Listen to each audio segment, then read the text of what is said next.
The world is destroyed. Comrades with whom he fought side by side, risking his life, the 10 great knights who were defending the continent, had used up all their mana and vitality. The polluted earth is overflowing with nothing but death. What happened can be described as a tragedy that was brought about by the actions of one rogue actor. King of demonic beasts, Gluttony, the king declares that he recognizes the strength of this brave warrior.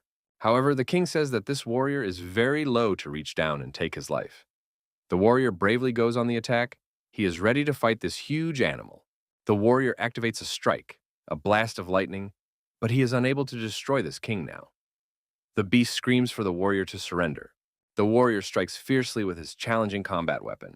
The brave warrior shouts that he never gives up and will fight to the last drop of blood.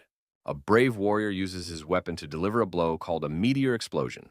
It's hard on the opponent. Warrior shouts that his opponent is making a lot of noise.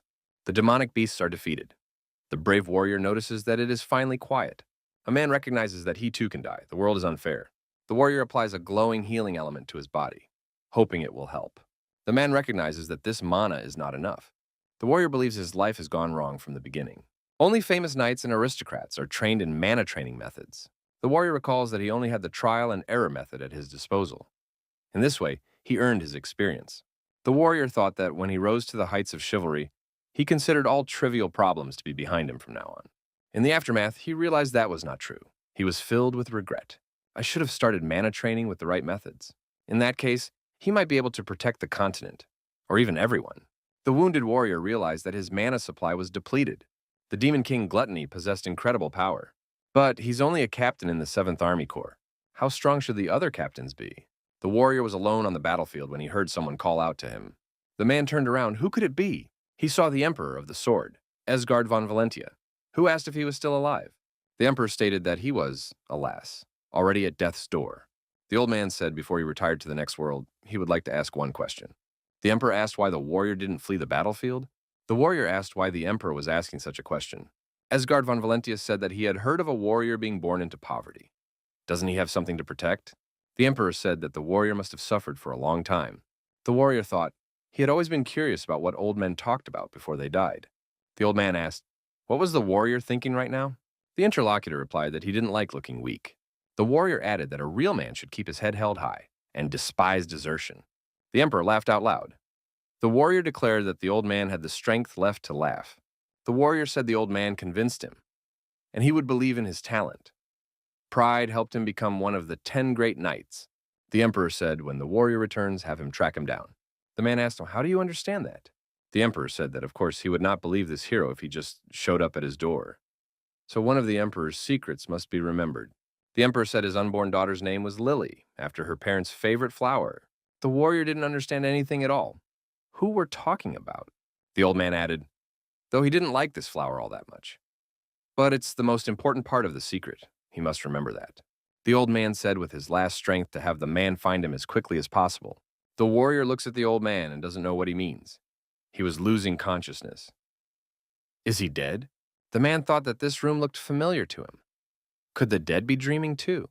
The boy thought he was seeing the same dream again. Even after death, he has to watch it again. The guy won't let go of his painful past, in which he caught the death of his sister and the theft of her body. The man recalls, when his sister died, those men burst in. One of the impostors said that Irina hid the gold ring. When he thinks about it, he starts to boil. The boy remembered that he was the one who hid the ring. At that moment, the sister covered the child and got hit by the 2 rascals. Those bastards burst into the room and said that the wolf almost killed them because of that ring. So we should give the girl another beating. Make sure she doesn't make any more mistakes. One of those rascals kicked his sister and told her to wake up. How dare she sleep? The boy was then on the verge of death for several days. His sister did not attend to her wounds and was always looking after the child. That's how she died. These people noticed the girl was dead. She couldn't have died from that kick. The kid was angry. Those bastards realized the girl was dead, but they didn't care. The kid realized they were going to take her body anyway. Ruthless bastards. The men began to wonder what they should do with the body. They thought about selling her body for organs. They wanted to make a nice profit. The little boy heard all this and cried. He was sorry that he could not protect his sister. The baby was forcing himself to move. It was hard for him to do so. He ordered himself to move. At some point, the child noticed that he had succeeded. Some unreal power appeared in his hands. It was a burst of powerful energy. At the same instant, the child jumped up and jumped on those rascals. He shouted for them to stop immediately. The boy pushed the men away and wrapped his arms around his sister's body. The men were puzzled. The young man's eyes glowed with hatred. The child looked at these men with exasperation. He was ready to defend his sister's body. The scoundrels thought that the boy had gone mad because of his sister's death. One of the scumbags got angry and decided to teach the little guy a lesson. The other rascal got involved too, and they told that kid to go away. They were going to beat the boy up. After beating the child properly, they called him names and told him he could stay with that body as long as he liked. The little boy hugged his sister's body and felt something incredible happening. This strange energy appeared in his hands again. He noticed that everything was different before. The girl was lying there without moving. There were abrasions on her body. The little boy had dreamed this dream over and over again, but now the ending had changed. The little boy didn't understand how it had happened all of a sudden. His hands continued to glow and emit incredible energy. That time, he couldn't even use mana. What happened to him then? The warrior remembered the words of Emperor Esgard von Valencia. When he returned, he must seek him out. Had he really brought him back in time? Is all this really happening to him? The young man was very surprised. Could he really change the future? The guy once again thought that he couldn't even use mana that time. Kid thought, this old man, if he sent him back in time, he could have done it a couple days earlier. Why at this particular moment? The kid noticed that his body was very weak. The boy thought he had no reason to be angry. The Sword Emperor himself was unsure of his own strength. The kid thought he had a chance to say goodbye to his sister. The little boy remembered that he had not had such an opportunity in his previous life. The boy remembered the Emperor's words again. He must seek him out as soon as possible. The child, crying, thought that the Sword Emperor should wait for him for a while, but he would surely track him down. The little boy thought that as soon as he had dealt with what he had to deal with, he would rush off to find the Emperor. He must deal with the villain who killed his sister, the wolf. He had a hard time dealing with him in a previous life. This time, the child thought he'd get his revenge on the wolf, and that revenge would be the cruelest. The boy remembered that he had a priority that he had to do right now. The boy and his sister had to go somewhere, a local cemetery located somewhere in the mountains. The child knew that Irina was not his direct relative. They both happened to have dark hair. That in itself was a rarity on this continent. Black was considered the color of bad luck. Therefore, many people avoided it and poisoned it. The boy thought that to this girl, he reminded her of the little brother she had lost. She gave him the name Tiny and took care of him like a sibling. The little boy couldn't believe that he would have to bury her without ever repaying her for all the good she had done for him. The priest read a prayer and called for prayers for the eternal rest of Sister Irina. The baby was very upset and depressed. People around him thought the child was not himself. Irina's friend, Emma, understood that this was all happening to the young man because of his sister's death. Emma could see how upset the little guy was. The girl was amazed at what she saw. The child was eating sitting next to his sister's body. Emma couldn't understand. Did he really have the power to eat in front of a dead Irina? The girl looked at the baby and her surprise was unbounded. This baby's wounds are absolutely all gone. What's going on? The child picked up his sister and carried her. Emma asked where he was taking her. The baby said it was all right. The girl became alarmed, not at all well. Why was the boy carrying his sister's body? Emma asked the kid why he was ignoring her. She was his sister's close friend. Baby thanked Emma for the food she had brought him. The guy said he would definitely repay the girl for her help. Emma tried to stop the toddler, but he wouldn't listen to her. Standing in the cemetery, Emma thought that this little boy had arranged such a funeral for his sister. The boy stood at the funeral and was sad. His face was pensive. Emma wondered what was going on in his head. The young man thought of his sister. It was the only way he could repay her for her kindness. The kid thought it was no use blaming himself and stood there, eyes downcast. His sister would be against it. Irina told the boy to always keep his head held high, never be ashamed of anything and look forward. The girl never stopped repeating this to her brother. The little boy looked at his sister one last time. He raised his head to the sky and looked up. The boy asked Irina to watch over him from heaven. This time in this life, the boy would have no regrets. It had been a month since the funeral of the young man's sister. The young man got ready to hit the road, saying he was ready to go forward. The little fellow met those two scoundrels. They said that the tax collector was coming to see them now. The young man looked at the two men sullenly and asked, "Is the wolf in place?" One of the men said, "How dare this boy say the name of a wolf out loud?" The man swung around and wanted to slap the kid. The boy intercepted his hand and turned it aside. The man was surprised. The little boy asked why you couldn't say his name and pressed down hard on his arm. The man cried out loudly in pain. His arm instantly turned red. Judging from the swelling, it was a fracture. A man fell to his knees and shouted that his arm hurt very badly. The other man wondered, "Why is this kid acting like this?" and moved towards the child to deal with him. The bastard was about to beat up the kid and started yelling at him. The villain thought, even being a child won't stop him. The villain wanted to lift the baby up and throw him far away. He didn't succeed. No matter how much the man tried, he couldn't do it. It seemed to him that the boy weighed like a huge piece of iron. The child, smiling, said he was heavier than he looked. He is now overflowing with tremendous strength. The boy kicked the villain with all his might. The warrior thought that everything was fine. His mental body's in place. In a past life, it was in the wrong position. That's what was causing the discord. The secret of the secret technique that Tiny invented is that he uses two bodies to amplify himself multiple times by perfectly combining a body composed of mana and one's own body. The effects of this secret technique were very good. It's important to eat well to keep in shape. Emma was a great help in that case. He consumed a lot of food. The guy thought that by creating a manatello this time, he realized the reason why it had turned out badly in his previous life.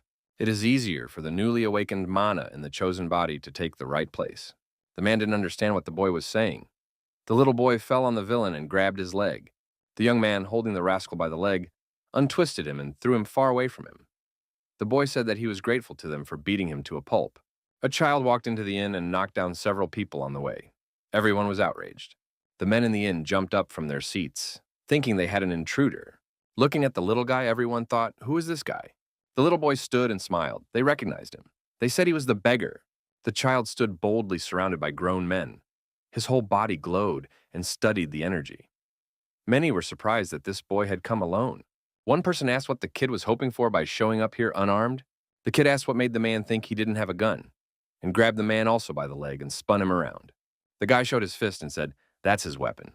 The boy used his unreal strength to beat all the men in the inn. The defeated men were lying all over the floor. The furniture was all broken. After dealing with them, the kid said he was done with the pawns. Looking up, the kid said that only the Randers brothers were left. One of the brothers grabbed his saber, letting the kid know he wasn't going to be taken so easily.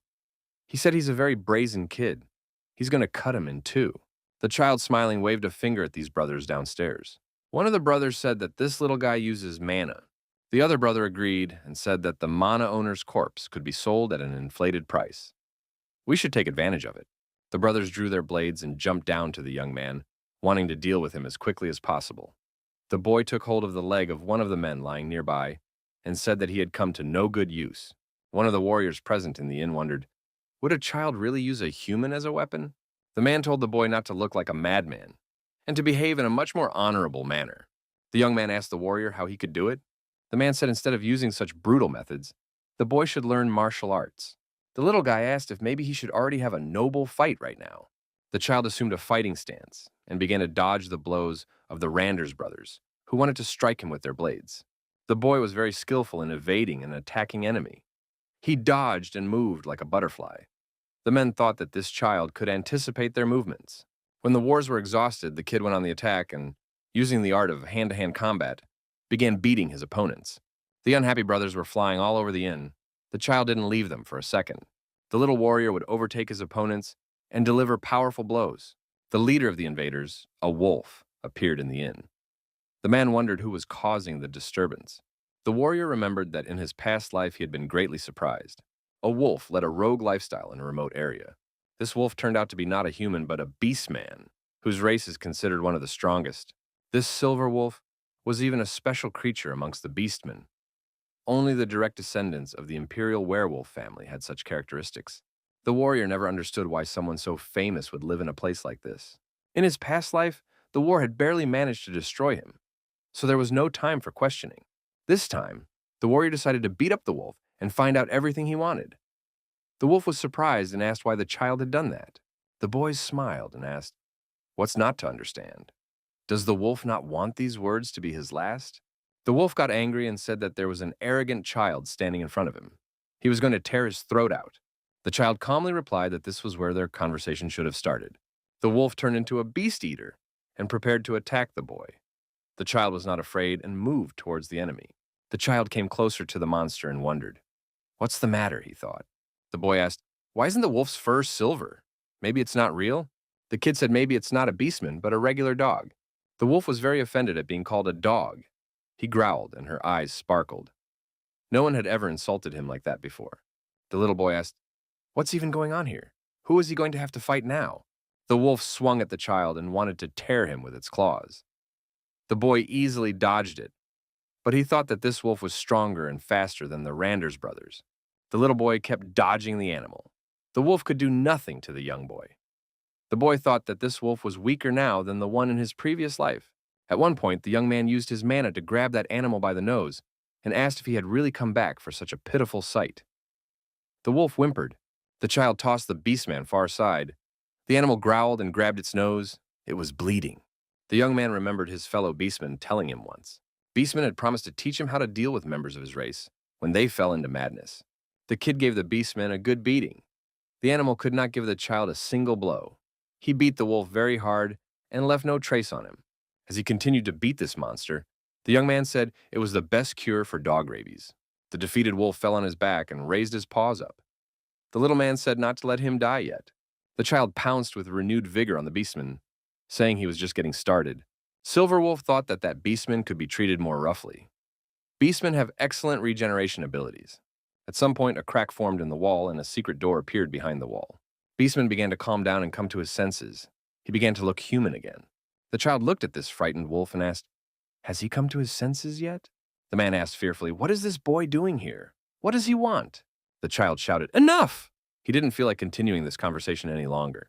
This time it wouldn't end with the wolf's spine broken. The wolf asked, "Would the young man beat him again?"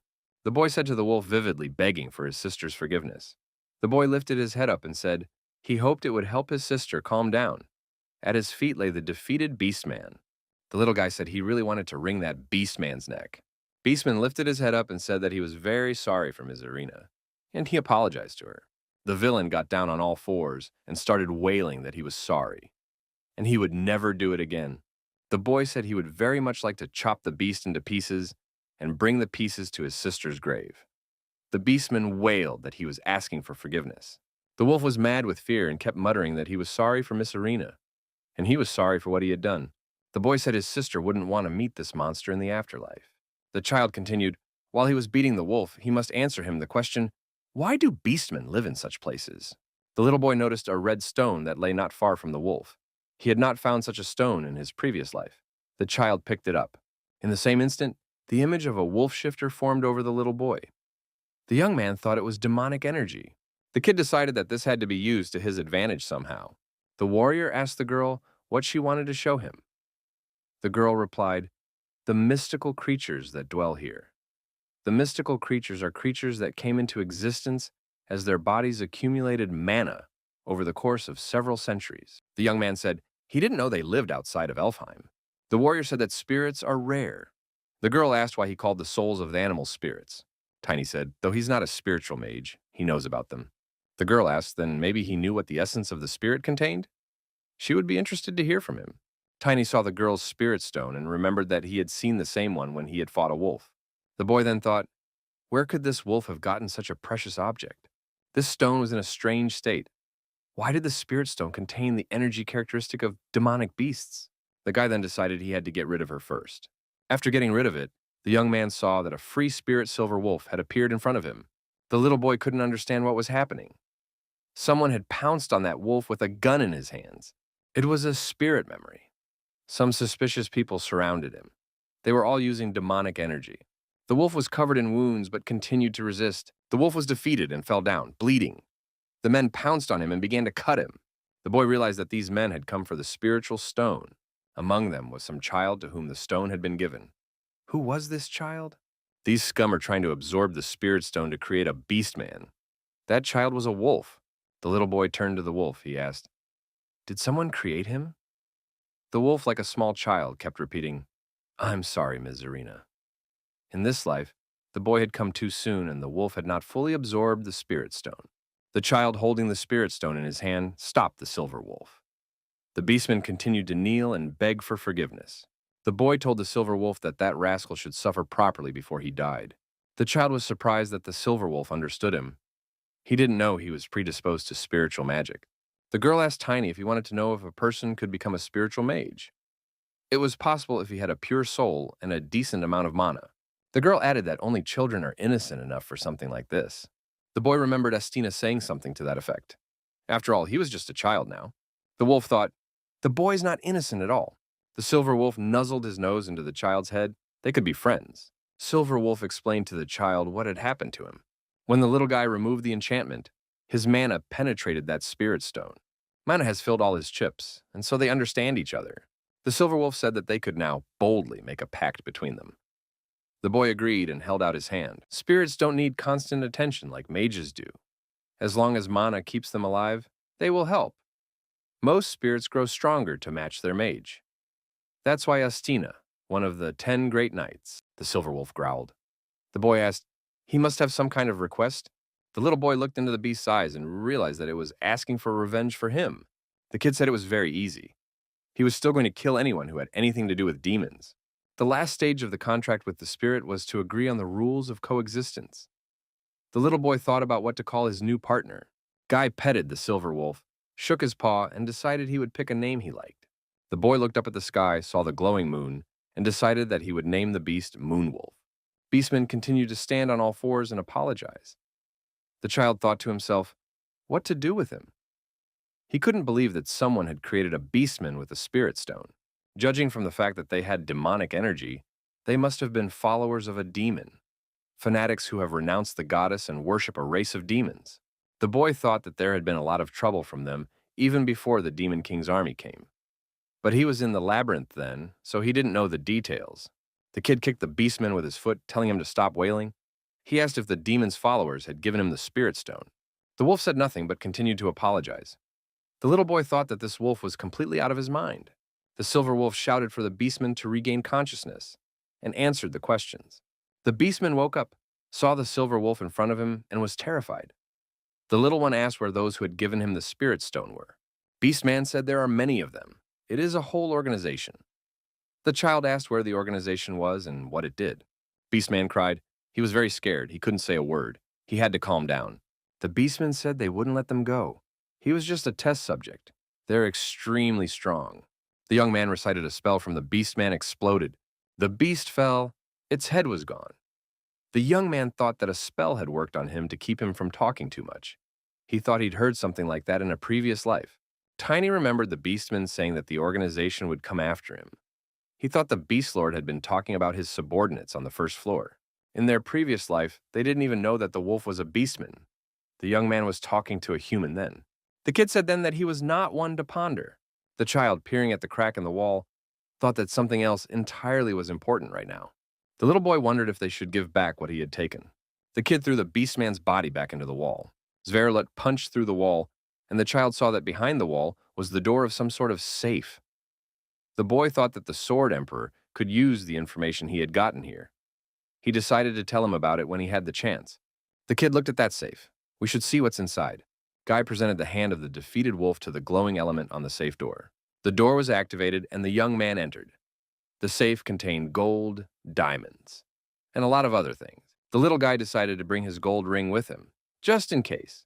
It was a Valencia family ring, a ring of indescribable beauty. The girl asked the boy what his name was.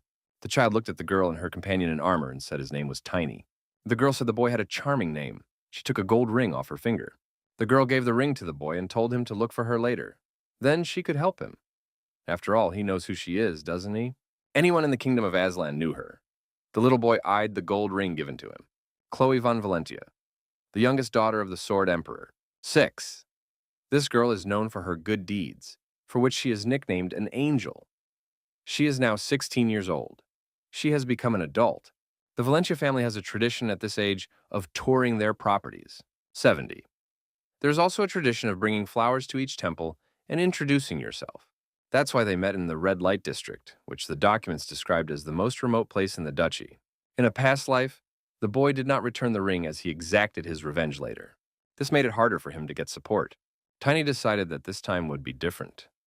With the ring, it was easier to face the Sword Emperor. The Silver Wolf and the little one had been waiting for him for a long time. They were already very nervous. The child smiled and said they would be on time for sure. He was grabbed by the legs and spun around. It was immediately noticeable. The people looked at the result of the massacre and decided that it was the work of the mana owner. The man couldn't believe the kid had turned the place upside down. Everyone's explained to him exactly how it is. They're hoping he'll help them figure it out in no time. The armored warrior said it was their fault, and now they want him to clean up their mess. The warrior in armor pushed one man with his foot and said, "This is how a wolf watches over his subordinates." The man was the captain of the guard of the outer fortress of Phil as Rem. Rem thought this could be used as an excuse to raise them a tax. A little boy came out of the room. Everyone started shouting that it was him and pointing fingers. The men were yelling that this kid was making a mess. Ram asked, "Does the boy even realize what he's done here?" The kid said he was just dealing with the brigands. "Why did Mr. Knight come here?" The boy said he thinks the wolf is paying them well, and they're trying to earn their money. Guard Captain Ram said the boy had no sense of fear at all. The man lashed out at the kid in anger and shouted that this boy dare not talk to him like that. The little guy, looking at this warrior's hand burning with exertion, thought that he was a mana wielder who hadn't even reached the second level. The kid punched the security captain in the arm. He felt the kid's strength. Tiny figured he could overpower this security captain now. The kid jumped up and punched this captain of security several times. The man didn't expect that. The boy thought that this time could be limited to a show of strength. The young man thought that it was not worth antagonizing Lord Phyllis for now, so he decided not to punish this captain much. The guy was just dodging attacks and thought he had a lot of knights serving him. The kid decided to make this captain of the guard himself decide to back off. The kid was elusive, but he was aggressive when necessary. The captain of the guard decided to use a new technique and see how the kid could respond to this blow. The man was frightened. He saw a silver wolf spirit near the young man. Where did the spirit come from? The guard captain and the silver wolf looked into each other's eyes. The wolf's eyes glowed like a predator's. The boy noted that the captain of the guard was frightened. In such a tiny room, it was impossible not to notice a spirit. The child said if he calmed down a bit, they could talk. The guy said to keep him honest. He doesn't care what happens here as long as he gets paid his money. The captain asked what the boy was implying. The child said he was willing to give him money instead of the wolf. The neighbors listened to the kid's offer. The captain laughed. To him, it was an unexpected suggestion from a child. The man asked how old the little boy was. He turned to the boy with magic. The kid said magic had nothing to do with it. The local land, it's his home. Many of the invaders know him for his dark hair. The captain said he was willing to consider the boy's offer, but would he have 5 gold yangs to spare? The little boy asked if he had overestimated the amount. He's overpricing himself.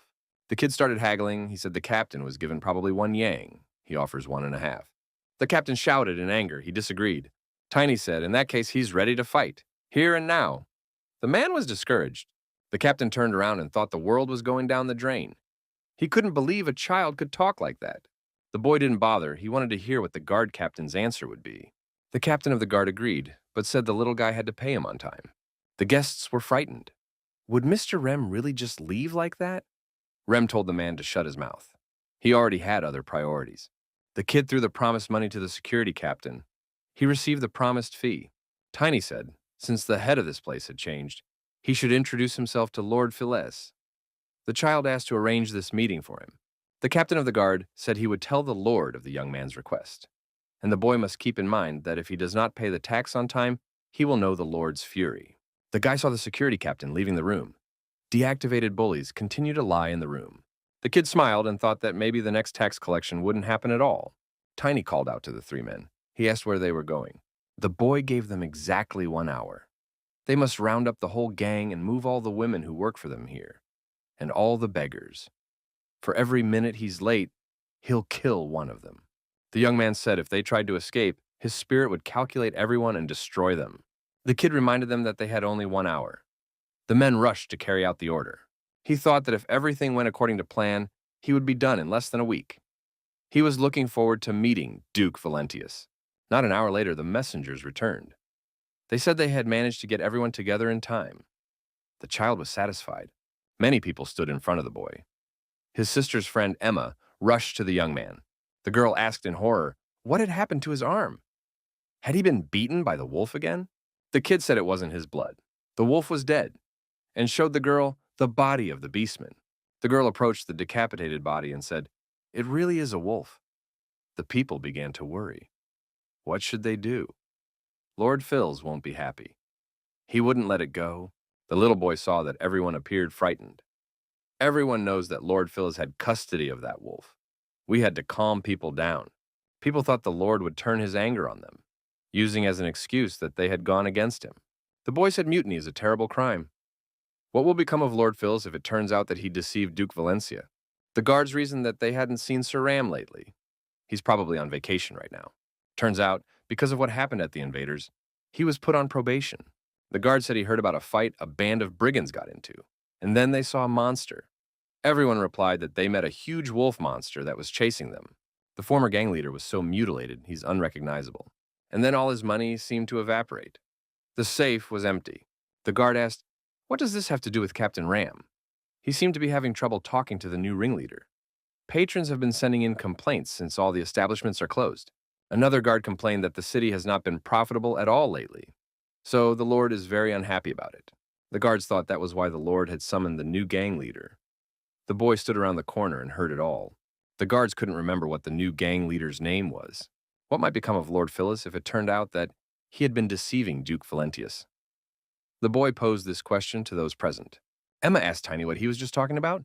Tiny figured all the aristocrats were still the same as they appeared to him in his previous life. Personally, he found nothing checking the ledger. The Lord offered the young man half of the wolf's wealth for the book, and the chance to lead a few friends away from the invaders. He had other priorities right now, however. The young man didn't think he was the smartest person in the world, but the life of a knight helped him to understand something. There is always a hierarchy among aristocrats. Tiny thought that because of this, the Lord would be finished. The boy told Emma meaningfully that she didn't have to understand everything. That wasn't what was important. The boy told those present the important thing now was that the wolf would not bother them again. They are all free. The girls could not believe their ears. Were they really free now? This child, their savior. The boy pointed to the wolf's body and said they had one last chance to take their anger out on him. Emma decided she wouldn't let the opportunity pass her by. The girl ran up to the wolf's body, kicked him with her foot, and told him he was a scoundrel. And that's what he should do. The girl shouted that she was the daughter of a successful merchant. That wolf had destroyed her family. The other women rushed to the wolf and screamed for him to burn in hell. And they wanted revenge for the friends he had beaten to death. The women shouted furiously and kicked the beast man's body with their feet. He didn't care anymore. The little guy thought he was bad at comforting. The boy knew it wasn't his style to repay debts like that. Besides, it wouldn't be enough to heal all their wounds. Tiny told his subordinates to take the safe out and put it in the middle. The child opened the safe and everyone saw that there was gold, diamonds inside. Babe said that all women could take as much treasure as they could carry. The child thought money was the best way to comfort. It all belonged to the wolf. The boy said that those whom he forced to stay here should take the money and leave. The women didn't believe it. Was the boy really giving them money? Emma asked, "What about Tiny? He needs money too." The kid said he was fine. He had the money he needed set aside. Emma wasn't sure if the child understood due to her age. But there wasn't a person in the world who couldn't use the extra money. Little asked if Emma knew where the money came from. What information does she have? The guy said he wouldn't need that many. He had never seen so many coins. The girls looked at the young man and thought he was very kind to them. The boy said he had something to say to the girls. Everyone listened to him attentively. Tiny said if they did something bad to embezzle everything or told the Lord about the money, they would be in trouble. The little boy showed everyone his friend the silver wolf. Everyone was terribly frightened. The kid added in which case, his wolf buddy would rip everyone to shreds. Tiny told the girl if Emma was planning to leave Fields, he recommended she head for Diane. "We'll have to travel in groups, and you'll have to hire a mercenary from the guild." The girl asked, "Why do they have to leave? What would happen to the little boy?" The boy said he still had a case to solve. The girl said the boy was strong and could take care of himself. They would do as he said. The girl said they would go to Diane and asked the boy to visit her whenever he wanted to take a break. The boy thanked Emma. From that day forward, the red light district in Feliz was closed for business. The guards couldn't remember the name of the new gang leader. A young man appeared in front of them and said his name was Tiny. The men were surprised to see the child. "How long has he been here?" they asked. The guard said this is where the Lord and his lady live. Commoners like the boy should not walk here. The second guard asked how the boy knew the gang leader's name. The boy said, "Because the new gang leader is him," and the guard saw the spirit of his silver wolf. The men were very frightened and cried out. The kid thought, from now on, wherever he goes, the same reaction awaits him everywhere. The Grand Master of the Knights of Phil, Kraken, said he had heard of the young man from Rem. But the young man is much younger than he had imagined. Tiny asked, "Is it customary here to make guests stand while a man inspects them?" Kraken got angry and told the young man to watch his tongue. The boy said he could advise his interlocutor to do the same. There was no need for him to act as if he were more important than the Lord. The boy adds that he is a guest in the house, and yet Kran tries to raise his sword at him. One would expect nothing more from a man with such a past. And he added that he thinks Kran's breath stinks, and he's the most rotten man in the entire knighthood. The man got angry at the guy and pulled his blade out of its sheath. The servant tried to calm the military man. He said that the Lord was expecting his guest. The officer pulled himself together and apologized for his behavior. He will watch his manners from now on. The Lord, unlike him, is a strict man. The officer thought with anger that he was ready to finish this boy off, if given such an order. The officer announced to the Lord that Mr. Tiny of the Nooks and Crannies had arrived. The young boy and the officer entered the room where the Lord was stationed. The boy apologized for the disturbance. The young man, seeing the master, was surprised that it was a lord. The kid kneeled down and said he was honored to meet Lord Felisa. The Lord asked where the lad had learned his manners. Tiny said he was exercising a bit to be dignified by being in the presence of the Lord. Lord Timon von Phillis said the little one is good at pretending to be a knight. The young man thought that this lord would not be easy to get used to. Was this really the lord he knew? He used to be an anesthesia visum. So that's what he looked like before he got addicted to drugs. Looks don't matter. He's still the same aristocrat inside. Whatever the reason, the ledger he sent to Duke Valentius would end him instead. Tiny decided to divert his attention for the time being.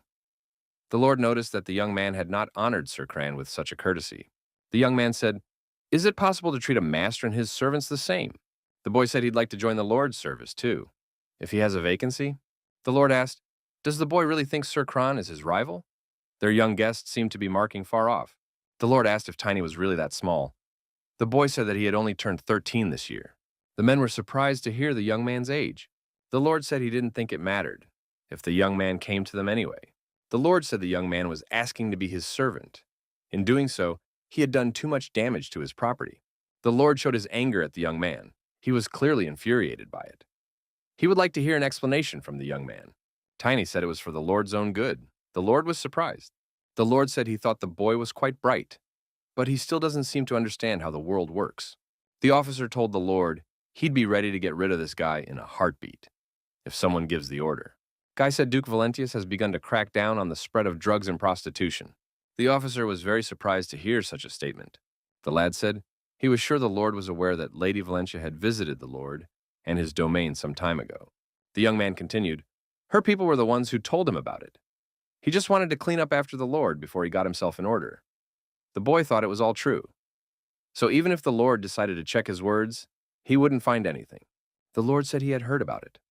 During their youngest daughter's coming-of-age ceremony, they planned something grand. The officer said the boy was talking teeth to his master. The Lord angrily told Cran to watch his tongue, and don't talk too much. The officer apologized and said he wouldn't do it again. The Lord observed that the young man's approach was primitive, but if he was telling the truth, he should be rewarded.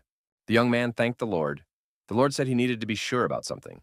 The Lord said he had information that the young man had a spirit under control. The Lord inquired, was it his boyfriend who stole the wolf from the spirit stone? The young man was puzzled. How could the Lord know about this? The boy knew it was about his moonwolf.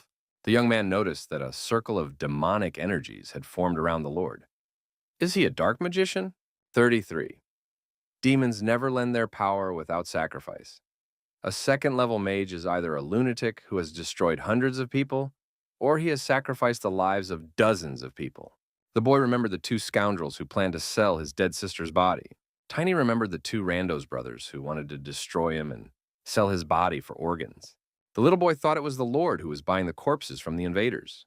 He was disturbed by this discovery. The young man thought there was a dark mage behind him, supporting him. The wolf was a rascal. The Lord said he was waiting for an answer. The kid was stalling for time. He said he didn't understand the question. The Lord nervously told the officer to stand by. The officer drew his blade from its sheath.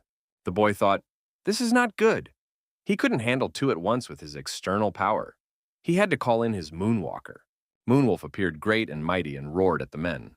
The Lord thought he was indeed the Lord of the forest. The officer was terribly frightened. The Lord, looking at his subordinate officer, thought he was a useless stump. The Lord said if this was the way things were going to turn out, we should get a new test subject. The boy's tense. The Lord wants to use him instead of the wolf. The Lord asked Cran how strong the boy was. The officer said he's about to reach level 2, so he's on the level of a knight. The officer assumed the guy was either from a noble family where he'd been trained to use mana since childhood, or he's a genius. There was no way the young man could learn it on his own. Not a single strand of mana is leaking out. and the circulation is quite stable. The young man was glowing all over, radiating his magical energy. The officer concluded that someone had taught this young man. The boy wondered if he should make up who had trained him. They wouldn't believe him if he insisted that he had trained himself. Guy said he was trained by his late parents before he came to the Phillies. Tiny said that he had been learning this breathing technique since he was an infant. Gradually, his strength increased and he realized that it was special. Yanni wanted to find out if it was true. He took in refugees from everywhere so the invaders could make a profit. There's no way he can track him down. The boy said what he stands before the Lord now proves the truth of his words. The Lord, lighting his pipe, said he believed the young man. Tiny thought that was easier than he had expected. The man told the young man that he still had to clarify some details. The little boy thought, who is this about? Who does the Lord mean? The man said to let Tiny stay here for a while. The Lord said he needed to settle his affairs. The boy destroyed a wolf and things got messed up for him. Now, he needs someone to blame. The young man was wary. It might just so happen that the Lord would try to make him the extreme for the trouble he had gotten into. It's about one of the members of the organization the wolf mentioned. If the Lord is wary of him, it must be some scary, dark mage. The boy thought it could be dangerous. The Lord noticed that the young man did not answer again. Was the boy so rude? The man said that if Tiny wanted to serve with him, the offer should suit the lad's taste. The young man bowed and said that in that case he would obey. The Lord hinted that his guest of honor would be present. He asked the boy to mind his manners even more carefully in his presence. The young man knew he still had a trump card up his sleeve, and that gave him strength. For about 3 days, the Duke's men will find out if the ledger is real. After that, it will take about 3 more days to assemble the punitive army. After that, it would take about 10 days to get to Fields. In total, it would take 15 days. The lad thought that if the Lord's guest came after that, then it should work out. The young man asked if there was any information about when the guest would arrive. The Lord was surprised and asked, why is the young man asking this? The guy stuck it out and said he needs to realize how much time he has to learn etiquette. The Lord replied that the boy had a week to learn good manners and asked that he not let him down. Tiny was upset. The guest's arrival so quickly could have disrupted his plans. The young man had received reliable information. He now knew that the guest would arrive in a week. The guy figured he only had 2 choices. The first option was to escape. The invaders should have escaped by now. It was worth following suit if he wanted to get out of here. Bypassing the Lord's men will be very difficult. The guy realized that in that case, he would be put on a wanted list. And then meeting the Sword Emperor would be very problematic. The young man didn't want to miss this opportunity. After all, he has something to get from the Emperor. Therefore, he should avoid anyone who could cause him trouble in the future. Reasoning thus, the young man did not forget to improve his physical abilities and to improve his fighting skills. The mere thought of running away made him very angry. It had not been in his plans from the beginning, even though he may not have enough power now. But looking for a way to defeat his enemies has always been his method of dealing with issues. The second option concerned a guest who would appear in a week's time. The young man needed to know if this was going to be an official visit. Tiny remembered the Lord saying that the man would visit him. The Lord spoke of him as if he were some high-ranking aristocrat. But then why hasn't there been a commotion in the house? It seemed suspicious. In the end, the lad decided it would be a mysterious visit. Whoever is behind the Lord can't just show himself in public. The kid thought that before this guest arrived, there must be a high-profile event in Philes. After this event, people should pay attention to this place. It is possible that the meeting may have to be postponed or canceled. Tiny realized that the risk was very great. But that's his approach. The plan must work. All the while, the young man continued to train. He knew he had to become much stronger. The young man had the task of defeating the Lord and all his knights. And that would not be easy. After all this thinking and the end of a strenuous workout, Tiny thought it was time for him to get some refreshment. The cook was inattentive. He glared at the young man and overflowed the dish, pouring it into his plate. Everyone nearby glared at the young man. How could so much food go into such a baby? The young man did not stop and destroyed dish after dish. He had a great appetite. Someone even suggested that the young man had an appetite like an orc. The young man realized that he only needed to eat well enough for the amount of mana in his body to increase. After taking the meal, the boy felt good. He didn't even need to take medicine or herbs. It was enough for him to be thoroughly nourished. Someone called out to the young man. The young man turned around and saw the knight, who said that Tiny was a homeless child who had been taught etiquette by dogs. The boy did not stop eating and said that yes, it was him. The man was surprised by this answer. The man became angry and said the young boy was not being respectful in the presence of an adult. The little kid, continuing his meal, said that this grown man was picking on a little kid. What respect can we talk about? The man in armor said He couldn't tell if the kid wanted to make him laugh or challenge him to a fight. The boy said the man could decide for himself. The child got angry and hit the knight's armor with his fist. The blow was hard. The knight cried out in pain and called the little boy rudely. An angry man tried to hit the child on the head with his fist. The kid dodged. The man missed. The knight's colleague at the next table told him to calm down. After all, he was just a child. An officer came up to the knight and told him to be quiet. It is not proper to behave like that with a little boy. The boy told the knight he could go on. He wondered how it would end. Tiny asked, the knight wanting to know how strong he was. The knight said angrily that the boy was nothing. He's just conceited. The boy thought the man would soon figure it out for himself. The little boy thought that the Lord was most likely behind all of this, and he would really understand soon. The knight and the young man stood against each other. People surrounded them. The boy realized that now they would have to fight and show who was stronger. The man decided that he would personally put the young man in his place and show him who's stronger. The guy asked calmly, confident the knight would have no regrets later on, especially since he was unarmed. The knight only grinned in response. The knight said for the young man to draw his sword, and now he would deal with him in a second. The kid said, well, if his opponent isn't scared and he's asking for it, then the guy's ready to engage in a confrontation. Kid swung around and kicked his opponent's leg with all his might.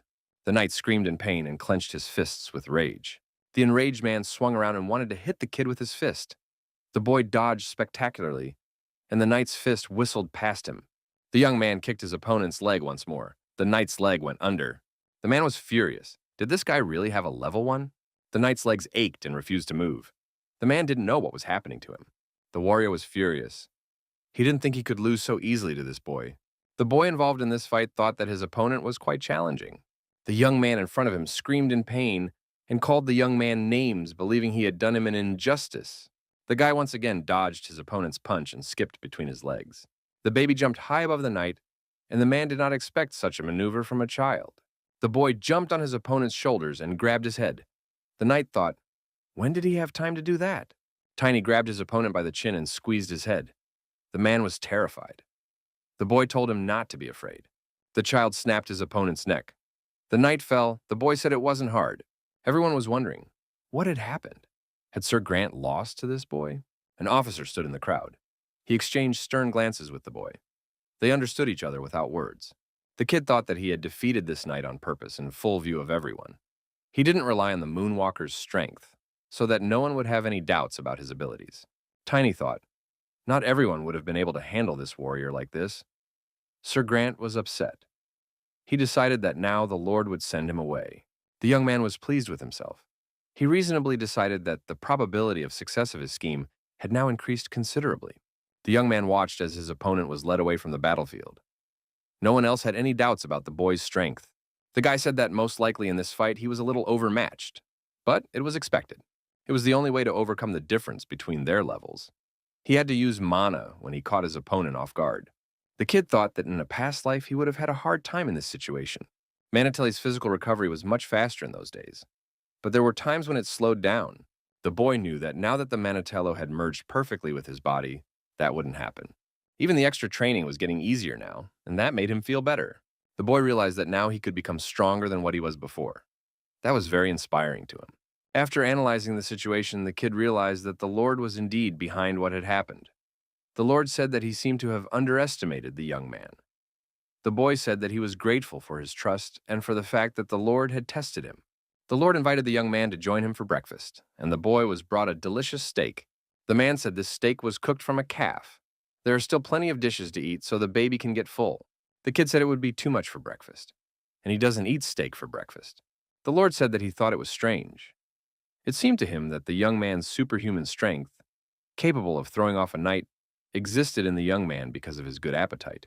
The boy said that his opponent had behaved too recklessly. It was a strategic mistake. The Lord said that the young man is being modest. He looks forward to seeing what the lad will become in the future. The man wished he had a teacher who could train a genius like the boy. The Lord added, he knows that most of the knights that are left mentioned raised themselves on their own without teachers. The guy agreed with the man and said that ultimately all of the knights' power is from God. The Lord looked at the young man and said that he had probably studied history, and he is familiar with table etiquette. This boy is clearly not a commoner. The little boy thought he had been taught everything in a past life. The steak for breakfast was delicious. The man stated that in the Empire, and in the surrounding states, dark-haired, dark-eyed aristocrats were now rare. The Lord added, with all of the above in mind, he had some thoughts. The young man wondered what his interlocutor meant. The Lord was speaking in riddles again. The Lord was beginning to realize what the man meant. Who knew that this young man would prove so valuable? The little boy didn't understand again. The Lord said that the man would explain everything to the young man himself. He was very happy when he heard about the boy yesterday.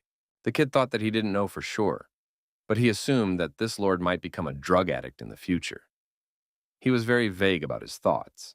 The kid assumed the Lord was content with the power of the circle. It was impossible to predict when the demon would ask for his return. In a past life, that man had turned his back on him and took the circle. The Lord told the young man to wait for this meeting. The man said he is such an incredible person that the guy can't even imagine. He'll probably find a great use for him. The kid thanked the man for the valuable opportunity he was giving him.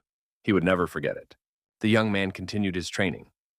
That man and the organization bothered him very much. But now, he didn't see the point in thinking about them. The boy decided to continue sticking to his plan. The Lord had a second round, and Kraken, he's a second-stage fighter. Kraken is a little stronger, but they're similar in level. Tiny thought that it was to achieve the second stage in his previous life that he had spent a lot of time. But it would be much easier now. He would definitely get there. The young man continued to train hard. He thought that 6 days would be enough for him. It's been 3 days. The martial arts simulators were in a bad state of disrepair. The little boy thought his body was still small, but he had become much stronger.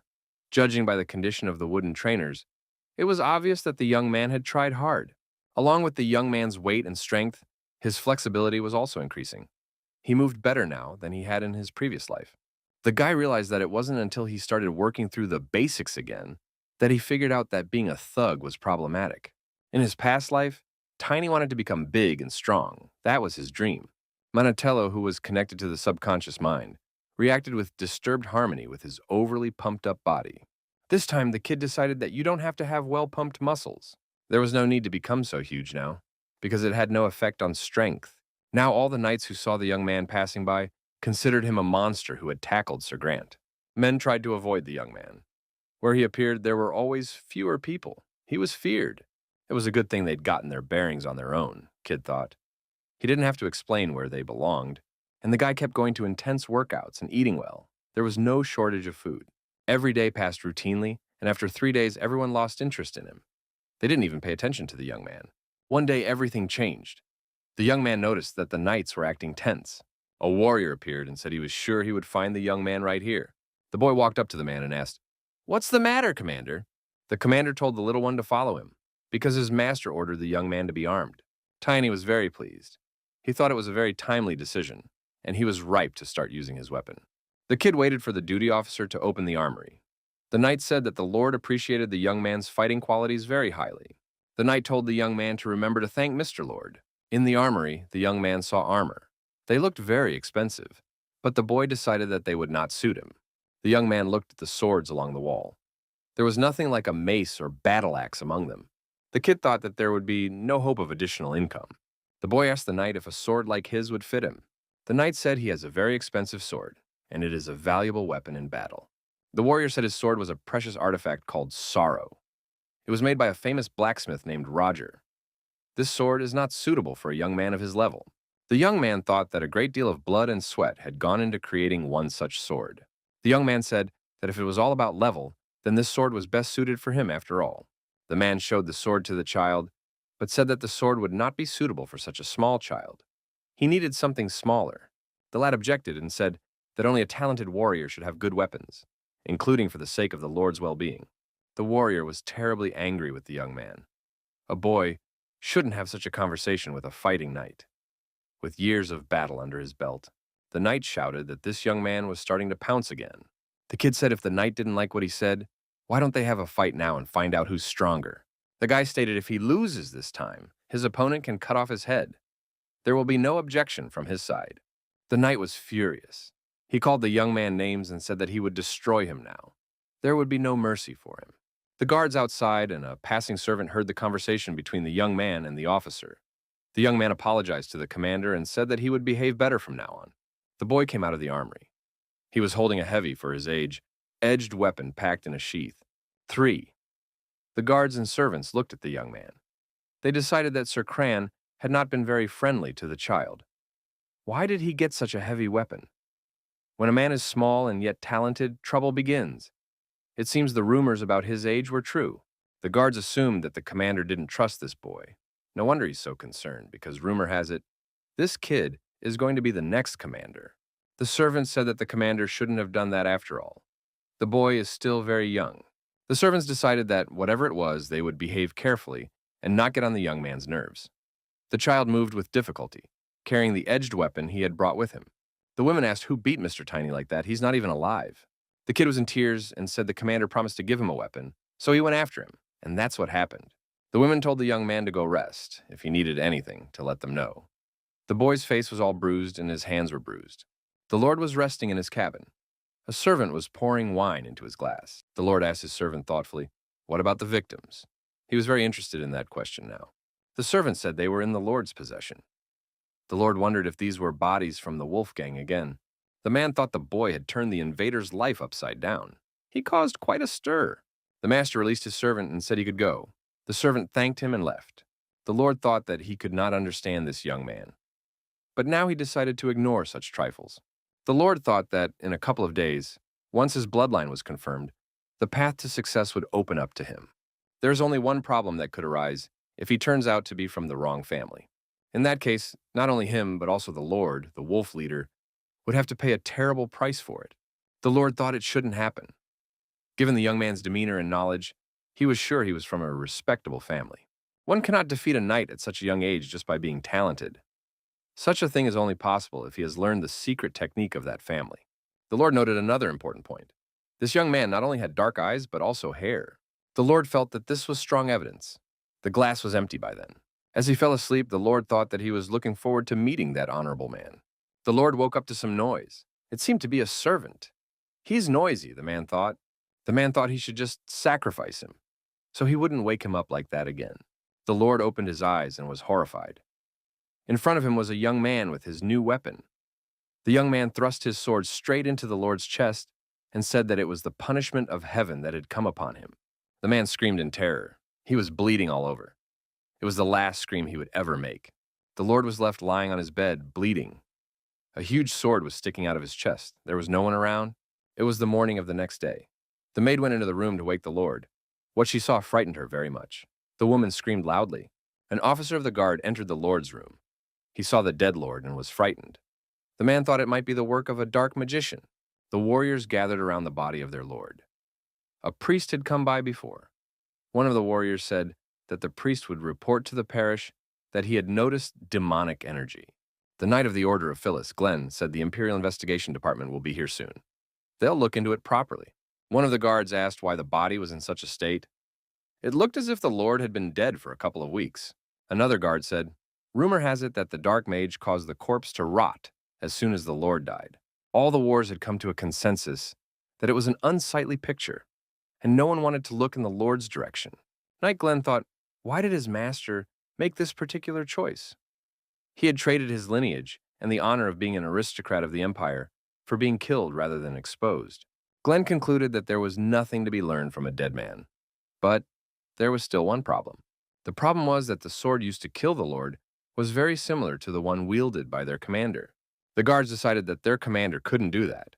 He's not that kind of man, and it's not in his best interest. One of the men said that that able-bodied boy had met the Lord in person. The man asked, hadn't they discussed the fact that this guy could be the next commander? The commander must have freaked out when he heard that. Reasoning thus, the warriors came to the opinion that this might be a good reason.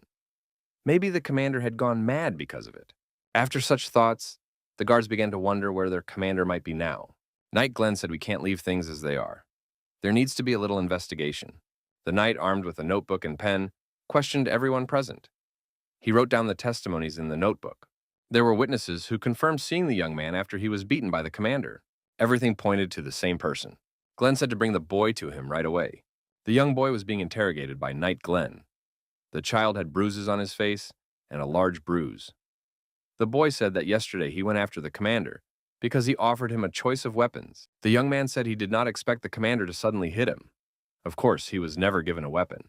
The knight slammed his hand on the table and said that they had already inspected the vault. They'd found signs that the captain had been there yesterday, but he'd left. Glenn continued and said that no one had seen the commander at the estate afterward. He had simply vanished after meeting the young man. The knight asked if the young man really didn't see the commander again. The little boy cried and said he never saw the officer again. The boy added that the commander was unhappy with the decision of the lord who wanted to hire him for the service. The kid, holding his swollen eye, said he didn't meet the commander after that. The knight thought that the young man's story matched quite well with the testimony of the witnesses. The child asked what would happen to him now. The lord promised to give him a bright future. The man thought for a moment and told the young man to come to him tomorrow morning. He was free now.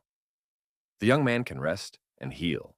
After saying goodbye to Knight Glenn, the young man thought that if he was a local knight, he must be a nasty fellow. The young man couldn't remember if he'd seen him before. The young man remembered how he had defeated knights in a past life.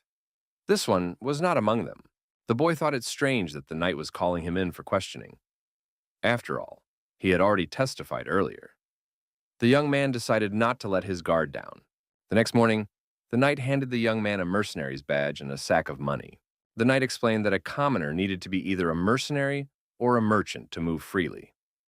Recommendations to the young man he promised to give.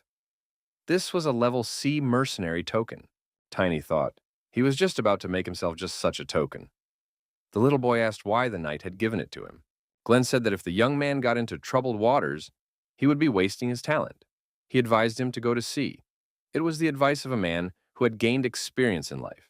The lad thought that perhaps the knight would like to advise the same to himself. Glenn said no thanks were necessary. The young man thanked the knight and said that he too was thinking of leaving this place. If the knight had left this place, then it was understandable why he did not remember him. The guy figured if a dark mage showed up, the imperial family would take up the cause. Let him stop this man's movement by his act. The young man assumed that the investigation squad from the duchy would probably not show up here. The kid decided that in that case he would go there himself. Glenn said it was the right thing to do, and when the young man succeeds, that he should call a knight to him. The young man said he agreed, but he didn't know his interlocutor's name. The knight was surprised. Does the young man not know his name? After calming down a bit, the knight said his name was Glenn Riverty, but the young man could call him simply Glenn. The boy said that the knight could also fill his name. After all, it would be very famous in the future. As he left the place, the young man thought that now that the lord and commander were not around, he would have a hard time. He felt a little ashamed in front of this knight. Glenn thought he needed mages who specialized in tracking trails to find the commander. The young man walked away, leaving the problem unsolved. The lad knew that with a mercenary token, a horse could be rented from the guild. A silver wolf ran up to the young boy. The boy thought, the wolf wants him to ride him. The road was long and difficult, even for him. The warrior shouted, the man wants to ride on the back of the wolfman. He would be turned inside out in less than 10 minutes. The boy thought that only creatures like orcs, with their sense of balance thrown off, would be capable of such a thing. The young man agreed that he would ride the wolf and saddled up. He decided to give it a try. The boy noticed that the silver wolf looked smaller in physical form than in spirit form. Spirits take the largest form, but in the physical body, their size depends on the level of the summoner, and they are willing to adjust. The kid decided they needed to synchronize their souls and senses first. The young man summoned the spirits of the second level. The young man noticed that the silver wolf's body began to accumulate substantial energy. The guy asked what else a summoner could do after becoming stronger.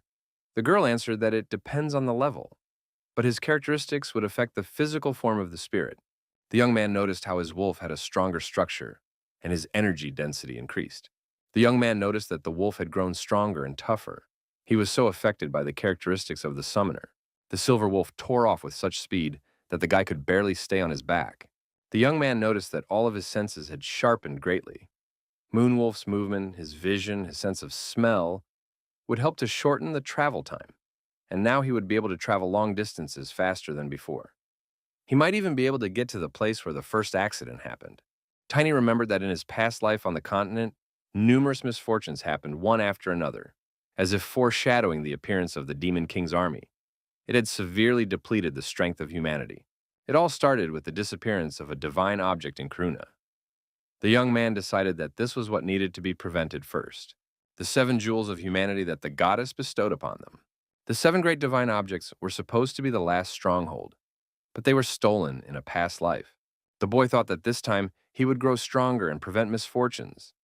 He would fight the Demon King's army, along with the men who would be fully prepared for battle. The first mishap would happen in the Kingdom of the Sea, Karuna. The boy decided to go there as soon as he stopped by the Duke's estate. The imperial family sent an investigation squad after all. The Lord was murdered. There were rumors that a dark magician was behind it. Townspeople wondered how this murder might affect them. The men decided it was better to be careful just in case. We should lay low for a while. One night, a guard noticed a wanderer approaching him who hid his face under his cloak.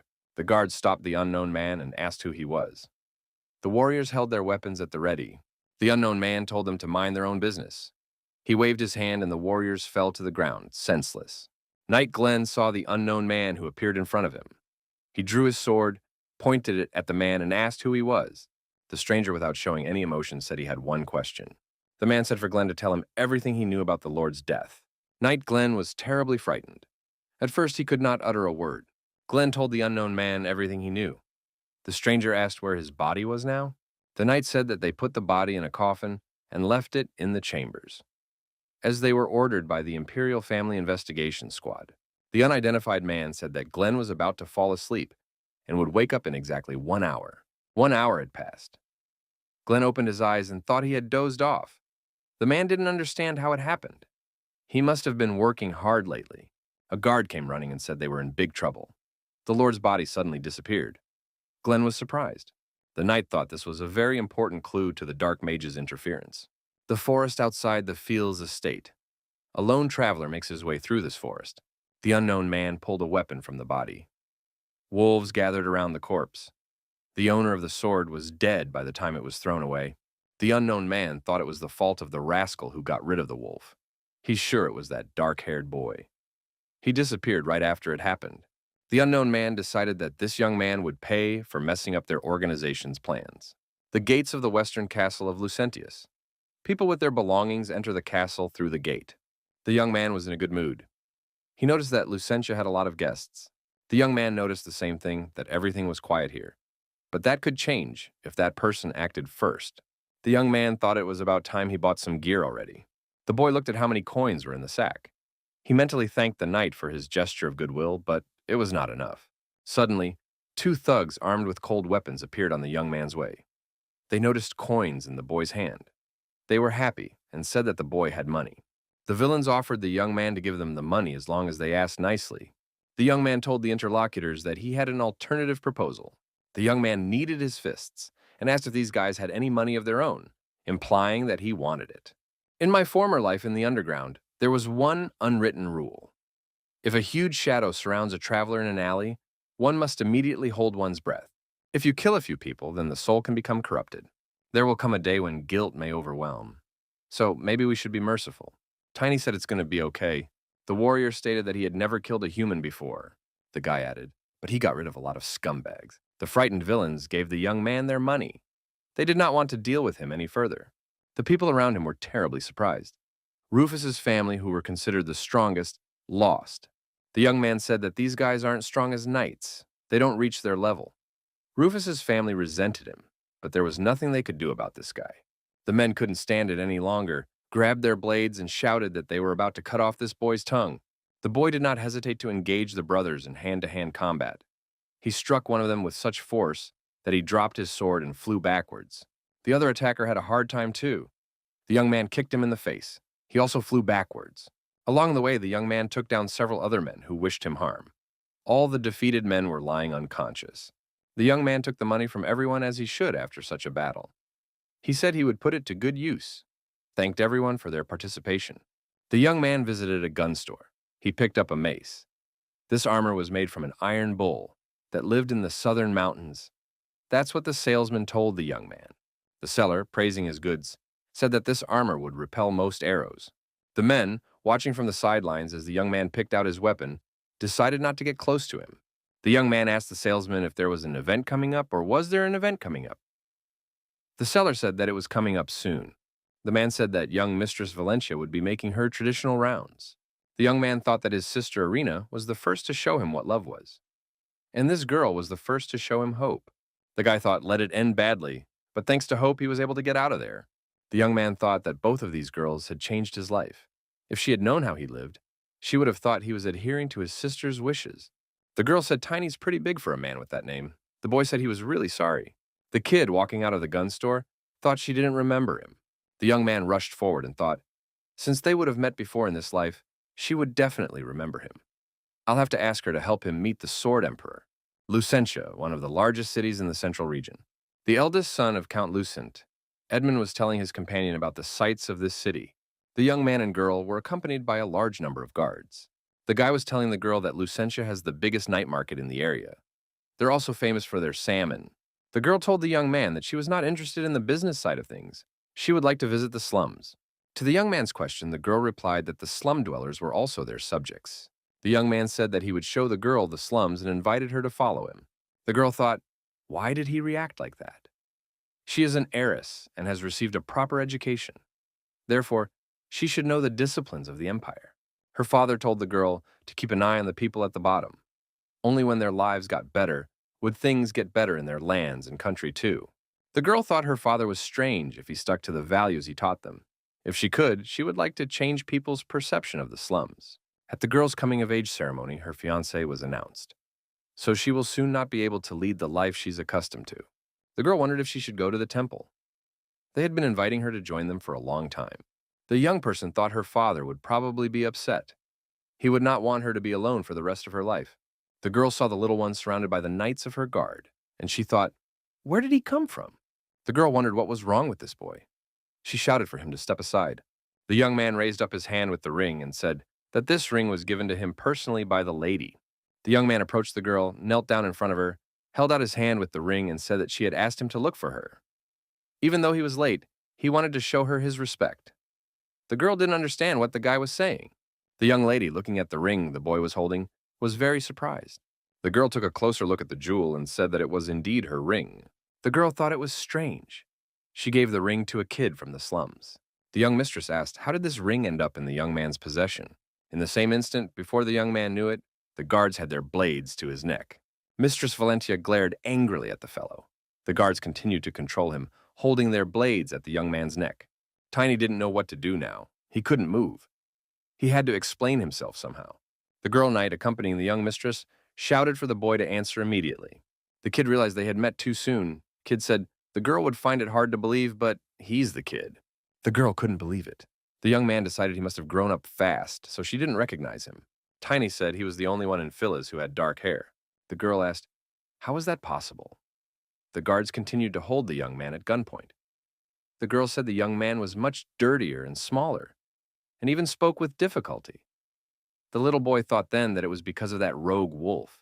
The young lady said the young man was much thinner then, and he looked very pitiful. The guy thought that this girl always liked small and cute things. The little boy thought that in that case, he could give the girl a present. The young man waved his hands, and a small silver wolf cub appeared in the girl's arms. It was real. The girl happily began to hug this wolf cub and asked, what was such a cute little thing doing here? Tiny said it was a spirit, and they don't know anything about him. The girl noticed that spirits are friends only with those who have a pure soul. The girl knight couldn't believe it.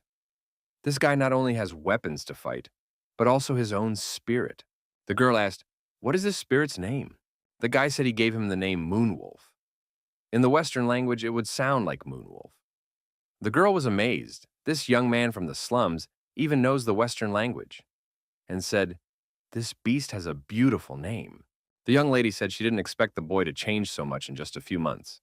Before, he couldn't have been 10 years old. The young man said his name was Tiny, and he was 13 years old. He began to grow rapidly after he awakened mana.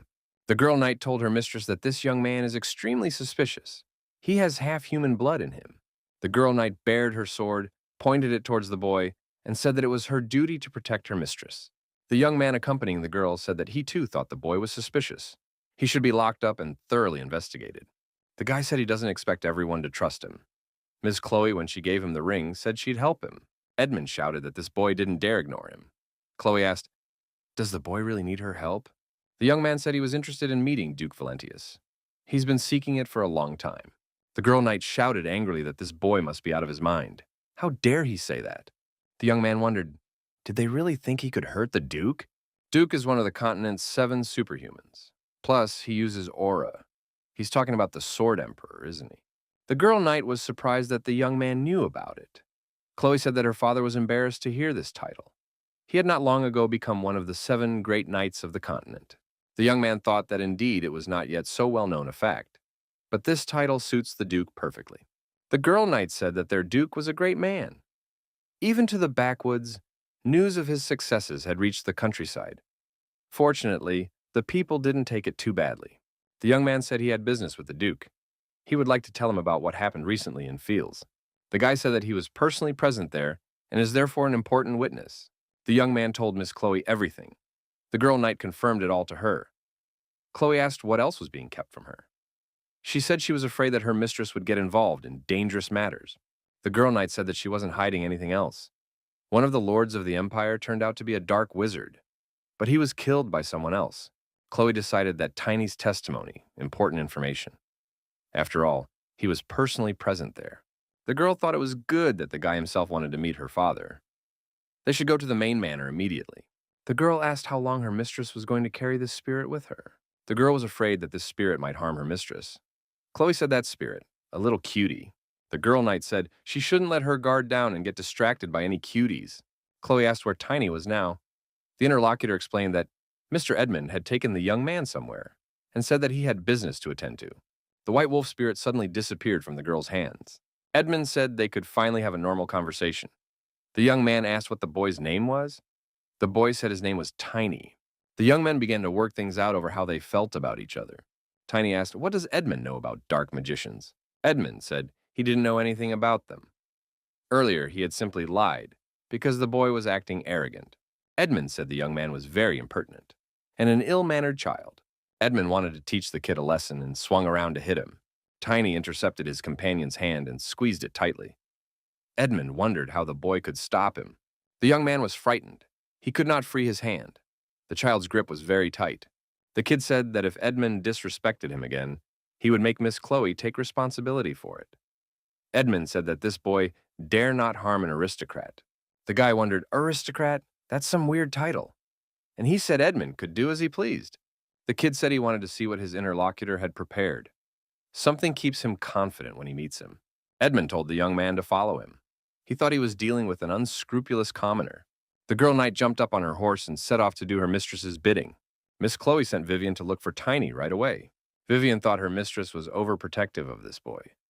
But since the spirit had disappeared, it must have been far away from its summoner. The girl rode her horse and thought that Edmund was able to lead the young man away from the castle. The girl thought she would not be late. Edmund and Tiny stood on the threshold of a large building. A man came out of the mansion and asked what brought the young men here. The man said there was still time before tax day. Or maybe they're here for the merchandise, and they have something to show you. That man was Rufus, the head of the family. Tiny had met members of this family before. Edmund said he wasn't interested in the merchandise. He wants to teach that ignorant teenager a good lesson. Rufus was very surprised. Can a child be punished? He's just a baby. Edmund told the man not to be impertinent and slapped him in the face. He said he needed to be taught a lesson. Rufus said he understood. Rufu told his younger brothers to take care of this boy. The younger brothers, Eric and Tillman, approached the child and stopped in surprise. Both brothers recognized the young man. They had met him in town when they wanted to take money from him. The young man recognized these brothers too and said hello to the men. The Rufus brothers were frightened and thought they should not deal with this suspicious boy again. The older Rufus asked in anger why his brothers weren't doing anything. He told them to teach the boy a lesson. What are they waiting for? The brothers tearfully flew up to the older one and said, "This is the teenager they told them about," and they asked the elder Rufus to avenge them. Edmund watched the scene in consternation. Rufus drew his mace and told the young man that today was not his day. The boy shouldn't have crossed the line. Edmund rejoiced. He thought that now the man would wipe the arrogant smirk off the boy's face. Rufus said that now the boy would be finished and swung his mace to deliver a crushing blow to the young man. Tiny immediately drew his new mace. He struck Rufus's leg with such force that he couldn't stay on his feet. Rufus flew high above the ground and then collapsed with a noise. It hurt him very badly. The elder Rufus's fall was so strong that everyone bounced to the side, so he wouldn't hit them. Rufus was lying on the ground with stars in front of his eyes. The man regretted messing with that child, but it was too late to retreat. The young man stood in a fighting stance with a mace in his hand. He glared menacingly at his opponents. The next moment, the young man, as if nothing had happened, began to swing his baton. "Is this the end of the fight?" he asked. The boy looked at the frightened Edmund.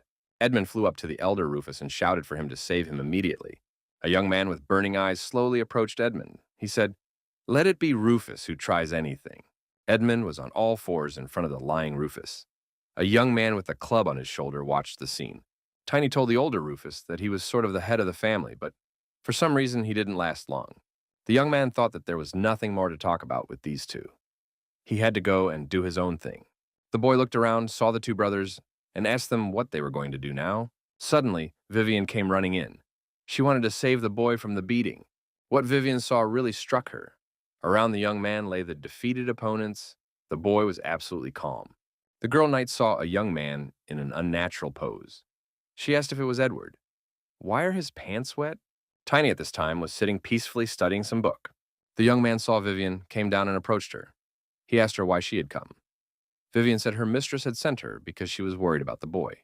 The young man handed the girl a book to the knight and said that this book was a book with a list of bribes. They were in the business of human trafficking. The laws of the empire did not scare them at all. The fellow, pointing to the book, said that such a proof even an aristocrat like Edmund could not be outdone. The next day, Edmund was banished from the count's household for his transgression, and there was no forgiveness for him. Khloe said it seems that this Edmund had been trafficking for quite a while. The Earl had become completely disillusioned with him. The girl added, the relationship between their families would likely become much more strained. Vivian apologized.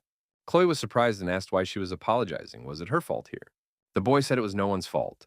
Khloe stated her father had always told her that attitudes toward the merits of a crime should not be influenced by the status of its holder. Vivian wondered, then why did the mistress look at her? Khloe stated that Vivian should have broken something for Edmund, so that he couldn't run away and escape from punishment. The young man thought that from that moment, their relationship would begin. They, that is the famous young daughter of the Sword Emperor and the talented female knight, team up. At times, they will be like sisters to each other, at times like mother and daughter. They have a special relationship. Vivian will stay by Khloe's side even if her family situation changes. Guy assumed that Vivian liked being a big sister or mother to Khloe. Khloe asked the young man what he was thinking about now. The boy sat pensive for a long time. The young man said that he was most proud of his title. Now that the name alone was not enough to get rid of his sins, and his own family was persecuting him, he had received the most fitting punishment for himself. Vivian told her mistress to listen to the young man speak. Can a child think like that? Khloe said that the young man was thinking correctly. The girl said she would call the dog Moon. It makes his name easier to pronounce. And Loon sounds good too. Babe asked so none of the girls suspected him anymore. Khloe said she'd heard Fell's story about the dark-haired boy. They say he destroyed the underground organization and freed all its victims. The girl winked at the young man and said that he had distinguished himself today as well. His deeds are simply impressive. He is something to be proud of. The young man was very glad that the girl believed him. Khloe warned the guy that from now on he should report such things to her in advance. Tiny said that he would now keep Khloe informed of his intentions. 3 days of travel had passed. The carriage stopped. What's the matter? Khloe asked. One of the guards came up to the carriage and said that they had met some traveler. Some pixie asks for a ride. She seems to be on her way. The passengers of the carriage came out to greet the traveler and to ask where she was going. The traveler said hello. The girl lowered her hood and said she was a world tree elf. The girl said her name was Irina, and she welcomes the owners of this carriage. Could they please let her down a little? Khloe was glad when she saw a real elf. Julian acted more cautiously. The young man looked at the stranger suspiciously. He decided that she was a dark magician of the fifth circle. Elves are the descendants of fairies, renowned for their beauty. Elfheim is a kingdom of elves located in the far west. In the kingdom of Aslan, located in the Near East, they are extremely rare. Most of the residents are friendly. Elves are natural-born summoners of spirits. They are known for their purity, kindness, and peacefulness. The young man thought that such a pure creature turned out to be a dark mage of the fifth circle. Khloe asked, is the elf heading north to the Beastman Kingdom through the Duchy of Valentio? Alfina said that their kingdom seems like a nice place. It has long been at odds with Aslan. Khloe said that the place was very far away. Alfine said she was going there for training. Her goal is to explore the world and collect stories from different places. Khloe stated she knew what this was about the training of 11 knights, the elite among the elves. Alfina said that the girl was very well informed. It is nice to deal with an erudite person. Alfina pointed at the puppy and asked, is that their spirit? Khloe was surprised that Alfina realized that this spirit. The girl pointed at the young man and said that it was his master. Alfina had heard that there were almost no summoners among humans. It was very strange to see such a young man. The boy thought she knew everything before she came here. That man was a very important person. The young man realized that something might happen now, something that could not be foreseen. The young man knew he couldn't rush into battle right now. But he had never seen elves before. Vivian and Khloe looked at the young man judgmentally. Vivian held the young man down and wouldn't let him go. She asked what he was doing. The boy thought that they should all agree on what they were doing now. Tiny thought it was fortunate she didn't know what abilities Moonwalker had. The only one who knows that is the one who made the contract with him. The young man couldn't understand how she managed to hide so much demonic energy. Alfina said their meeting was momentous and offered to show some magic. The girl showed the flames on her hand. The young man thought she might even be releasing mana. The boy had learned to tell them apart in his time. Otherwise, there'd be 10 times as many losses. He should have listened to Argon in his day. The young man looked at the guards and thought that there were 12 Stage 3 experts with them. They also have one Stage 4 swordswoman at their disposal. The guy meant Vivian. Mages' circles are said to be the same as mana users' stages. It would take 5 people to overcome someone who outclasses you by a level. So for a young man with his second stage to defeat a 5th circle mage, it would take 100 like him. The young man thought that if he got into a fight with Alfina, he would have no chance of winning. He should do it using the surprise factor. The timing must be right. Suddenly, the puppy jumped from Khloe's hands into Vivian's and began to play with her. Vivian said she would hold him now. Alfina said they have a sweet spirit. She would like to hold him in her arms, too. Tiny said he didn't mind. The young man took the puppy from Vivian and wanted to give it to Alfina. Alfina said she would not refuse, and she held out her hands to take the dog. At that moment, something incredible happened. The silver wolf spirit increased in size and roared loudly at Alfina. The young man pulled out his mace. Vivian wounded Alfina in the torso with her sword. She was bleeding. The wound was not fatal. Alfina activated the spherical defense around her. The guards realized that they would have to deal with demonic energy. Everyone guessed that Alfina was a dark magician. Alfina was angry with the young man who had figured out her plan. Alfina, being protected, asked when they had figured her out. Khloe thought she had done the right thing in trusting the young man with everything. The girl realized she was dealing with a high-level dark mage. Vivian was right to attack her. This conflict could lead to a conflict between the races. Now it's clear what Khloe's position is. The young man thought she was supporting Lord Phyllis. If they didn't attack suddenly, they would be in trouble themselves. Khloe decided to take responsibility and give her life if she had to. Vivian took the puppy in his arms. It was a special strategic move. The girl knight and the young man continued to attack Alfina. Alfina used her protective armor. After the first attack, when Alfina was wounded, the young man thought it was a waste that they couldn't hit her in the heart right away. Alfina immediately activated her protective shield and became less vulnerable, though the injury was making itself felt. Vivian shouted that now they must all attack at the same time, and everyone must listen to her command. The knights prepared to attack and defend their mistress. Alfina realized that now she would have to defend herself. The opponent used her magical internal energy, which she directed at her opponents. Alfina couldn't understand where she had gone wrong. How could they have guessed her identity? The young man said it was no big deal. Their rival reeks of vile power. Everyone can see that. Alfina realized that it was all Tiny's fault. If it wasn't for the young man, she would have succeeded. The girl continued to exude her dark energy on her opponents. At one point, the concentration of energy was so great that it exploded in Alfina's hands. Everyone around them squinted at the huge flash that followed the explosion. The young man closed his eyes and used his iron body to shield himself from the powerful energy emanating from the explosion. The explosion was so strong that the young man was thrown backwards by the blast wave, and the young man fell. The guy said it was the first time he had ever seen such a technique used. The effect was impressive, but Alfina survived. Vivian said her shield weakened and they must destroy the demon's servant. The girl rushed to the attack. The young man saddled his moonwalker and lunged at his opponent as well. The guy held his mace in his hand. He wanted to break Alfina's protective shield, to make her vulnerable. The young man hit his opponent's protective sphere with all his might. The sphere cracked. Just then, Vivian and the other knights arrived. They began to deliver powerful blows to Alfina's protective shield. The cracks widened. Alfina blamed only one person for what was happening. The girl decided although one person was to blame, she would destroy all opponents. Vivian stated that the opponent was hoping in vain to win, they would destroy her now. The boy climbed onto Alfina's protective dome and delivered a crushing blow with all his might. The opponent was doomed. There was another huge explosion. The blast wave threw Vivian and the other attackers back. Alfina was stunned. The protective shield was completely covered with cracks. Mage Alfina felt defeat approaching. She screamed, "How dare this young man organize an attack on her?" After a series of several attacks, the protective dome was barely holding, but they never hit her. Except for Vivian's first hit. Alfina screamed that she would not accept defeat, and would fight to her last breath. Alfina was surrounded by the advancing knights. The circle of attackers was narrowing. There was no chance of escape. Alfina noticed Khloe and decided to attack the unarmed girl. Khloe screamed in fear. Vivian was able to protect her mistress at the last moment, and get between her and her attacker. The girl knight shouted that everyone should hold their ground. The opponent, out of desperation, went on the attack. The young man developed tremendous speed and moved towards Alfina. He was accompanied by a powerful energy. The boy thought that he was able to completely block the fire. Thanks to the alteration technique, the iron divine armor was much better now than in his previous life. The girl knight stood before her mistress with a naked sword and was ready to give her life to save Khloe.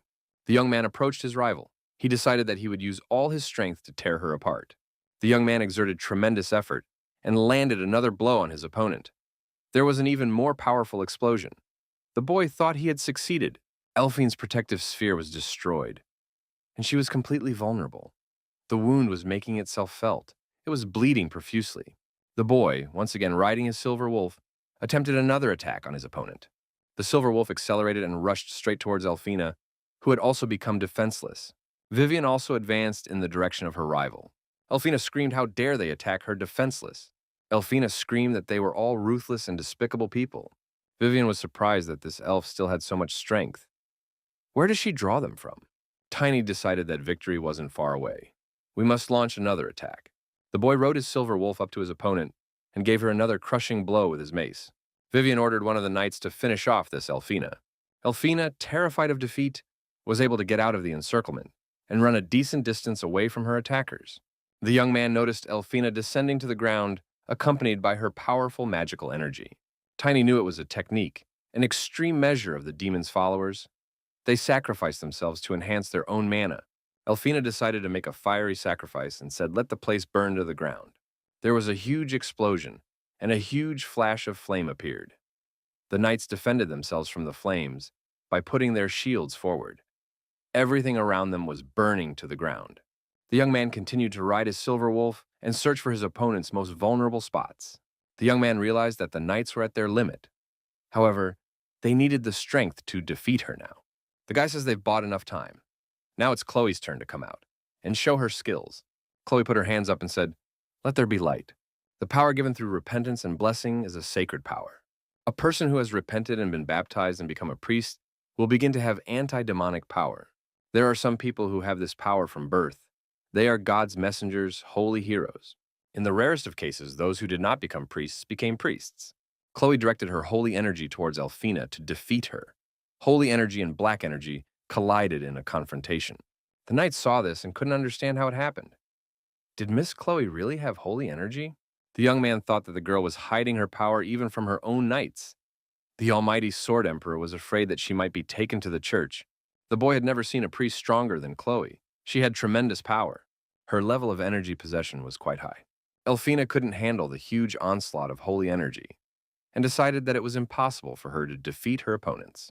While everyone marveled at Khloe's might, the young man walked over and made a decisive strike at his opponent. The guy said everyone around him was shocked, so he had to strike the decisive blow. Khloe said she shouldn't have done that. The young man asked why. The girl stated that she should have been questioned. The young man did so because of his inexperience, to which he confessed. Khloe said that even if she was a priest, she couldn't sense Alfina's demonic energy, so she would like to interrogate her. The girl said that in this case, her divine power would not cure her rival. The young man said that there was no one to cure now. The girl recognized that unfortunately they had no choice. The young man thought that they had destroyed a high-level dark mage. The knights were horrified that their mistress turned out to be a priest. It was unbelievable. The girl was distressed that her secret had been exposed. Khloe asked the guy, he knew about her secret, didn't he? He was the only one who wasn't surprised to see her power. Tiny said he knew about it. Khloe was surprised. Not even all her relatives were aware of it.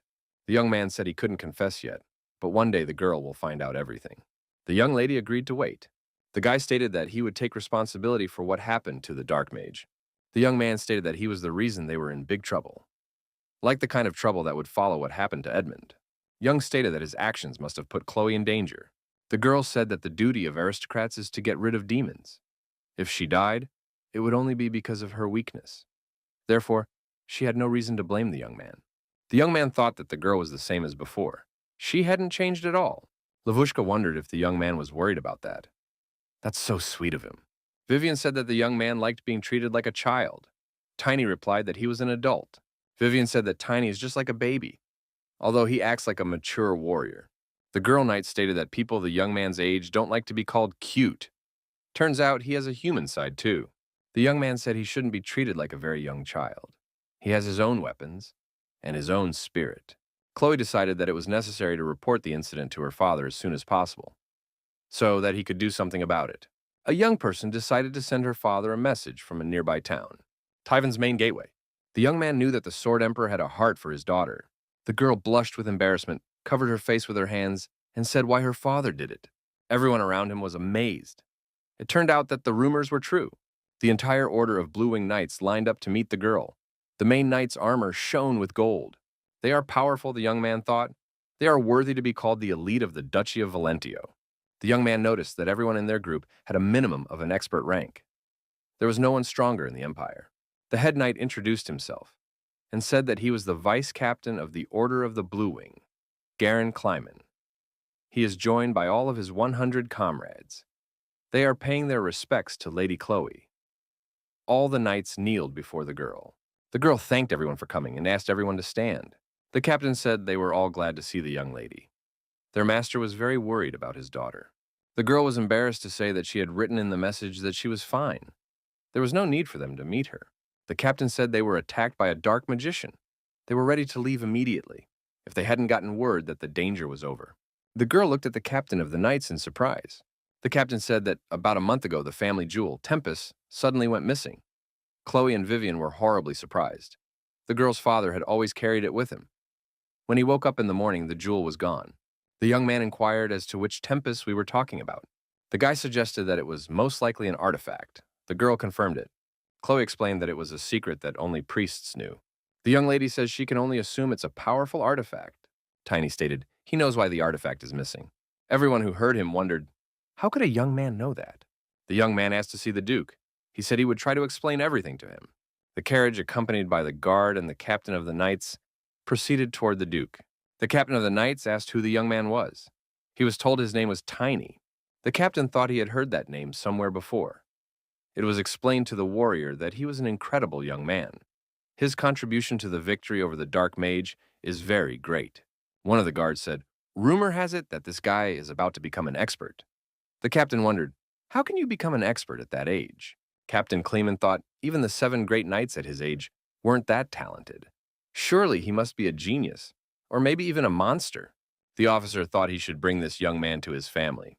After a while, Captain Kleiman remembered that this Tiny had sent letters from Fields. His name is very rare. That's why he remembered. Khloe looked out the window and she was very pleased with the view in front of her. The girl saw a huge flower meadow right in front of her eyes. It was an amazing sight.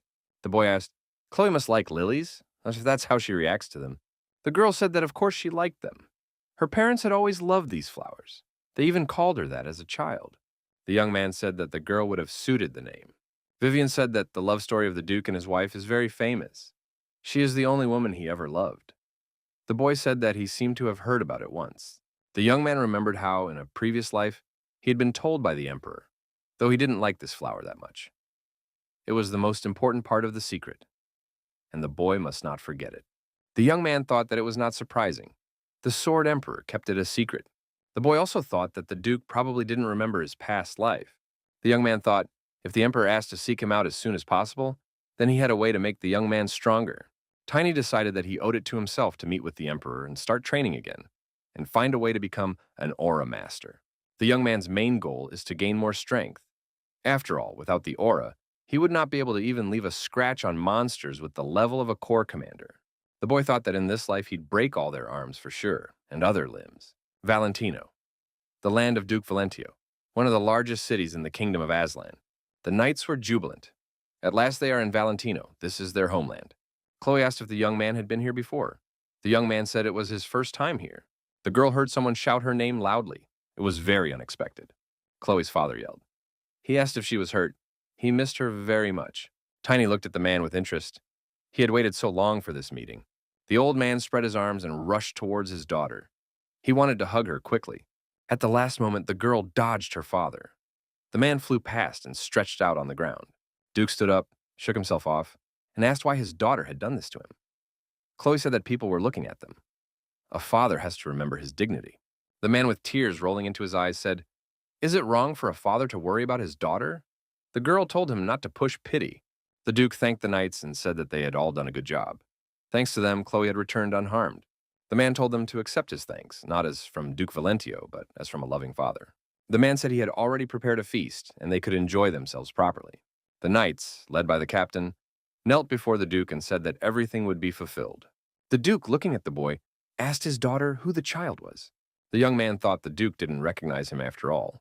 The girl recalled that she had written in her report about this young man. He would appear as a witness in the case of the dark magician. Father said he must have forgotten. The young man turned to the Duke and said he had something to tell him. His information concerns the Tempest. The old man was very much surprised and thought he had a very brave boy standing before him. The Duke at the same moment exerted a strong spiritual pressure on the young man. The young man crouched under the weight of this load. The boy thought that the Sword Emperor also had a lot to learn. The young man couldn't believe that the Duke's skill was at the level of an aura user. Astina, who is also one of the 7 great knights, is an aura superior. Zorik probably won't be one anytime soon. The boy thought that he could overcome the Duke's pressure by using the spirit power he had accumulated in his past life. The guy stated that he could tell you everything right there. The girl intervened and told the father that the young man, because of his age, did not yet have sufficient education. The old man thought for a moment. He decided that the young man would not have behaved like this because of ignorance alone. There was something else at work here. The old man decided to talk to the boy himself. The conversation continued in the Duke's study.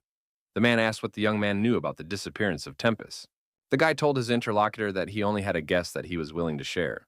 Duke said he was curious to hear what concerns the guy had. Tempest, the young man thought, was one of several ancient words he knew. Tempest, meaning time or opportunity. The young man speculated that if this jewel had gone missing somewhere a month ago, perhaps it had the power to reverse time. The Duke listened attentively to the young man and told him to continue his story. The guy said it all started with an incident that would happen 20 years later. The Duke continued to listen attentively to the young man. The boy was very enthusiastic about his story.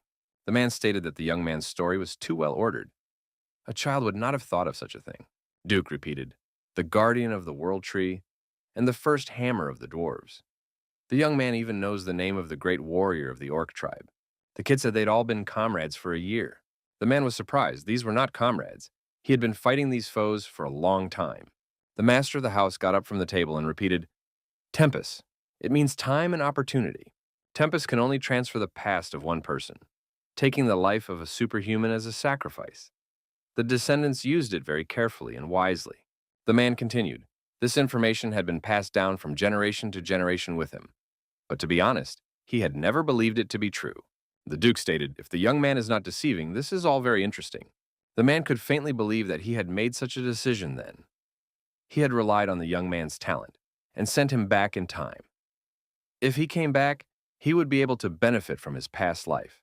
The Duke said that he would prepare the forces of humanity to fight against the Demon King's army. The Duke was perplexed. If all this was true, why had he sent the boy and not himself? The boy tried to explain his point of view. Because the Duke would become like this, like he is now. He'd be saying things and calling on everyone to save the talent. The kid said he thought the Emperor was senile at the time. The man stated that there was no way to know in advance how far back in time someone could be sent. The boy said that the Duke had used a power he wasn't even sure he had. The Duke agreed. Where was the confidence to come from if he had never done anything like this before? The man speculated that he told the guy at that moment that he was going to head back to the moment when the impact on his soul was the strongest, the moment his personality was formed. That's probably what he predicted in the future. The young man only now realized why he had moved to the day his sister died. The Duke asked the young man what he thought of this supposition. The young man, clenching his fists, said he thought the Duke was just right. He opened the young man's eyes. The boy calmed down a bit. It wasn't the Sword Emperor's fault here. He should be grateful that he could see his sister once more. The Duke said he had one last question left for the young man. The man asked if all he had asked the young man to do was to look for him. He had to tell the young man something to gain his trust. The boy remembered and said his daughter's childhood name, Lily. The Duke chose it because he and his wife liked that flower. The man said that everyone knew about it. The guy continued, however, the man doesn't actually like the flower. The Duke cried out loudly upon hearing these words of the young man. The man stated that he could have said such a thing. Even after his wife died, he couldn't admit it to anyone, so he didn't tell anyone. The Duke was discouraged. It appeared that everything the young man had told him was true. He didn't know whether to laugh or cry. The man stated, now it was clear to him why his family's jewel had been stolen, right out of his hands in his chambers.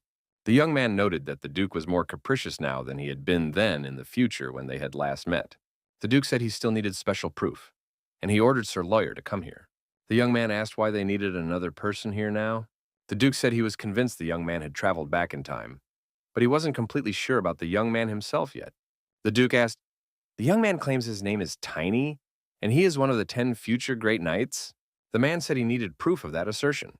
The guy should talk about his future ability, which he would appreciate. A boy and a duke stand on the threshold of a large, majestic palace. The young man thought it was unfair. The emperor had asked to find him, and now he was conducting tests. Tiny decided to play a trick on his interlocutor. He asked if he was curious about the future. The old man said he would love to review this information. Guy offered to tell the Duke a little about his family.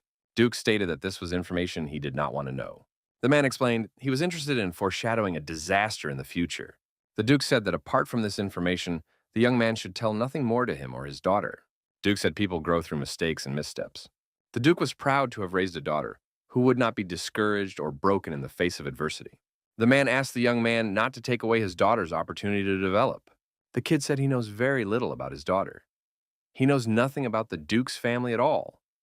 He was trying to save himself at the time. So, he had no interest in the emperor's affairs. The man was disappointed. The guy was in the future and didn't find out anything.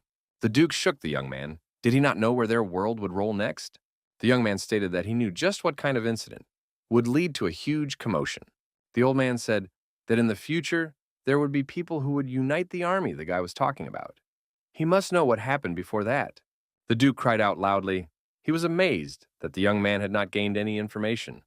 The young man thought he was crazy. The old man grabbed the boy by the ear and dragged him behind him. He said they advised him to hurry up and remember before he wiped him out. The old man led the young man into an empty room. There was no one else here but them. The place looked like an amphitheater.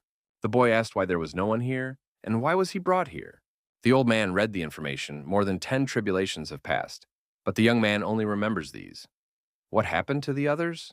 The lad said that besides this information, he had heard of other events either from gossip or from comrades. The Duke menacingly asked the young man if he had other valuable information. The boy thought that he should grow up sooner rather than later. In the past life, they had communicated with each other as equals. The man stated that the only useful thing here is that the hero and the saint appeared according to prophecy and went to war. The Duke said his name is Cromwell, 20 years old. We must find him soon and train him.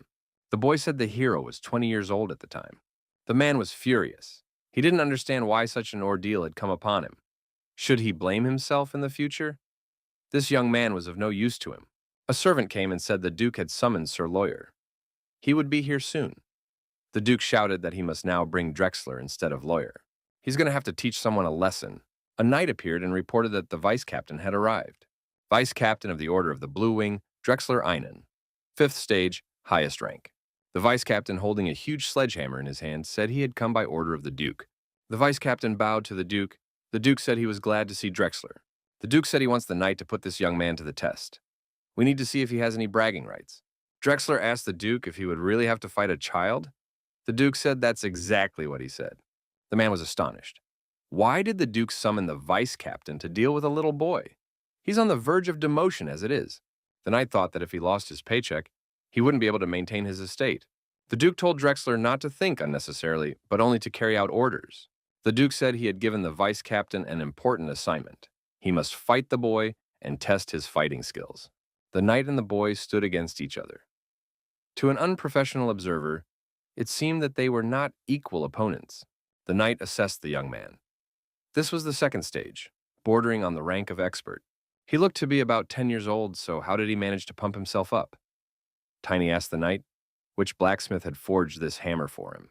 The boy said it would be much better if this hammer was a little bigger. and the boy gave advice on how to reconstruct this hammer. The Duke told the young man to concentrate. If he didn't take it seriously, he would be breaking their agreement. The Duke told Drexler to do his best, as long as he didn't kill the young man. The man told the young man that he had not promised to help the boy. Everything would depend on this fight. The boy asked the Duke if he really wanted him to overpower this vice captain. The Duke said it might not come to that. The Duke stated if the young man could land even one blow, he would recognize his victory. The young man agreed to such rules and said he would participate in this tournament. In the arena stood the vice captain with his sledgehammer and Tiny with his mace. The Duke was the observer. Duke thought that his way of using mana was unique. The man decided that, judging by the harness, this kid was a real genius. Duke was all the time in thought. This young man must have something else. There must be some good reason he brought this guy back from the future. If the Duke ordered this boy to go back in time, then he must have an outstanding talent. The man couldn't understand what he saw in this man. Duke said opponents should try their best. The young man decided that he would prove himself once more, announcing to the Sir Knight that he was ready to start the fight. The spirit of the silver wolf appeared beside the boy. The young man saddled his wolf. The guy said if the opponent doesn't want to attack first, he'll take the initiative. The vice captain saw the silver wolf spirit, surprised, but said that the young man still didn't stand a chance. The vice captain threw his hammer. The young man dodged gracefully. The hammer flew past him. The boy dodged his opponent's blow and sped on his wolf a little to the side.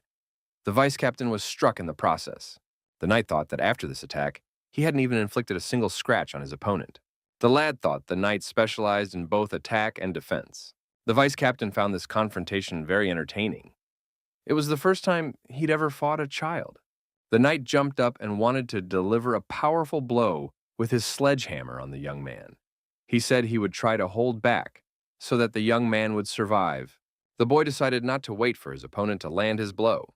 The young man decided that he would then surpass his opponent in speed. The vice captain made his strike, but the young man on his wolf was already elsewhere. The wolf was so fast that the captain didn't even have time to swing before his opponents went elsewhere. The knight was swinging his hammer, and it gave the impression that this hammer weighed nothing. The guy thought he was wielding a hammer that was longer than a sword and a half, holding it with one hand. So he usually held a shield in the other hand. The young man assumed that his opponent's defense was better developed. He decided to take advantage of that. The knight tried to catch up with his opponents and yelled, "How much longer are they going to dodge?" The vice captain yelled out that the young man and his wolf were running well. The Duke noticed that the young man was reading Drexler's movement. The Duke thought that apparently the young man was not without his past experience, gained during his 10 years as a knight. The boy's talented, but it's too early to decide. We need to see what else he can do. The Duke shouted that Drexler was dishonoring him. The more the Duke shouted, the more the vice captain became nervous. Even so, there was nothing he could do about the young man. The Duke assumed that the vice captain wanted to use his spiritual weapon. The old man shouted that he had to stop him. The vice captain's spiritual weapons against the young man's spiritual weapons came into play. Duke saw a powerful explosion.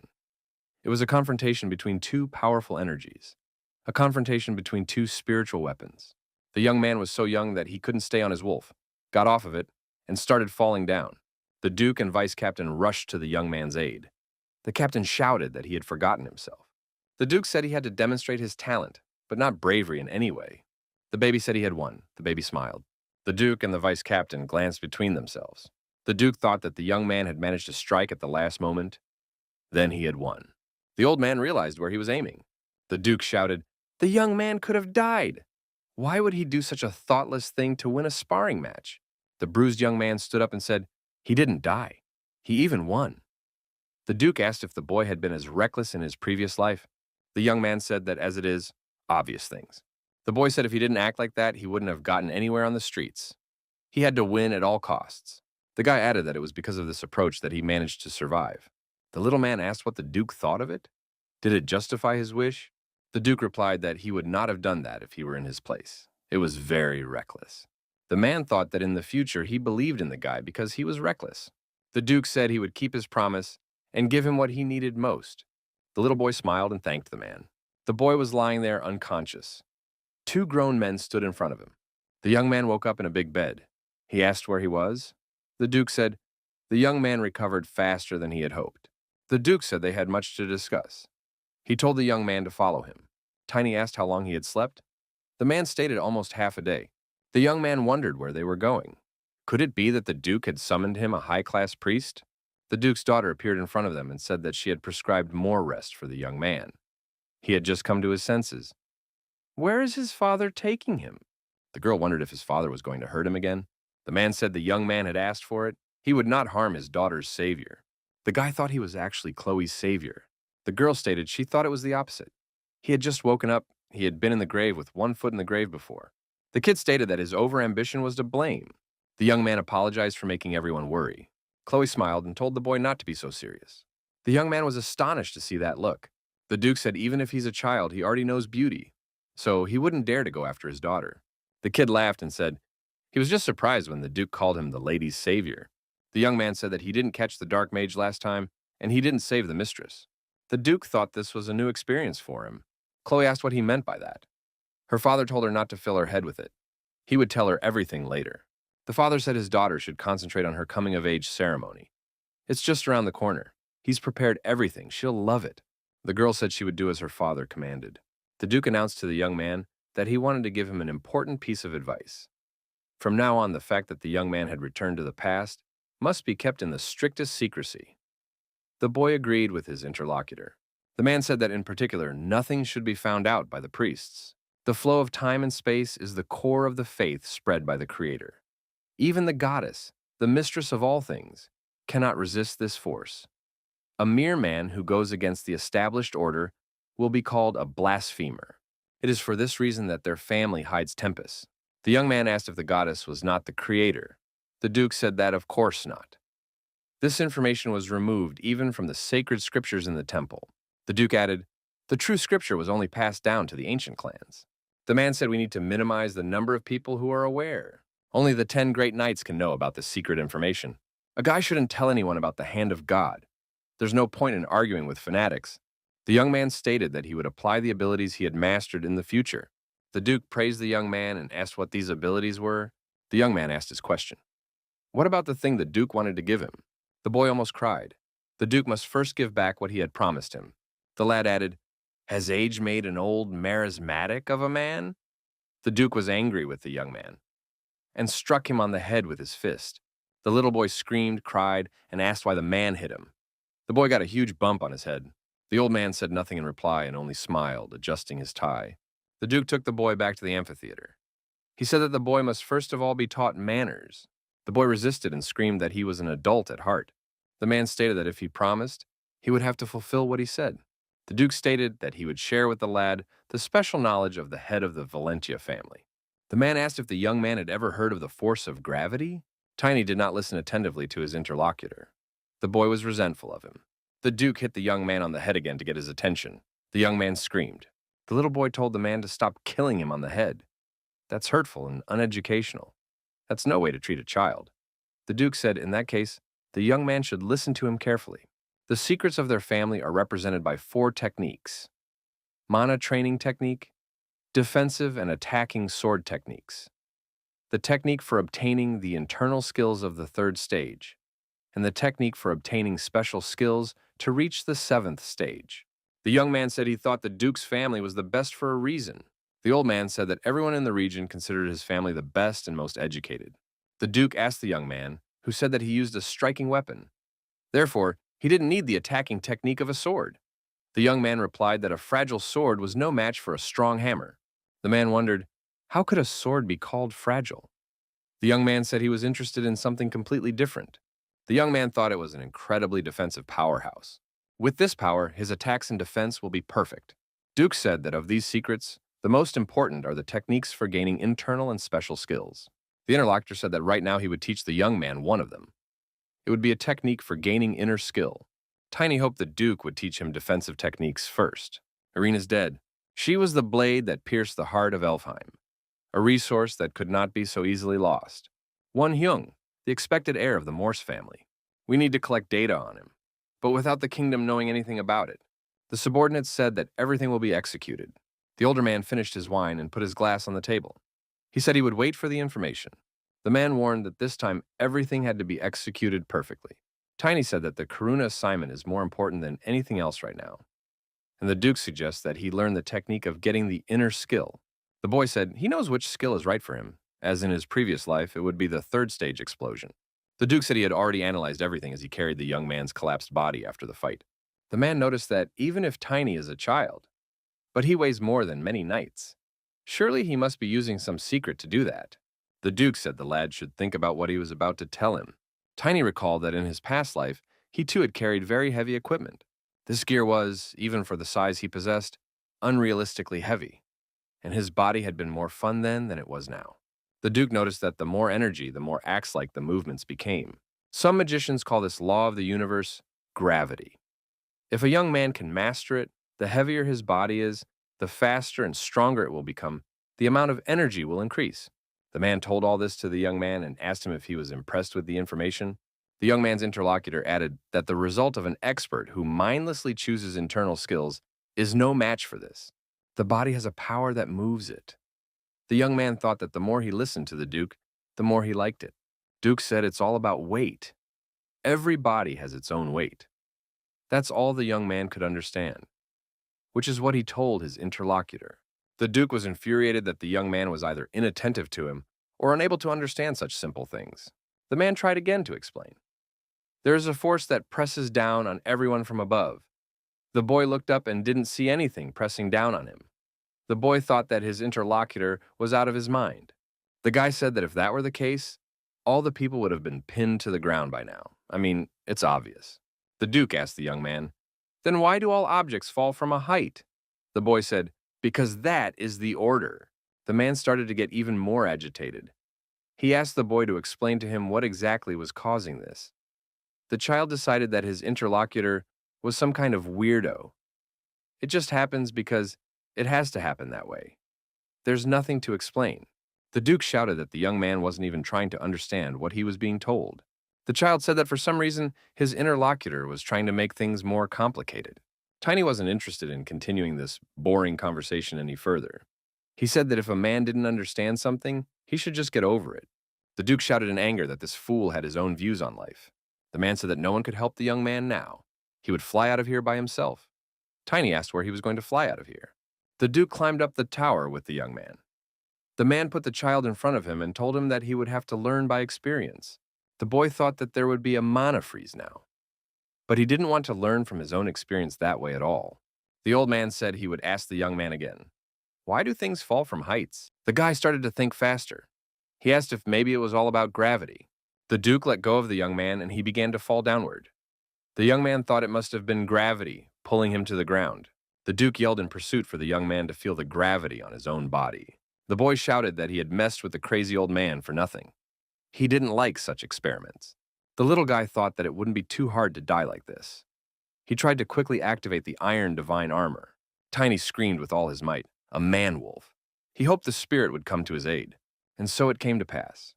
At the same instant, a silver wolf appeared and tried to save its master.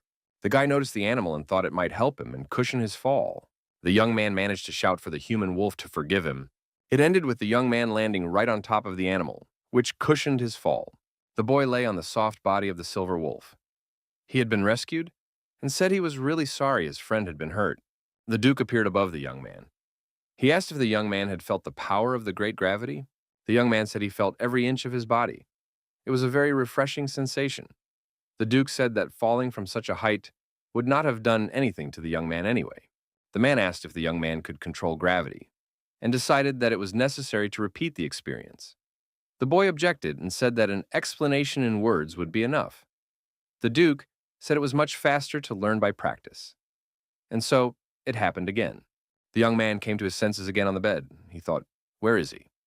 Khloe was in front of him, who was happy, and said that the young man had finally woken up. The girl stated she had heard that the young man had become an expert already. That's terrific.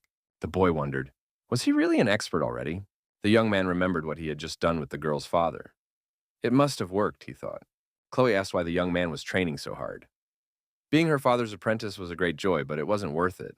The young man thought, was it really all training? Khloe cheerfully stated, it's great that the guy has become an expert. Everyone in the Order of the Blue Wing went crazy at this news. Tiny asked Khloe how her father would feel about her being here now. The girl must have a lot on her plate because of her upcoming coming-of-age ceremony. Khloe said she only needed to work on etiquette, so there wasn't much to do. The young man looked the young lady in the eyes and said, he is confident that the girl will definitely do well. Khloe asked what she would definitely handle. Tiny replied she would handle the upcoming ceremony. The young men discussed small things for a while longer. The girl declared that on this day she would be the main star, and all the attention will be on her. Khloe stated that she was a little worried.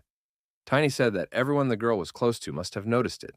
The young lady said that the boy was like family to her now. The young man was surprised. The girl explained, if her father educates the young man, then it can be said that they are family, and from then on he can call her sister. Khloe did not like the young man's reaction to her words. She said that she was the daughter of the Duke, and did not see anything funny in it. The girl asked that the guy keep this conversation a secret. Since they're family, the young man promised not to say anything to anyone and smiled back. Khloe said that Sir Drexler was looking for a young man. She had forgotten to mention it at once. Knight Drexler asked the young man, did they say he had become an expert? The young man asked why the knight had summoned him. The young man thought that none of this looked like a normal meeting. There were people present on the bleachers. Drexler told the young man to ignore them and concentrated on the answer. The knight asked what the young man thought about a rematch. The guy asked if it was a rematch with or without weapons, and I thought it was because of a past sparring session. The knight thought he'd lost his mind fighting a child. He thought it was unbecoming behavior for a knight. The knight shouted that the young man could attack him and fight however he wanted. He would now help the young man get used to his new power. The young man smiled and said if the knight so desired, he would agree. The guy yelled that he wasn't going to refuse and jumped up to deliver his blow. Tiny swung his mace at his opponent. The knight had time to put up his shield. Drexler felt his opponent's powerful jab. How is that possible? Is this definitely the same young man from last time? The kid was much faster and stronger than in the last fight. His opponent had a harder time holding off the young man's onslaught. The guy was regularly striking his opponent with his mace. The weapon seemed to be charged with powerful energy. Even a powerful touch could result in severe injury. The opponents decided to strike at the same time. Drexler's iron fist collided with his opponent's mace. After a head-on collision, the opponents flew off to the sides. The knight thought that the young man had a very strong blow. The man couldn't understand what was happening. His opponent had accelerated a lot. The young man was striking with lightning speed, and he was moving like lightning. The young man circled around his opponent like a butterfly. He didn't stay in one place and threw striking blows. Those in the stands thought that the young man's mace looked rather heavy. However, he wields it with great speed. Knight Drexler thought there was no point in holding back. The young man stated that this was what he had originally sought. The little guy thought he was getting better with each stroke. However, he had to stay alert at all times. The guy decided he needed a lighter swing, make it smoother. The young man decided to hit much harder, to maximize the effect. The young man wanted his manatee to get used to this style of combat. After that, he decided that it would be possible to release all the power. The guy applied Tiny's first combat move. It was a very powerful punch. The people watching shuddered. One onlooker thought that such power was reserved for an expert. After that blow, the arena was destroyed. The knight said, apparently there was no reason to spar anymore. The young man thanked Drexler for his help. He said it had been very enlightening for him. Knight said he was succumbing to the young man in this fight. Tiny stated that he was giving in a bit today as well, and he didn't fight at full strength. The boy reminded him that he was a true spirit summoner after all, and he could use the help of the Silver Wolf spirit. The knight said that this time, the young man passed the test, and added, welcome to the Blue Wing. Everyone watching began to congratulate the young man. The young man said that he had no plans to join the Order of Knights. Didn't the Duke say? Drexler was very surprised. How could the young man refuse it? After all, he had learned the Valencia family's secret technique. The Duke, apologizing, said that he had forgotten to warn the knight about it. The young man said, he who was going to travel the world had better not join any order. The Duke said that the young man did a good job and exceeded his expectations. He was very pleased with the young man. The young man thanked Duke Valencia for his help and said he would never forget it. Duke Valencia said preparations to settle the first calamity are almost complete. The man said that he would make a very important artifact for the young man. It would be a warhammer. An artifact is a weapon enchanted with magic. Artifacts come in different values. The value can be equal to a knight's income for several years. The young man said it would probably take a long time to make. The Duke countered that the artifact had already been in the making for months. The man added that it was supposed to be a gift to Drexler for his long service. Valentine's best forge, Rendel's hammer. The blacksmith told the young man that the Duke had asked for the hammer to be adjusted to the young man's dimensions. The blacksmith was the dwarf Randall. At first, the blacksmith refused and said he would rather refuse the order and pay compensation. How dare he treat his creation like a child's toy? A dwarf will always find a suitable owner for his weapon, even if he has to take a loss. He's just like Heinen. Tiny thought to prove to the dwarf that he was worthy of this weapon. The young man said that he was the best top-level knight and the blacksmith can't even doubt it. He just confirmed it in a test with Knight Dexler. The guy added that at that age, he is already an expert. That's saying a lot. The dwarf thought that this must not look like a trick. The young man must be telling the truth. All dwarves have a special skill. It's the eye of truth, a skill that separates truth from lies thanks to the waves of emotion in the voice. The gnome relented and said, "The young man probably isn't that bad. I'll have to work with him." The blacksmith told the young man not to leave and to wait a bit. A master of his craft showed the young man this work of art. The hammer was perfect. The boy wondered if this weapon was already ready. The blacksmith said he had to adjust it a little more to the young man's dimensions. Also need to fix the automatic recovery of hit gain and add defense magic. The boy asked, "What about offense magic?" The dwarf wondered if the fans of simple weapons were not interested in defense at all. The young man said that the artifact hammer is an unusual item. It's even rare, to say the least. Therefore, it was a sin to give up the opportunity to have 3 magical functions. The blacksmith stated that he actually had another hammer. The young man was interested. He asked to see it. The blacksmith said that that hammer is made of pressed black iron and has a rune to increase its weight. Because of this, that hammer is difficult to carry. The knight for whom the hammer was intended refused it because of its weight. His shoulder became sore. The guy was interested in this hammer and said it sounds delightful. He asked what features it had. The dwarf replied, "There is an automatic function of strengthening the blow and self-healing." Tiny wanted to see that hammer. His eyes lit up. He had never seen anything more magnificent. The young man decided that having such a hammer would be a great honor. The blacksmith offered the young man to take this hammer in his hands, and he said that it weighed more than 100 kilograms. The guy grabbed that hammer and said it was really heavy. The young man swung around and gave a very powerful blow to the ground with this hammer. A good crater was formed. The blacksmith was outraged. This young man can destroy everything here. Tiny hugged this hammer and said it was very cool. The blacksmith thought the young man was crazy. The warrior thought this hammer was a bit short, but it looked similar to the nocturne he had used in a past life. The young man asked the blacksmith to adjust the handle so that he could use it when he grew up. The blacksmith said that the young man must first pay for the damage he had done, and pointed to a crater in the ground. The lad said the dwarf could ask the duke for double payment. The young man asked if this hammer had a name. The blacksmith was trying to think of a name, and thought a double bonus was a good thing. Duke Valencia was very surprised when he found out that the blacksmith had a different hammer. The man declared that even Dexler would be satisfied, because he would have his own hammer. The kid said it would take 2 weeks to rebuild the hammer for him. He'll be practicing hard the whole time. The boy added he didn't even think he could become a superhuman someday. The Duke wondered where the young man had picked up Western words. Tiny explained that because of his appearance, he decided to add foreign words to his vocabulary. After all, he has a dark hair color. Many people say that he is from a clan of mages. The man smiled and said that his interlocutor was very entertaining and well thought of. It's very cool to use foreign words. Everyone will be sympathetic to his peasant hair color. The guy decided that his interlocutor had a very nasty temper. The Duke thought that in 2 weeks, his daughter's coming-of-age ceremony would be over, and the young man would be gone by then. Tiny asked, does the Duke still want to announce it? The Duke said if the young man has a relationship with the royal family in mind, he cannot cancel the engagement to the crown prince. The guy said the crown prince would die the day after the wedding. Why would the Duke want to do that? The following summer, all direct heirs to the royal family of Aslan will die during the second calamity. Because of this, the strongest kingdom will fall apart in internal strife. After that, the princess will become a widow, and she will be called the unlucky crown princess. Duke Valencia said if he knew about all of this, he could prevent it, so there was nothing to worry about. The young man stated he also knows that the second outlaw prince will also die. The guy remembered how Khloe had suggested calling her sister. The young man said that in her past life, the emperor was unable to help her. They do not know any details now. The man said his daughter is a bright child. His daughter's character and abilities are brighter than her appearance. People don't even realize it. The young man said that sooner or later people would find out about it. The father will help his daughter, but eventually she alone will have to settle the kingdom. When the warrior met the girl, she didn't seem happy. The Duke stated that for his daughter, for the world, he would choose definitely the better path. The man stated that we need to prevent this from happening.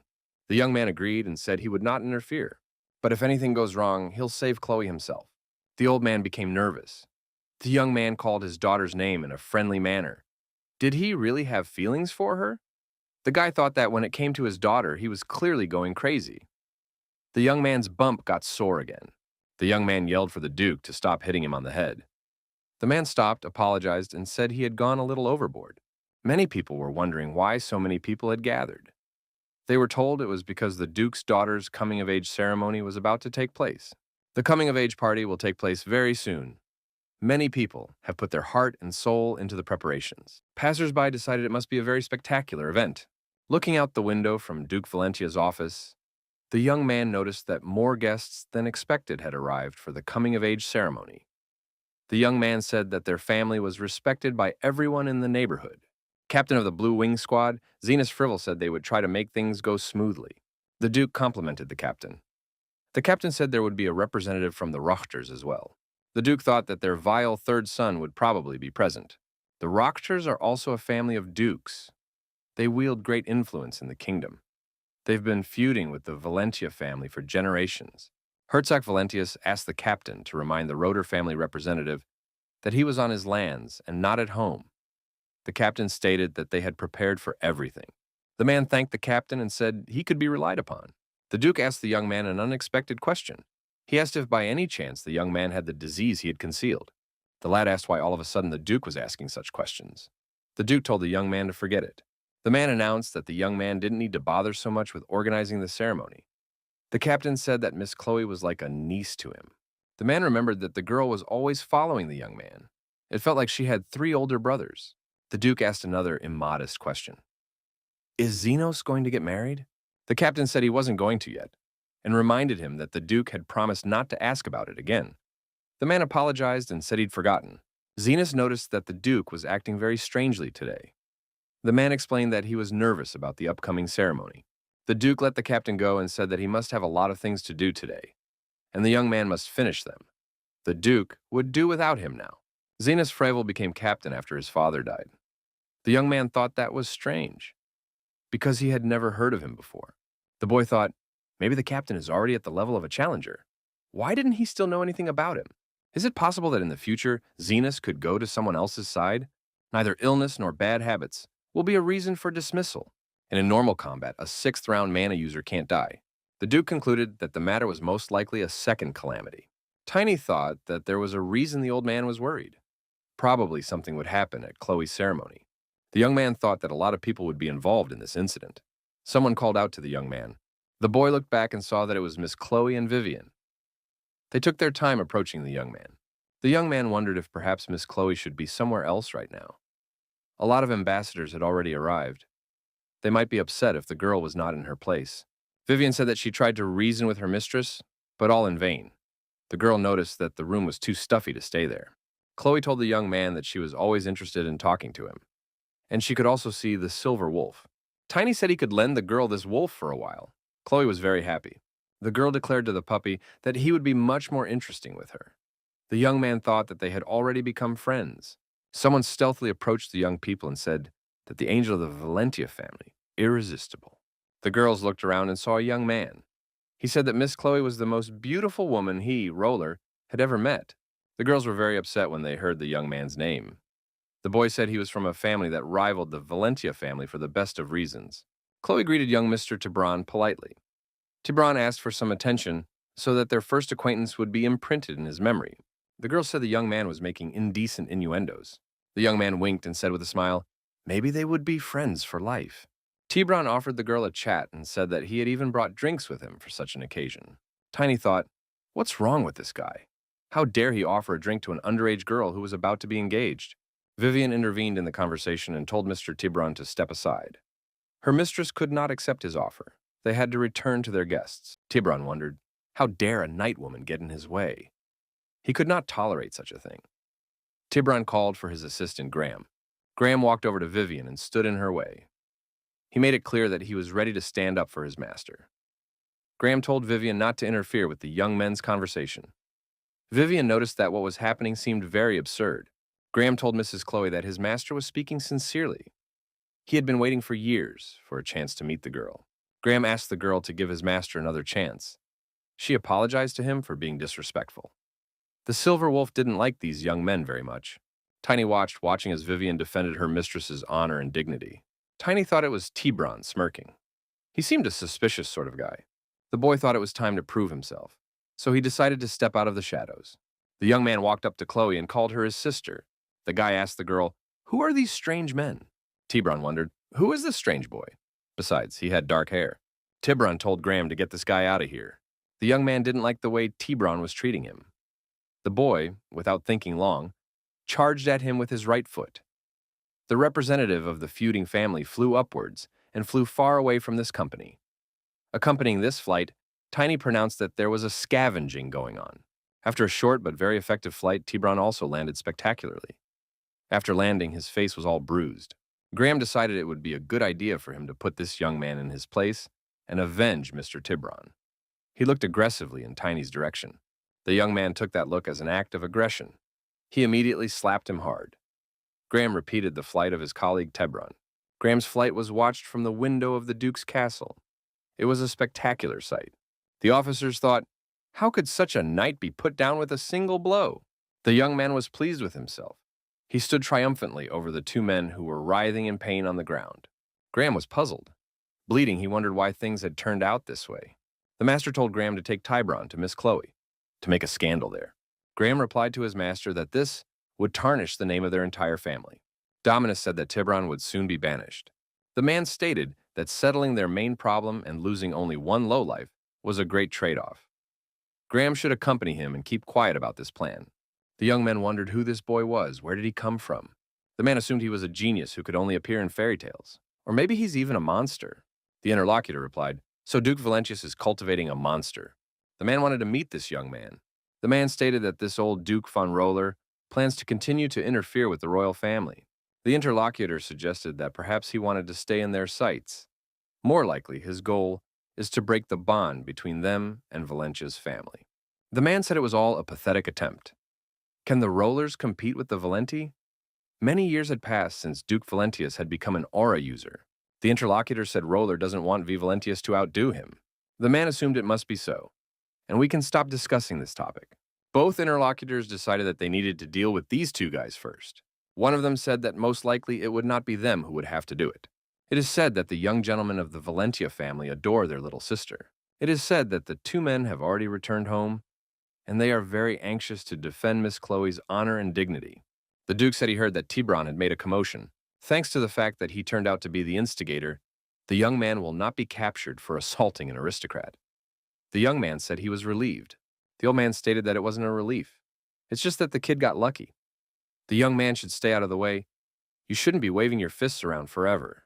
The Duke wondered if the young man wanted to go to jail before the Demon King's army arrived. Tiny said it was those guys' own fault. They were acting weird. The Duke agreed with the young man's assertion. He had expected something like this. The man declared that Tibron had gotten a bang for the buck. The Duke's eyes glowed with hatred.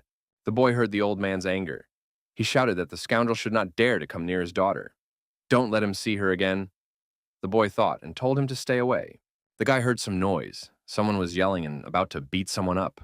It was Khloe's brothers who resented Tibron looking at their dear Khloe. They wanted to teach him a good lesson.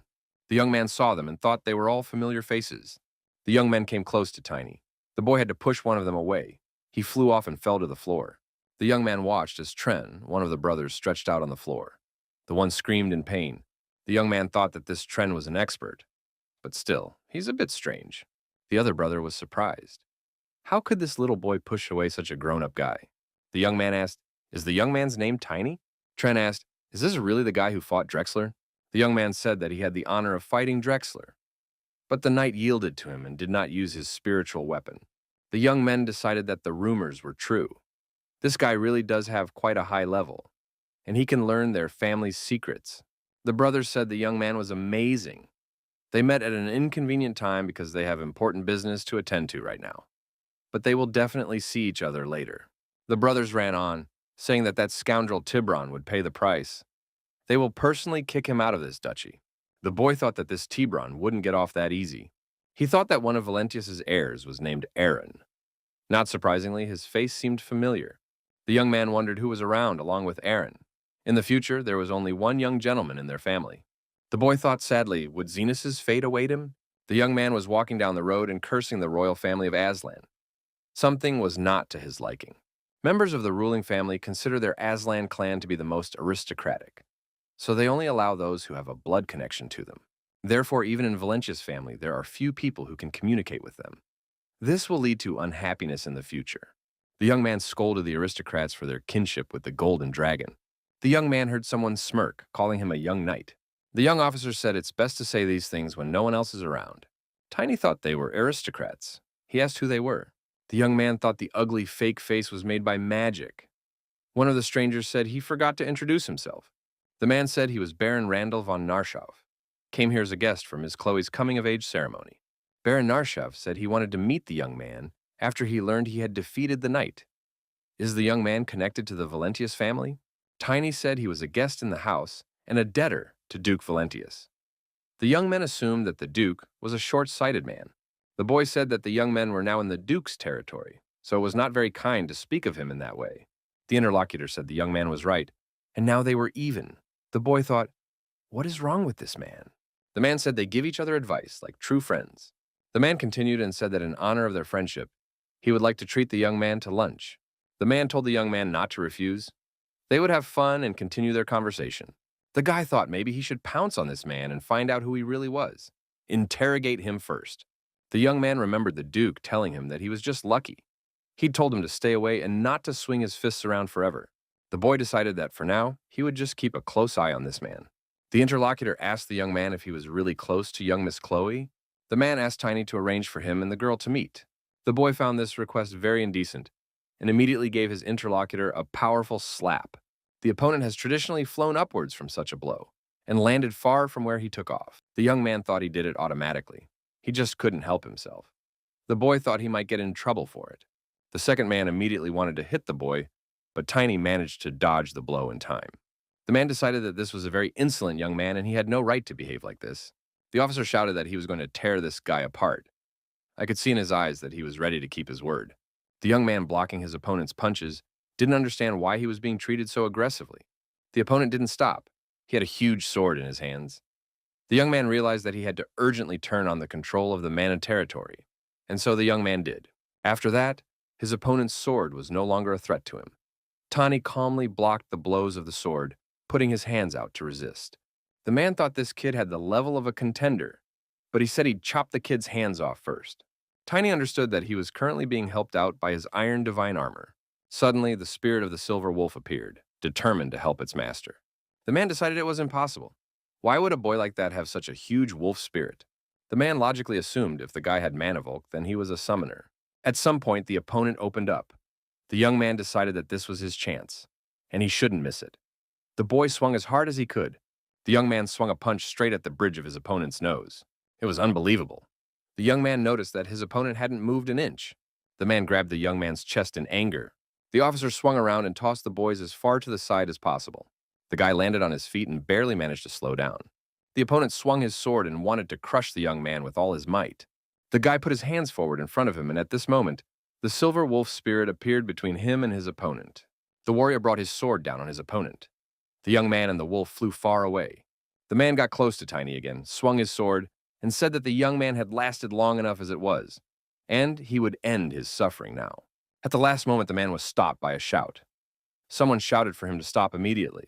The young man turned around and saw that it was his coworker, who was shouting that it was his own fault. Tiny is sitting at a table. Across from him sits a young man, who said he had wanted to see the young man for a long time, but he didn't realize it could happen like this. The guy told the boy that he was very over-suspicious. The guy said his coworker would forgive the young man, so the case would be dismissed. The man added that the boy should keep in mind that Valentina was no place for fun. If a man hides his identity with magic, then he has permission to do so. Signed by the man in charge. The kid nodded silently in response. He thought that the energy of his interlocutor was frightening. He didn't even want to object. The man stated that people expect a lot from Tiny. The boy must not let them down. Tiny should be a little more restrained and then he'll be great. That's what the Duke said, by the way. The man said he had a lot of things to do, so he had to leave. The boy said he wanted to ask one question. The child asked who Randall was. The interlocutor said that this is classified information, therefore, he cannot divulge it. Tiny realized that means he's connected to the royal family. The man said he didn't have to tell the young man anything. The boy thought it was logical, since his knight was at the level of a challenger. Tiny thought it had to do with Chloe's fiancé, who would come from the royal family. Soon it would be announced that she was engaged to the crown prince. It's been 1 week, the day of the ceremony. The young people are walking in the park. A young man in the banquet hall silently observes the guests. The boy noted to himself that my lady was not there yet. The young man remembers his sister Chloe as a child. The guy did everything he could to make today the best day of her life. At this moment, Tiny was consuming the delicious food he had purchased from the banquet table. The boy asked Sir Zenas, "What kind of food was this?" The young man said for the boy to calm down. The young man asked Tiny if he could eat a little slower. There was enough food for everyone. The boy didn't want to stop. The child, chewing his food, said that he already eats very slowly. Zenas stated for the young man to stop stuffing his mouth, or his jaw might fall off. Tiny, having stopped finishing his meat, inquired what his interlocutor had told him. Zenas figured the boy was at an age where he needed to eat more to grow up. The young man heard someone addressing him and calling him a young knight. The boy tried to swallow his food quickly. The new interlocutor said that Zenas was a busy man. Therefore, would the young man mind talking to him for a while? The guy said he was disgusting last time. Tiny lowered his head and thanked his interlocutor for being magnanimous and being able to forgive him. The man said he shouldn't have made such a request of the young man, but the boy's strength impressed him. The man said if he said anything rude again, the boy might hit him. The boy said he'd do it if he had to, from the heart. A man in the audience said it was time to salute the star of the day. Everyone looked at the man, and he introduced Khloe von Valencia and her father. Duke Valentius and his daughter Khloe appeared before the guests. The girl graciously greeted everyone present. She was gorgeous. Tiny and his interlocutor stared at the young lady with their mouths open. Everyone thought the girl was statuesque and very beautiful. The boy thought, surely it was okay for this man to say that about Khloe. Everyone present thought it was the angel of the Valencia family. The men remarked that the girl was very beautiful. Khloe lowered her eyes from modesty. The girl didn't know what to say to her. The young person thought that things wouldn't be the same now. She's all grown up now. Khloe's brother and Tiny looked at the girl with admiration. The boy remembered again how the girl had asked him to call her sister now. The young man thought that he would pray for her happiness in this life. Following the girl, the spirit of the silver wolf appeared in the hall. The wolf jumped into the girl's arms and began licking her. Duke thought, that's Tiny's wolf. Khloe sat down in her seat. The wolf climbed into her lap. The old man couldn't understand why the girl was now with the wolf. Was it really so intended? Suddenly, the wolf began to increase in size. Khloe was frightened. The wolf jumped to the floor, continuing to grow. When it grew, it was enormous in size, much bigger than the girl. Everyone looked at this picture with amusement. There was a young lady sitting on the throne. At her feet was a huge silver wolf. Everyone assumed it was an angel along with a divine creature. The man remarked that it is very elegant. It is a true form of spirit. Guests thanked for the brilliant performance. It was very moving. The boy thought, who does this guy think he is? To thank him for it. Tiny noted that the man was suspicious as well. I should hit him again. The Duke thanked his daughter for growing up to be so wonderful. The man said that if her mother could see her now, that would be wonderful. The girl's mother had always wanted her daughter to become what she is now. Many people wept when they heard the Duke's words. The boy wondered, don't they know the history of this family? The Duke took out a ribbon and pendant and put it around her daughter's neck. The host said that the main event of the ceremony would now take place. It's time for everyone to introduce the young lady's groom. The Duke said he would now announce who would be his daughter's husband. The Duke said that his daughter's husband would be that man over there and pointed his finger at him. A mysterious yellow mist began to emerge from the Duke's finger. Everyone froze with excitement. The guests thought it was a magical projection. The image of a young man clearly began to emerge from the yellow mist. The young man introduced himself. He said his name was Bradley von Aslan. The young man announced that he was incredibly excited to have the angel of the Valencia family as his companion. The young man apologized that on this joyous day, he was unable to attend this ceremony in person. Vivian was amazed. This is the reincarnation of the wise king. The boy thought, wise or not, he had died in vain in his past life. The man who was standing next to Tiny said it was time for him to speak. The boy took the man's hand and asked where Baron Nalsa was going. Guy added he highly doubted that this was the time for the Baron to speak. The Baron stroked the boy's head and told him not to be nervous. The man said he understands the boy's concern, but the boy shouldn't be wary of him. The Baron suggested that the young man read Nalsa's word backwards. The boy was surprised. The young man realized that he would get the word Aslan. As he left, the Baron told the young man that they would see each other again.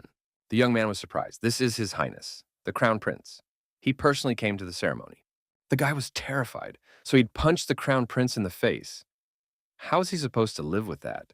The young man realized he was in an unforgivable situation. The young man thought about letting him die at his wedding next year. Zenas asked, what was Tiny thinking about? To distract himself, the young man said that it was very hot outside today. The interlocutor said that there was nothing to worry about. Zenas said that His Highness had already forgiven the young man, but even if he remained dissatisfied, the young man would be safe in the territory of the duchy.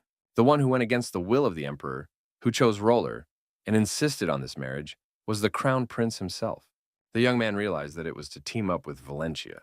Zemna said that his lordship had asked him to give something to the young man. The guy said the preparations are complete, and after the ceremony, the duke should come by. Tiny approached the duke. The man had prepared some papers for the young man. The duke first of all thanked the young man for the silver wolf spirit. He was able to calm her down a bit. The boy said it was nothing, it wasn't hard. The duke said he still can't believe the young man has a spirit of his own. The man said that Karun's feminine artifact, the humanitas, would disappear, and a sudden attack of magical monsters, the Krakens, would leave the capital city of Ortus in ruins. Of all the monsters, why Krakens? The boy said that's for them to find out. What about the warhammer? The duke said that this hammer had already been finished. The man added that the blacksmith is expecting the young man at his forge tomorrow. The weight is heavier, the efficiency is higher, and it is self-healing. The blacksmith said he corrected all the manivolts to customize the hammer to the young man. The blacksmith said he's been watching the young man and he finds him strange. What is this young man made of? The boy looked at the hammer with delight. He said it suited him very well. The blacksmith suggested the young man swing this hammer to test it in action. The guy picked up the hammer, swung it a few times, and said he had a very strong feeling. The young man was saddled with a silver wolf spirit. He was holding a war hammer in his hands. The guy threw that hammer forward with a swing and said, "This is what it takes." The young man stated that this hammer was much better than he had expected. He decided to thank Randall the blacksmith properly. At this moment, the silver wolf spirit sensed something and roared. The young man assumed something was wrong. A guy on a wolf with a hammer in his hand went on a scouting mission to see how things were going. The young man soon realized that the spirit behaved this way, most likely because of the moonlight. Tiny told his wolf that he was hopping around like a rabbit today. The guy was pleased with the wolf's speed. He said it was fine. That way, they could reach the port city of Anaxen in a week. The man is arranging the figures on the map. It's a very important map. An aide came up and reported that the boy had left the duchy. This guy's traveling on a spirit beast, and his speed is 4 times faster than the palanquin. The man asked where the young man was going. The aide reported that the young man was moving to the nearest town towards Karun. Everyone realized it was the city of Anaxen. The man ordered that the opportunity be taken to get rid of this young man. The man ordered that a tamer be called. Tiny slowed his wolf down. They were blocked by armed men. The young man asked who they were and called them all a dirty word. He made it clear that he was not afraid of anyone. They were bloodthirsty brigands. One of them said, the guy didn't seem to realize the position he was in. One of the brigands said he heard the boy had become an expert.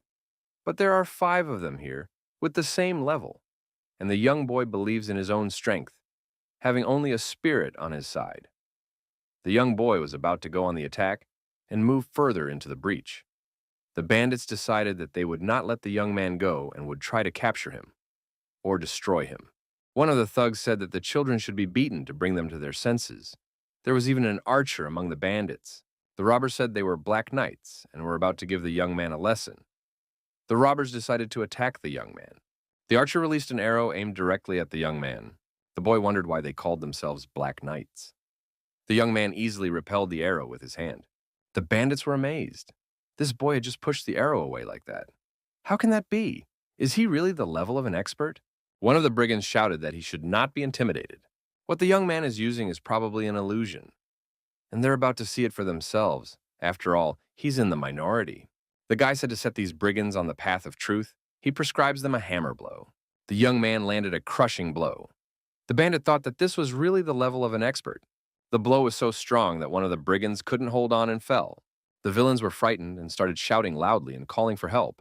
The young man said, "So much for the great Black Knight." The young man declared the attackers to be vermin and servants of the demon. The robbers were frightened, turned around, and started to run away. They said he wasn't described that way at all. The boy gave chase. The bandits scattered. The young man shouted loudly, who gave them permission to leave. The young man swung his mighty hammer and shouted for all the brigands to die, and called them pathetic mediocrities. The young man decided to make a thunderclap. Lightning flashed all around, and the bandits ran away even faster. The bandits were afraid of the consequences, stopped, dropped their weapons, and raised their hands. They were ready to surrender to the mercy of the victor. Tiny gave another blow of the same kind, and all the brigands were struck. No one escaped retribution. The young man, pleased with himself, said it worked out great. The young man looked down at his weapon and said that he would crush everyone with that hammer. The young man continued on his way, thinking, how could these villains have known he would be passing through here? The guy thought for the future that in cases like this, at least one should be left alive. Tiny felt that someone wanted to attack him again. What could it be? The young man thought. The young man saw a two-headed giant peering out from behind a tree. The four eyes shone brightly and intimidatingly. The boy thought he was facing a two-headed troll. It was the scariest thing he had ever seen. The two-headed troll yelled in two voices. The young man thought he was in for a severe ordeal. The young man couldn't understand why a top-level monster had appeared here. The monster continued to shout and swung his cold weapon at the boy. The level of monsters is determined based on how their strength correlates to human strength. A level 5 monster corresponds to a 5th circle mage, or superior level mana user who can handle it. Tiny still had no way of understanding why a level 5 monster was coming after him. Tiny, thanks to the wolf's quick paws, was able to elude the huge axe of the two-headed troll.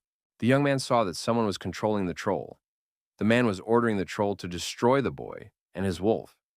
He said that the boy was just a worthless boy who was hindering their organization. The stranger shouted for the troll to hit until there was nothing left of him. The boy ran away to a safe distance, stopped, and got off the wolf. He wondered where the troll had come from. It turned out it was all about the monster tamer. The young man ordered his moonwolf to grab him, and the wolf rushed to the attack. The villain shouted that nothing would work out for the young man. The troll, flashing its red eyes, did not calm down and did not give up hope of destroying the young man. The monster once again swung his bloody axe. He let out a hunting cry in two voices. The monster struck blow after blow. The young man managed to evade his opponent's axe all the time. The monster never struck the young man. But there were many chopped trees in the neighborhood. The young man thought that this terrible troll had gone on a rampage. He would be difficult to control. The young man couldn't catch a break. The monster kept chasing him from one place to another. The boy was starting to get annoyed. Strength and regeneration, pesky abilities that are enough to make a troll a level 5 monster. But there is a limit to his rage. He just had to be patient and choose the right moment. The young man realized that he had to hold out, and at the right moment, he would be able to attack. The monster emitted poisonous smoke. The young man tried to run away to a safe distance.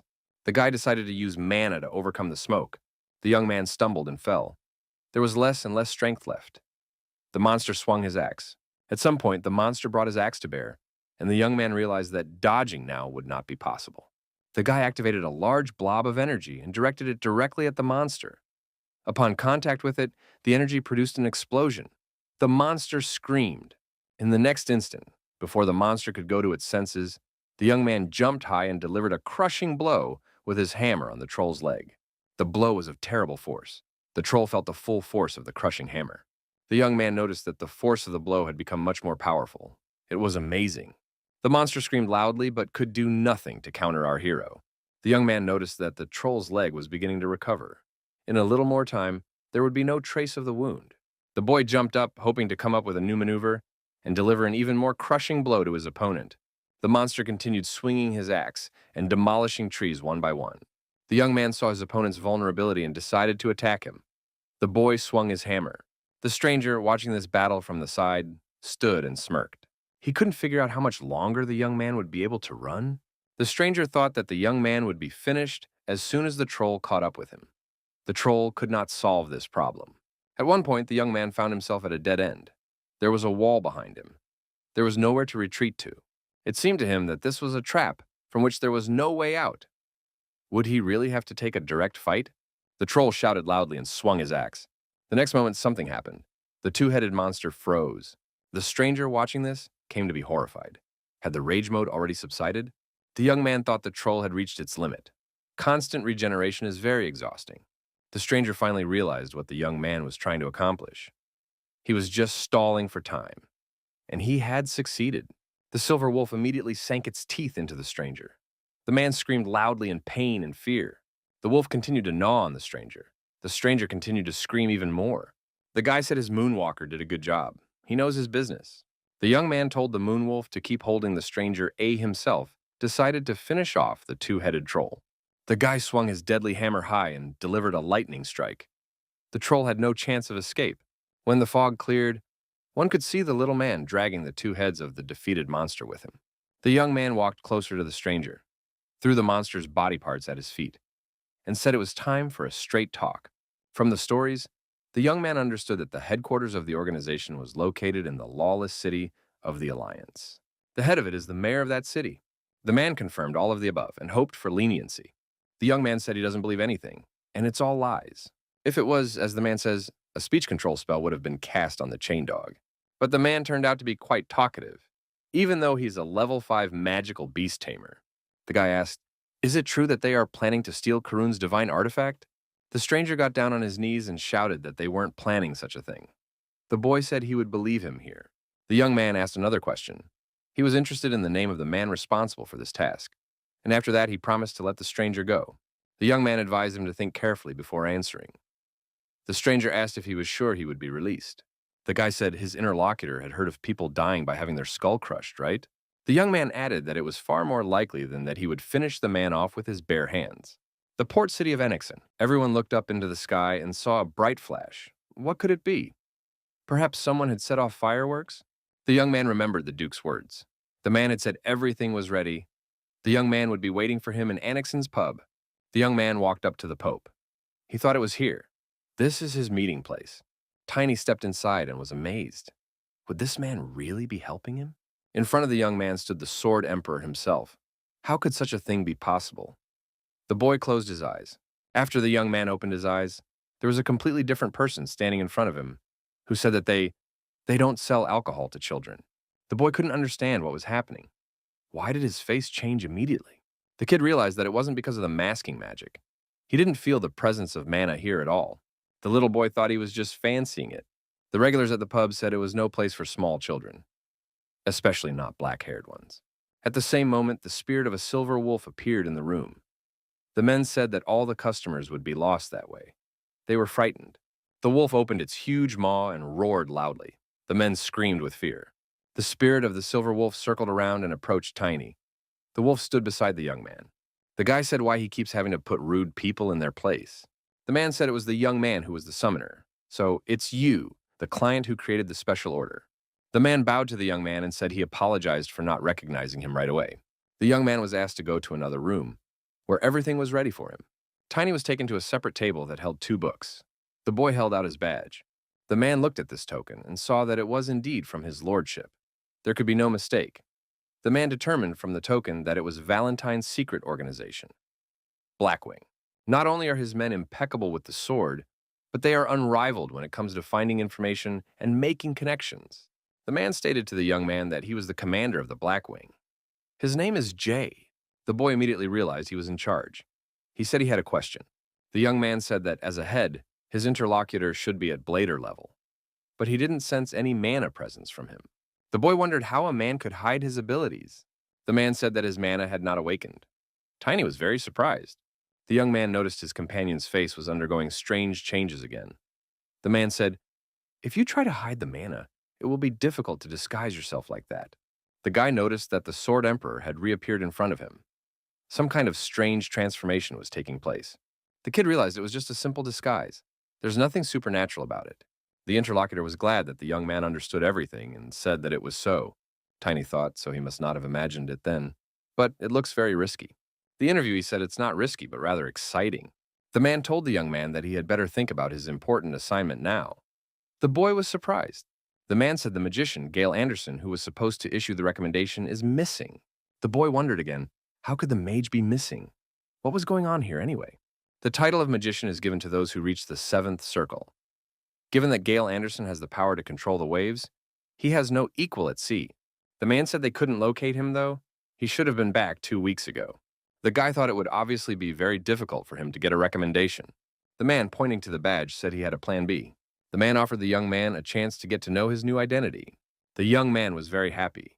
He thought that this time, the Sword Emperor had chosen the right assistant. Tiny asked his interlocutor to find out something about Hasley. The man asked, "Who is he?" The young man explained that he was a follower of the demons responsible for the Karuna incident. The boy said he was absolutely sure of it. Otherwise, the informant's head would explode if he lied. The man assumed it sounded like the name of either a beastman or an orc. He said he would keep it in mind. At that moment, someone called out to the man. He said it looked like he had to go. He had to leave. The man said there's a big fish this time, and he can't ignore it. There were new customers in the pub. The man was obliged to react. The young man followed the man out and looked around at everyone present. It was the big fish that interested him. The man with the trays was running around the customers, fulfilling all their orders. The young man thought the big fish were just an influx of customers. The young man did not understand what he should do now. He was alone, and there were many new customers in the pub. The young man thought, why is this fake pub doing so well? It's been 2 days. The ship is the flagship. It's a large sailing frigate. In the harbor, a man said that Flagson would be leaving soon. The stranger asked if this Flagson was going to Coron. The man asked if the little customer could show his ID badge. The stranger turned out to be tiny. He decided to show his badge. The guy held out his new badge he'd gotten at a suspicious pub. The man saw this token, excitedly shouted, "So it means this little customer is an aristocrat." The man thought, why is this aristocrat unaccompanied? He asked the young man to forgive him for his unsteadiness. The young man said it's okay, because he's a former aristocrat. The man gave the young man a glance and said, "Have a good trip." The huge hammer did not arouse his suspicion. The young man remembered the man in the pub telling him that there was a family of aristocratic Morses. They had been mistakenly recognized as followers of a demon. They had disappeared 40 years ago. Black hair and eyes are traits of a mainline heir. Without heirs, they were never reinstated. From now on, Tiny will be the heir to the Morses, the child of noble elves. The young man thought he was okay with being a summoner, but an elf, that's a bit much. The boy became a little alarmed. He could feel the mana emanating from the ship. The young man looked around. He didn't see anyone he knew. It seemed to him that there was an evil energy here. The young man noticed that the energy of evil did not come from 1 or even 2 people. Tiny decided to be more observant. He wondered what was being planned here after all. The young man suggested that there might be a conspiracy, and they wanted to destroy everyone on the ship. The stranger, who was behind our hero, discreetly drew a knife from behind his sinus. The stranger swung the knife over the boy's head. The young man felt it all. Tiny dodged the knife, intercepted the attacker's arm, and blocked the blow. The guy, using his fighting skills, knocked the knife out of his opponent's hand and twisted that hand so that the villain screamed in pain. Everyone around noticed this confrontation that was unfolding on the center deck. The people around them saw that one of the opponents was bleeding in the process. The sailors shouted what the little fellow was doing. The intruder's arm was broken and bleeding. The men said for this guy to let the poor guy with the broken arm go now. He must be in pain. The knife was lying on the deck. The young man, without letting go of his opponent, threw the knife with his foot so that it flew upward. The next moment, the guy kicked the knife, and it flew off, stabbed into the chest of the villain. All who saw it were amazed. The villain, bleeding, fell on his back and was defeated. Dark, magical smoke began to emanate from the defeated villain. Everyone around him was frightened and thought, why is there smoke coming out of the body? It was a strange phenomenon. People started pinching their noses and saying it stinks a lot. Some of them had heard of it. It was rotten smoke. One of the sailors thought it was a demon follower. That's why there was smoke like that. The sailor walked over to the young man and thanked him. The young man had helped get rid of a lurking demon follower, but there would be some things that would need to be sorted out officially, and motioned for the young man to follow him. Tiny sensed something was wrong here. The young man grabbed the sailor by the arm and used a painful hold on him. After that, he kicked his opponent in the chest. The sailor flew far back, blood showing from his mouth. The young man said, "First." The guy put down another sailor who was stretched out in the middle of the deck, and said the second one. The next villain had a hard time getting to the next one, too. Tiny grabbed his arm and said, "Third." The young man began to bite his opponents, using his immense strength, and using his excellent hand-to-hand combat skills. The villains fell one by one, unable to escape. All who saw the incident began to scatter from the deck and shouted that it was a murderer.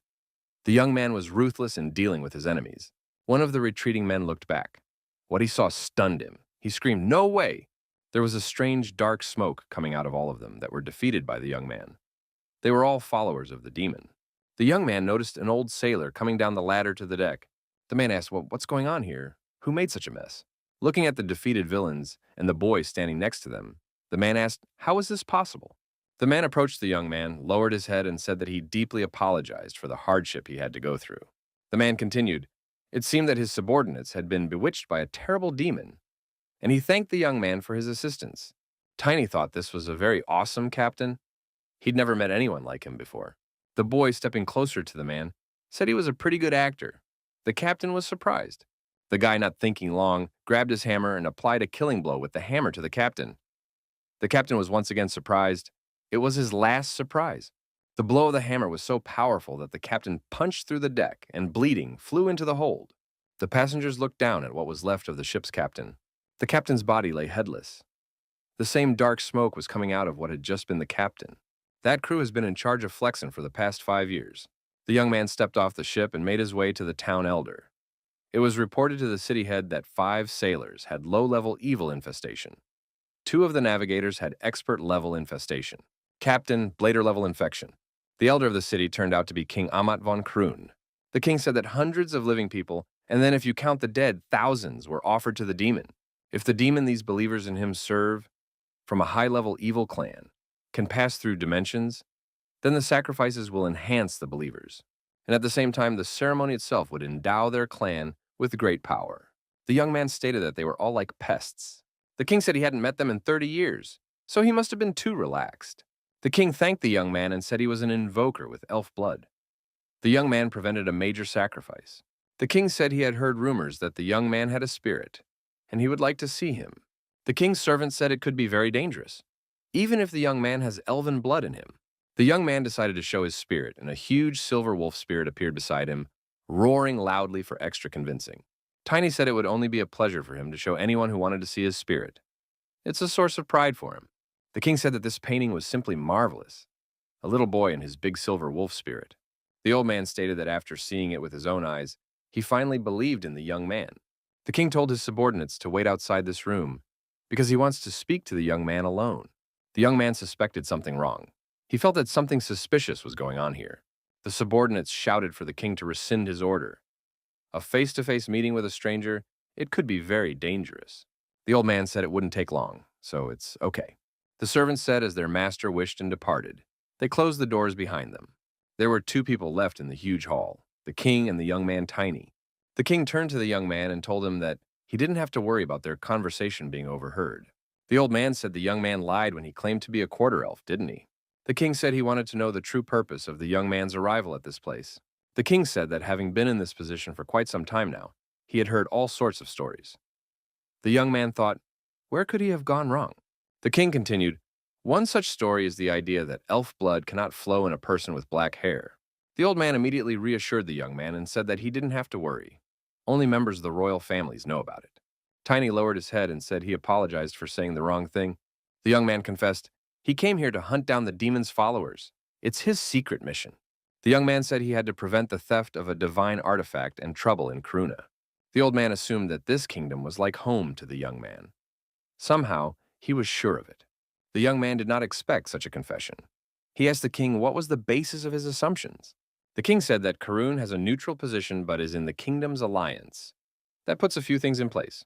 The man continued, it's hard for them to trust someone from another kingdom that is in conflict with the alliance. The king assumed that the young man actually had good intentions, but he was hiding his identity. Tiny knew that King Karun was called wise. The king thought he could trust the young man.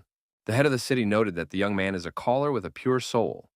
The boy decided that even a wise king could not shield himself from stereotypes. Since summoners control spirits that are the embodiment of magic, they naturally become the enemies of demon followers. It was because of this that the stereotype about the purity of the soul of the conscripts came about. Tiny figured that in his past life, everyone had thought exactly the same way. The boy said that he, in that case, would like to ask the king for one favor. The young man asked to be appointed as the guardian of the divine artifact. He will try his best to take care of the problem in Karuna. The king looked intently into his guest's eyes. He said he approved of his petition, and he believed that the young man would be able to catch all the demon's followers. The king said he was not a stickler for empty rituals and ceremonies. A servant approached with a sword and a token. The old man said he wanted to skip the empty rituals. The king took the token in his hands. The young man knelt before the king. The king declared that the young man had already proven his worth as a knight. The king announced that in the name of the royal family of Karun, he was appointing the young man Tiny von Moors, a knight, and this knight is hired by the king to protect a divine artifact. The young man thought it was the first time he was receiving the title of knight. The young man thought of his sister Irina, and told her in his mind that he would start his life over again. This time it would be different. The young man declared to the king that he had something to say. The young man said someone named Hassel was behind the incident. The boy added that the name was used by either orcs or beastmen. Night Tiny inquired if the king knew anything about it. The king asked if the young man was sure of what he was now stating. The young man was amazed at the look on the king's face. The young man said that the saint with the fifth circle said so before his head exploded. The old man sent the young man away and told him that he needed to think over everything he had heard from Night Tiny. As expected, it was perfect. The man with the staff was underwater. Magician Hale is having a hard time. Hassel looks at the child who can see through the veil. He says he's not going to let this plan come to fruition. Night Tiny and the other knights gathered in the shooting room. The knights discussed that this boy killed the followers of the demon in Flaxen, a member of the Divine Artifact Protection Squad. Mason stated that this boy was part elf. Therefore, he shouldn't be underestimated just because of his looks alone. Mason added that this young man did well on that mission and was given the title of Knight. The man noticed that this phenomenal guy was entrusted with the authority to join and oversee this squad. The men looked at the young man in disbelief. They did not believe that this boy could lead a troop. What did he think they were? Tiny asked the king, could he really just appoint him like that? What if someone in the palace is against it? The king told the young man not to worry. For hundreds of years, the Karun army had been protecting Ortis. The divine artifact is now a mere symbol, and the position of its protector, a boring job. The young man thought that this squad was made up of only losers. The boy looked at those warriors. They had no chance of getting stronger. It was evident from the expression on their faces. The young man thought that even if there was no external confrontation, there would be carnage inside as it was. The young man clarified if this knight's name was really Sir Mason. Mason turned to Sir Tiny and said he didn't care if the young man had an exclusive right. All they care about is the seniority system. Sir Tiny had decided to show who was in charge on this occasion. He let out a silver wolf to show his spirit, just in case. The knights were very surprised and understood. The young man said he didn't know what their seniority was, but it's clear who has the upper hand. The young man added that he was looking for followers of the demon, and he could use that as an excuse, so they wouldn't think anything bad of him. The young man looked closely at each of the people present. He asked if there were any demon followers among them. The frightened knights said that there were no demon followers among them, nor had they heard of such. Night Tiny suggested that the personnel try to serve properly, so that they would not be criticized. The personnel said that they would do their best. The young man thought the king's reaction was strange, and it interested him.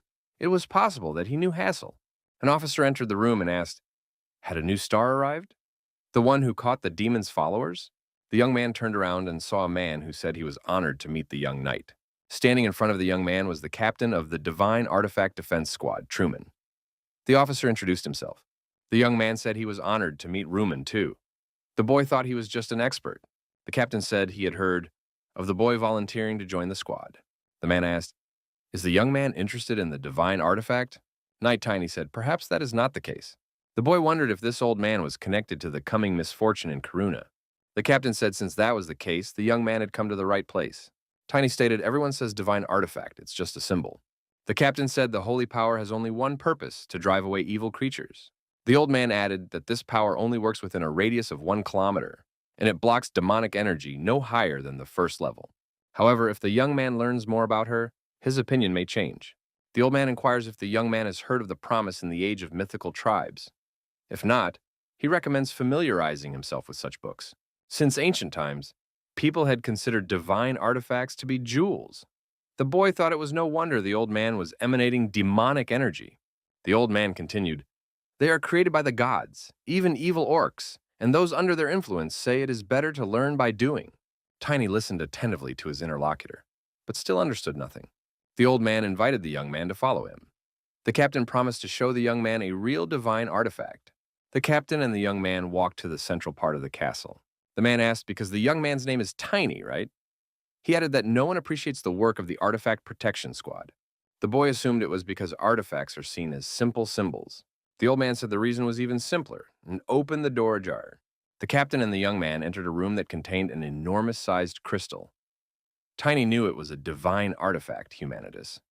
This artifact didn't need protection. The boy looked at the crystal with admiration. It seemed huge and beautiful to him. The old man didn't understand what made this artifact manage to float. The captain said there's a legend that an incompetent person can't even touch it. That's why he doesn't need a defense. The old man said, he wants to see if the young man has the skill to touch this artifact. The young man walked closer to the crystal and touched it. The old man was amazed. Doesn't he have a level 7 too? A blob of light that seems incapable of harming anyone of this world has the power to repel all things foreign. The guy thought the barrier was talking. Tiny figured he was the only one who could hear him. It was because of his distinctive sensitivity to mana. The young man thought that the barrier itself was an artifact. It could even move. The old man was very surprised. The young man had just communicated with a divine artifact. The captain said the young man has a remarkable talent. He could surprise people. The man stated that he has been in this unit for many years, but this is the first time he has seen such a thing. The boy thought that this captain lacks strength, but at least he is proud of his work. The guy decided that the rest of this squad didn't look anything like the captain, a member of the kingdom's knighthood, Greg Simbo. The captain asked what business Greg was here for. Knight said he wasn't here to see the captain. Greg asked the young man, "Is he the holy half-elf?" Tiny said he was only a quarter elf. The boy thought it was a lie anyway. Simbo said he was the hero who punished the dark magicians. How dare he lie in the royal palace? Simbo decided to attack the young man, swung his sword, and said he would reveal his true identity right away. The boy said it, he did. You can't just take my word for it. At the last moment, the young man took a step to the side, and Simbo missed and flew forward. The young man grabbed the knight's arm and pulled her toward him. The knight, having lost his balance under the force, jumped up and flipped in the air. Simbo fell heavily on his back. He lay there and swore at the young man with resentment. The boy said Simbo can still talk, then he must be feeling well. The young man grabbed the knight's arm a few more times and left him against the ground.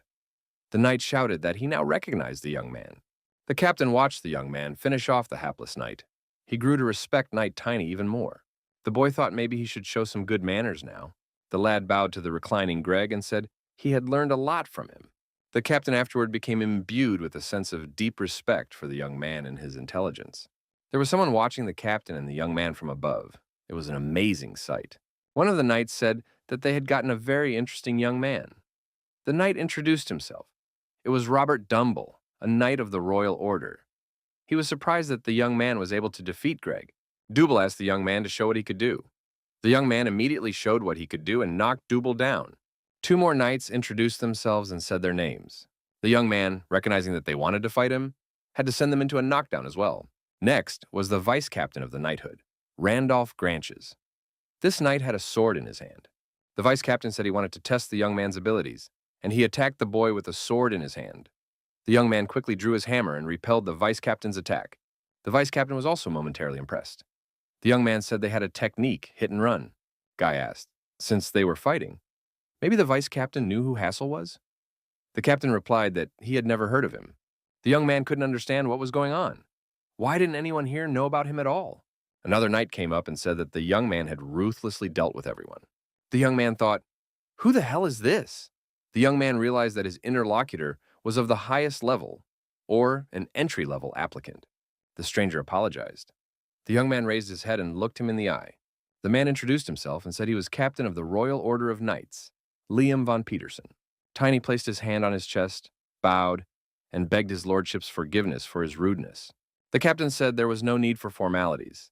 He really enjoys watching young talent. The captain asked if the young boy would consider him skillful enough to put up a fight with him. The boy wondered. The captain said that if the young man amused him with this fight, then he would get a prize. The man added that this prize would be useful information about Hassel. He believes that this will be enough. Tiny clenched his hammer in his hand. He would be dealing with a man who had the level of a challenger. The boy thought that he might also learn useful information that he had been looking for a long time. And this captain with the information came to him himself. The man said the young man would have to be determined because he might not be able to match his level. The guy decided that one would have to be completely unintelligent to turn down such an opportunity. The young man leapt up with his hammer at the same instant, eager to deliver the first blow to his opponent. The young man shouted that he gladly accepted the challenge. The boy was determined. The young man shouted that he should not be underestimated. He was about to demonstrate that. The young man realized that his opponent was in big trouble, because the young man felt a lot of confidence in himself. The young man, using his fighting skills, leaned over and kicked his opponent's leg. The opponent's foot was very stable. The young man thought it was a stone attribute. The captain said the young man is very persistent and a pleasure to deal with in battle. The young man was a worthy opponent. The young man did not let the knight relax and struck him from all sides. Tiny didn't understand how this captain was able to hold his own against his onslaught. It's a challenger-level defense technique. The captain was strong and steady. Such a knight is perfect for battle. The captain said he takes it back, that the young man is no match for his level. The young man's performance in battle is excellent. The captain attacked his opponent, thrusting his sword forward. The young man blocked the captain's lunge, putting his hammer under his sword. The sparks from the cold weapon flew in all directions. The captain was pleased with his opponent. He said that he was having quite a bit of fun. The man smiled. The knight thought that his opponent's technique was flawless. The only thing the young man lacked was experience and level. The boy remembered that the knight's name was Liam. I'll have to remember that, he thought. The young man knew that when the going gets tough, you have to shift your center of gravity. After that, the young man decided to attack his opponent with all his might. Such a technique with changing the center of gravity and then attacking, it's quite a well-known fact. Using it, the young man was quite successful in his attacks. The captain said the young man couldn't even be called a genius. His opponent is a real monster, the man added, or even a monster. Guy thanked his opponent for the compliment and struck very hard with his hammer on the captain's body. The captain managed to block the hammer with his sword. The knight said that was the end of it. He'd had a lot of fun and discovered the young man's talent. Tiny by inertia couldn't stop at the same moment. The young man was pulled backward. The guy decided he couldn't keep up. The knight took advantage of this and struck the young man's hammer with his sword.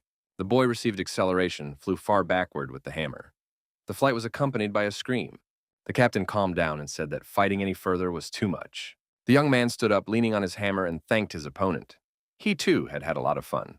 The man said that at the end of the fight, he was even surprised. He will remember this battle for a long time. Captain Liam said that as a token of his gratitude, he would tell the promised information. The boy thought he would finally find out.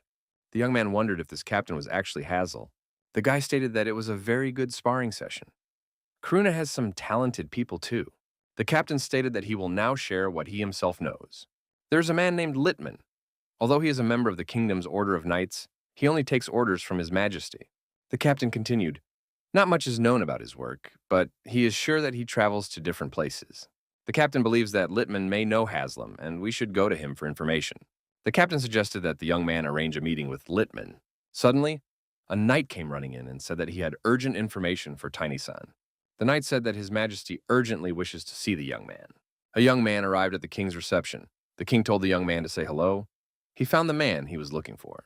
His Majesty said this man is very familiar with the East Coast. His name is Littman. The guy wondered, had he asked to find this man? The kid remembered how just now Captain Liam had told him about a man named Littman. Littman said he was glad to meet the young man. It was the one Sir Liam had spoken of. Littman said he knew the young man was a hero who had killed the demon's followers. The man asked why the young man needed him. The guy scratched the back of his head and didn't know what to say to the man at this point. He said he was honored to meet him. The king thought, why is this young man looking at him so intently? The boy thought if he wanted him to play along, there should have been at least some hint beforehand. The pause of silence somehow lengthened. The young man did not dare to ask anything. Littman did not know what to tell him. The boy was covered in sweat. I had to break this long pause.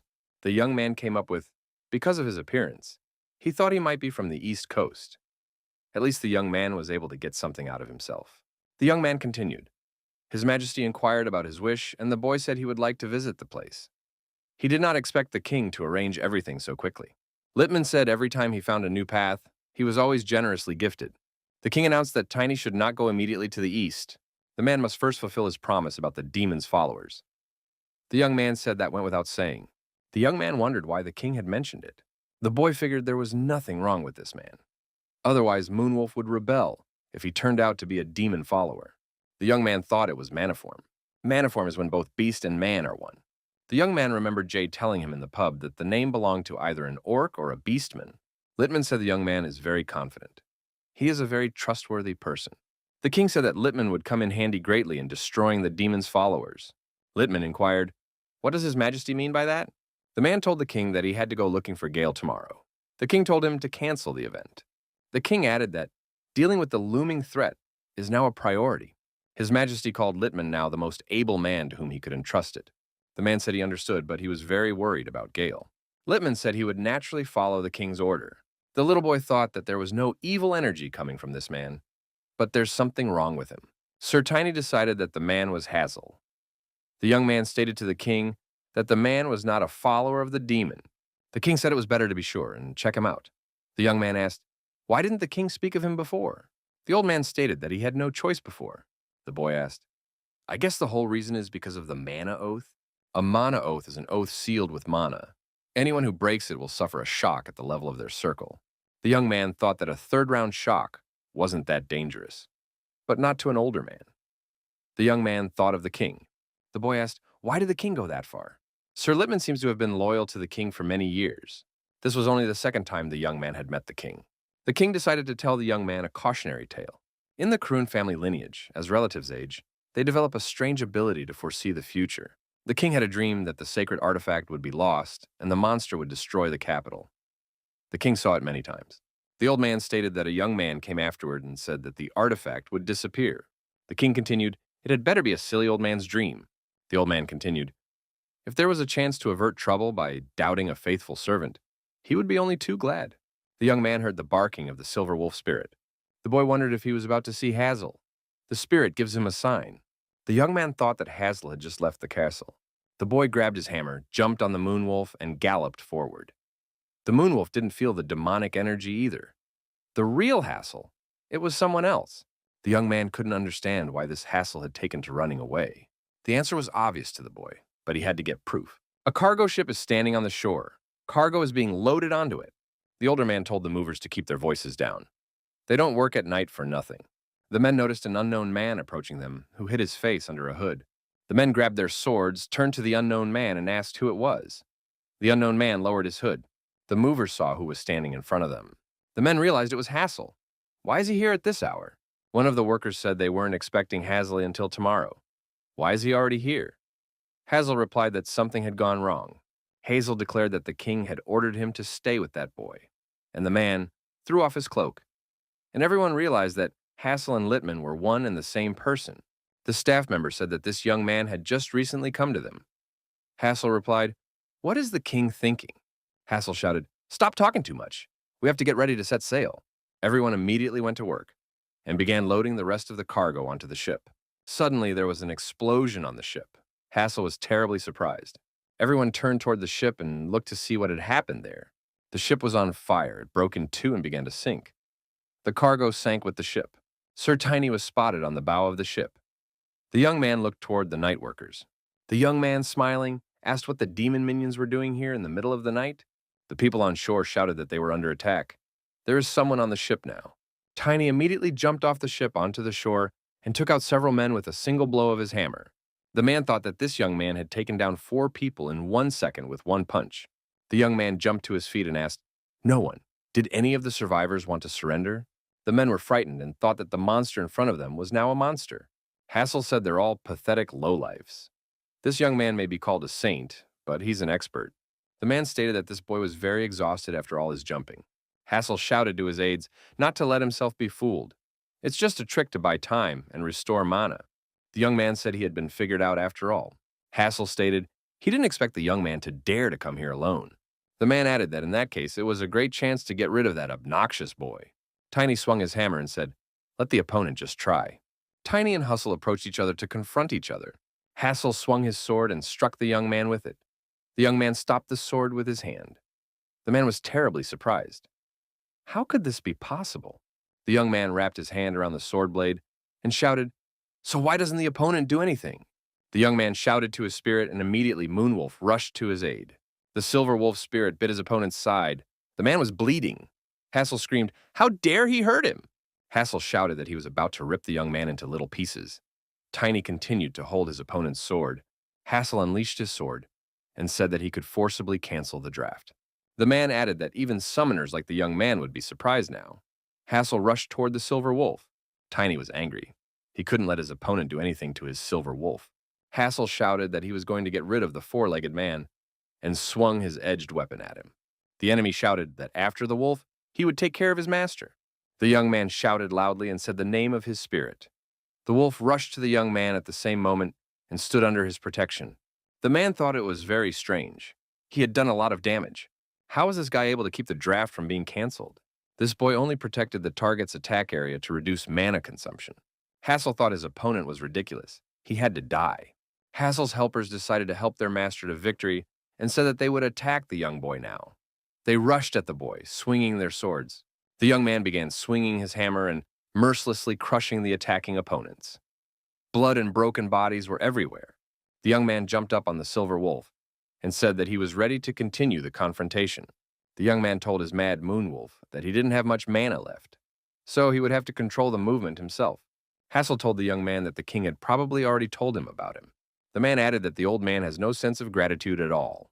The young man remembered how he had sensed back at the castle that Hassel had left the castle.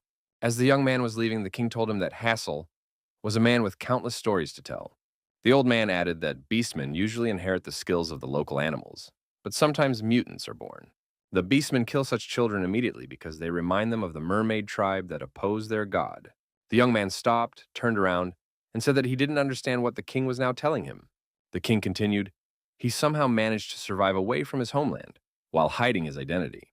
The king needed his abilities, so he voluntarily took the mana oath and kept his identity secret. Hassel asked if the king had told the young man anything else. Hassel stood on the seashore holding two swords. The man was ready for further confrontation.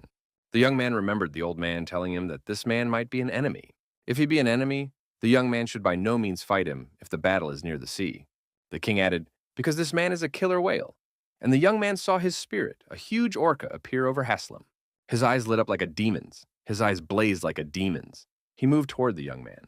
Tiny, along with his wolf, skillfully evaded the attacking opponent. The boy turned around and, swinging his hammer, shouted that he was about to destroy his enemy. Hassel retreated into the sea. The young man thought that the water had strengthened his spiritual weapon, and now it would be much harder to deal with him. The man was standing right on the water. He waited for the young man to approach him. He had a sword in each hand. The boy turned around, his wolf moving through the water. The young man swung his hammer and said he was about to show him. Tiny struck his opponent with all his might with his hammer. Hassel, using his swords, blocked the blow. The blow was so strong that the man crouched down. The enemy thought that this young man had a very unusual recovery speed. The young man pressed his opponent hard. His eyes glittered with rage and indignation. Hassel thought he might have a very difficult time soon. If the fight went on much longer, a support team might arrive. With a strong punch, the young man threw his opponent far back. As he fell, Hassel turned and dived into the sea. The young man thought his adversary was escaping. The next minute, a huge wave rose in front of the young man, and his opponent shouted that his opponent was an unusual boy. The lad saw a huge orca emerge from this wave and shouted that she would deal with the young man later. The Kasatka turned around and headed out to the open sea. Her speed was tremendous. The young man was indignant. He could not chase the killer whale across the water. The young man noticed his moonwalker leaping through the air. The boy thought that this was walking on air. The young man realized that Moonwolf had shown him his special ability now. The young man told the wolf that they would think about how this ability could be used next time. The young man remembered how the Kasatka had told him that she would deal with him later, so they would see each other again. Tiny stared out to sea, and the young man wondered what else his opponents were planning. A stranger entered the cave. He was being extremely cautious. The stranger looked forward and said, "Great," he thought. The man added that Witchfinder Hale has lived up to his expectations. The sorcerer shouted for the man to shut his mouth and called him Litman and a bad man. The man said it was very rude. He's helping the sorcerer, and he cares about the sorcerer. Litman took food out of his bag and said if the sorcerer didn't eat, he might pass out. The man asked the sorcerer, what would they do now with this monster? The monster was terribly scary. It had teeth of enormous size, and its eyes glowed in the dark. The sorcerer, seeing this picture, waved his hands. He looked frightened. Litman and Hale saw a huge monster waiting patiently in front of the cave. Litman said it's an amazing sight. It's a miracle they got him. If he's released, he'll telepathically contact his mother. And if he's destroyed, his mother will know it too. Litman added, then the destruction of Karun would only be a matter of time. To save your hometown, you have to try harder. Hale the sorcerer said that Litman's men will be punished by God, and there's no escape. Litman threw the bag of food at the sorcerer's feet. He said that God's punishment had struck him on the day he was born.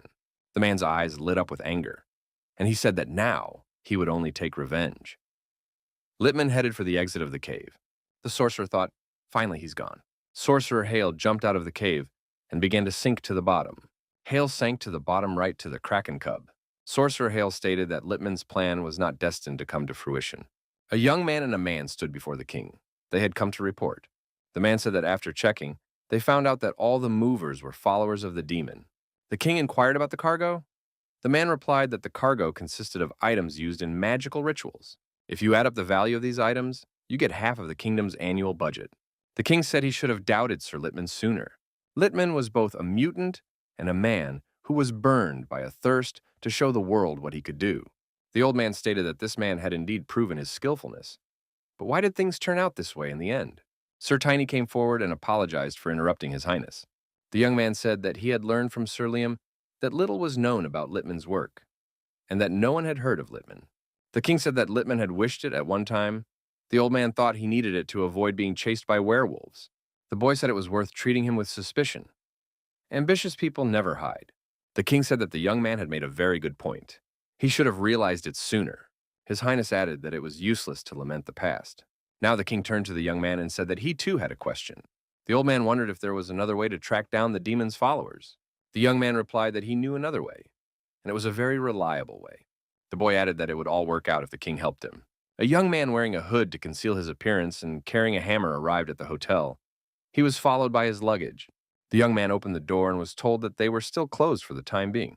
The young man raised his hand, greeted the greeter, and asked how he was doing. The boy threw off his hood and the man recognized him. He said hello to Mr. Tiny. The man inquired what it was, pointing to the box. The young man explained the nature of the problem. The man replied that the matter was more complicated if they had difficulty identifying the demon's followers. The young man agreed and said, because Hassel doesn't have demonic energy. Hassel is only teaming up with followers. The man said it all makes sense to him now. It turns out there are such people. The man stated that he was embarrassed to meet Tiny in person. He did not expect him to come. The man added that he wanted to show the true power of the Black Wing. Tiny noticed that his interlocutor still had a chance to prove himself. The man, looking at the crates of cargo, asked which one. The boy put one box on the table and opened it. He said that he had asked His Majesty for a favor. The young man pulled out a scroll and said that he had taken the remaining cargo. The boy said he was sure about the Black Wing. There's at least one expert with tracking ability. Young added that it was time for a man to take over. The guy said, have forensics check the whole shipment and figure out all those guys. The young man asked his interlocutor, well, where are his men? Let him call them all. The young man continued emptying the box of its contents. The man looking at this didn't know what to say to Teeny-san. The man was sorry to say, but what Tiny asks is hard to fulfill. The young man shouted, pulling a live frog out of the box. The man said they had tried that before, but they proved too cautious and managed to cover their tracks. The boy was disappointed. Had he gone through all this suffering for nothing? The young man was grieving. The interlocutor said that it was not that bad. The man said that almost all of the demon followers' belongings ended up in their possession. The man added that there were a lot of boxes with things. Such a quantity could not be sold at one time. These boxes contained almost everything needed to perform the ritual. Once surviving the fire in Karuna, they carefully began to fish out anyone with artifacts with them. The man remarked that materials, that's not a concern. It takes a minimum of 3 and a maximum of 10 ingredients to create an artifact. If they have lost almost all of them, it will take a long time to reproduce the same amount. The man asked, what if Karuna has a store that sells all the ingredients needed? They would have no choice, the man continued, but to go there to save time. The young man said that sounds very excellent. His interlocutor is not only good at business, he's just good.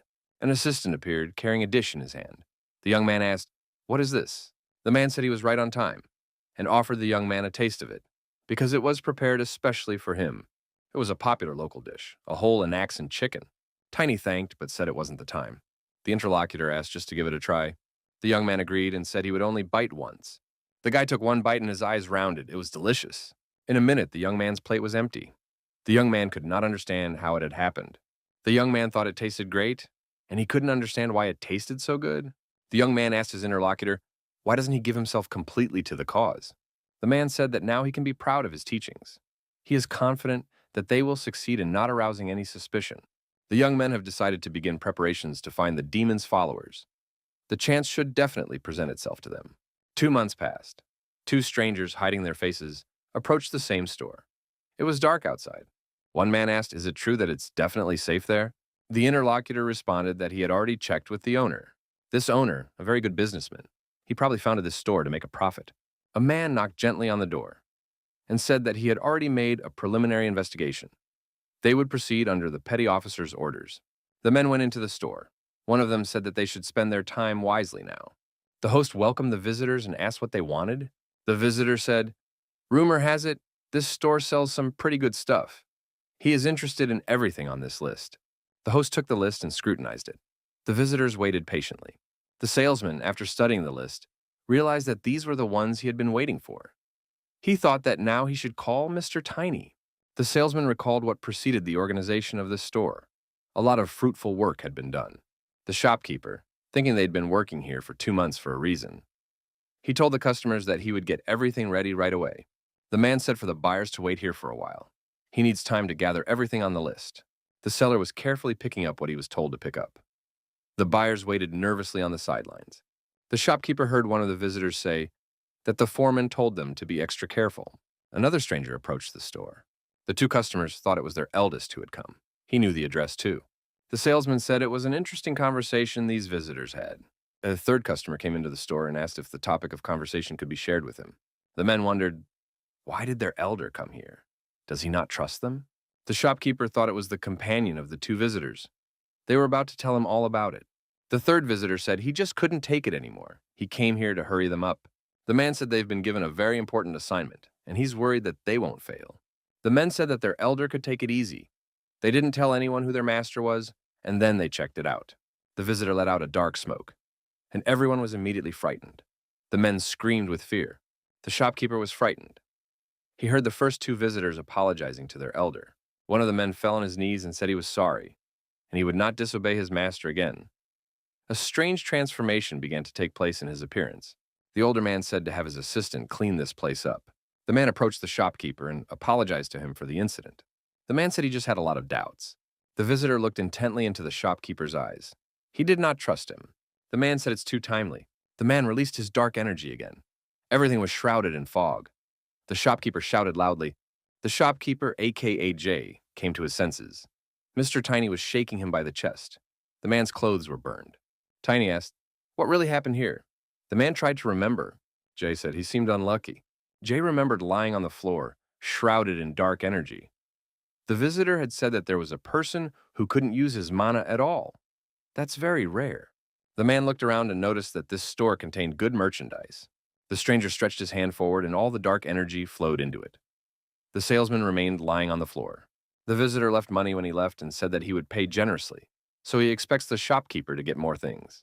The stranger warned that if the salesman told anyone what had happened, he would not get away with it. Jay said he was glad he wasn't awakened. Tiny wondered if he was just going to let the situation go.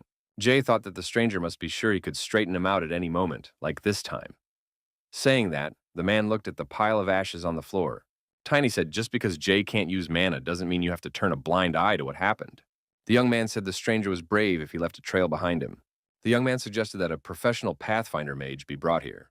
Jay stated that there was something he wanted to check out first. He had one theory. The man said the incident may be indicative of a far greater danger than they suspect.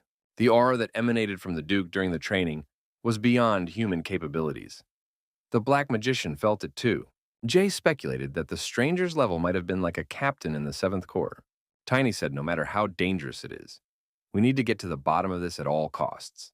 The young man added, if it doesn't work, you have to make it work. It was ironclad logic. Jay agreed with the young man and thought he deserved the praise. The man bowed to Sir Tiny and said he trusted him. He would follow his orders. Another month passed. The knights conducted intensified training. The young man studied additional literature. By then, the young man had managed to track the demon's movements. A few days later, a major magical ritual was recorded on the neighboring islands. Tiny thought to ambush them. Do it with the Blackwing. The young man was able to pass on a bit of information to the royal family, so he boldly counted on help. The knight noticed that he hadn't seen Sir Liam for a long time. He must be on vacation. The lad assumed his lordship would organize a decent support as well. A man approached the young man and stated that many of the knights were now on vacation. The man complained that Liam had taken a long day off too. He'd have to spend time alone at the bar. Tiny wondered, does it turn out that the man and Sir Liam have a good relationship? The man said they're old friends. They frequent the bar together. The knight asked if the young man would like to join him during dinner.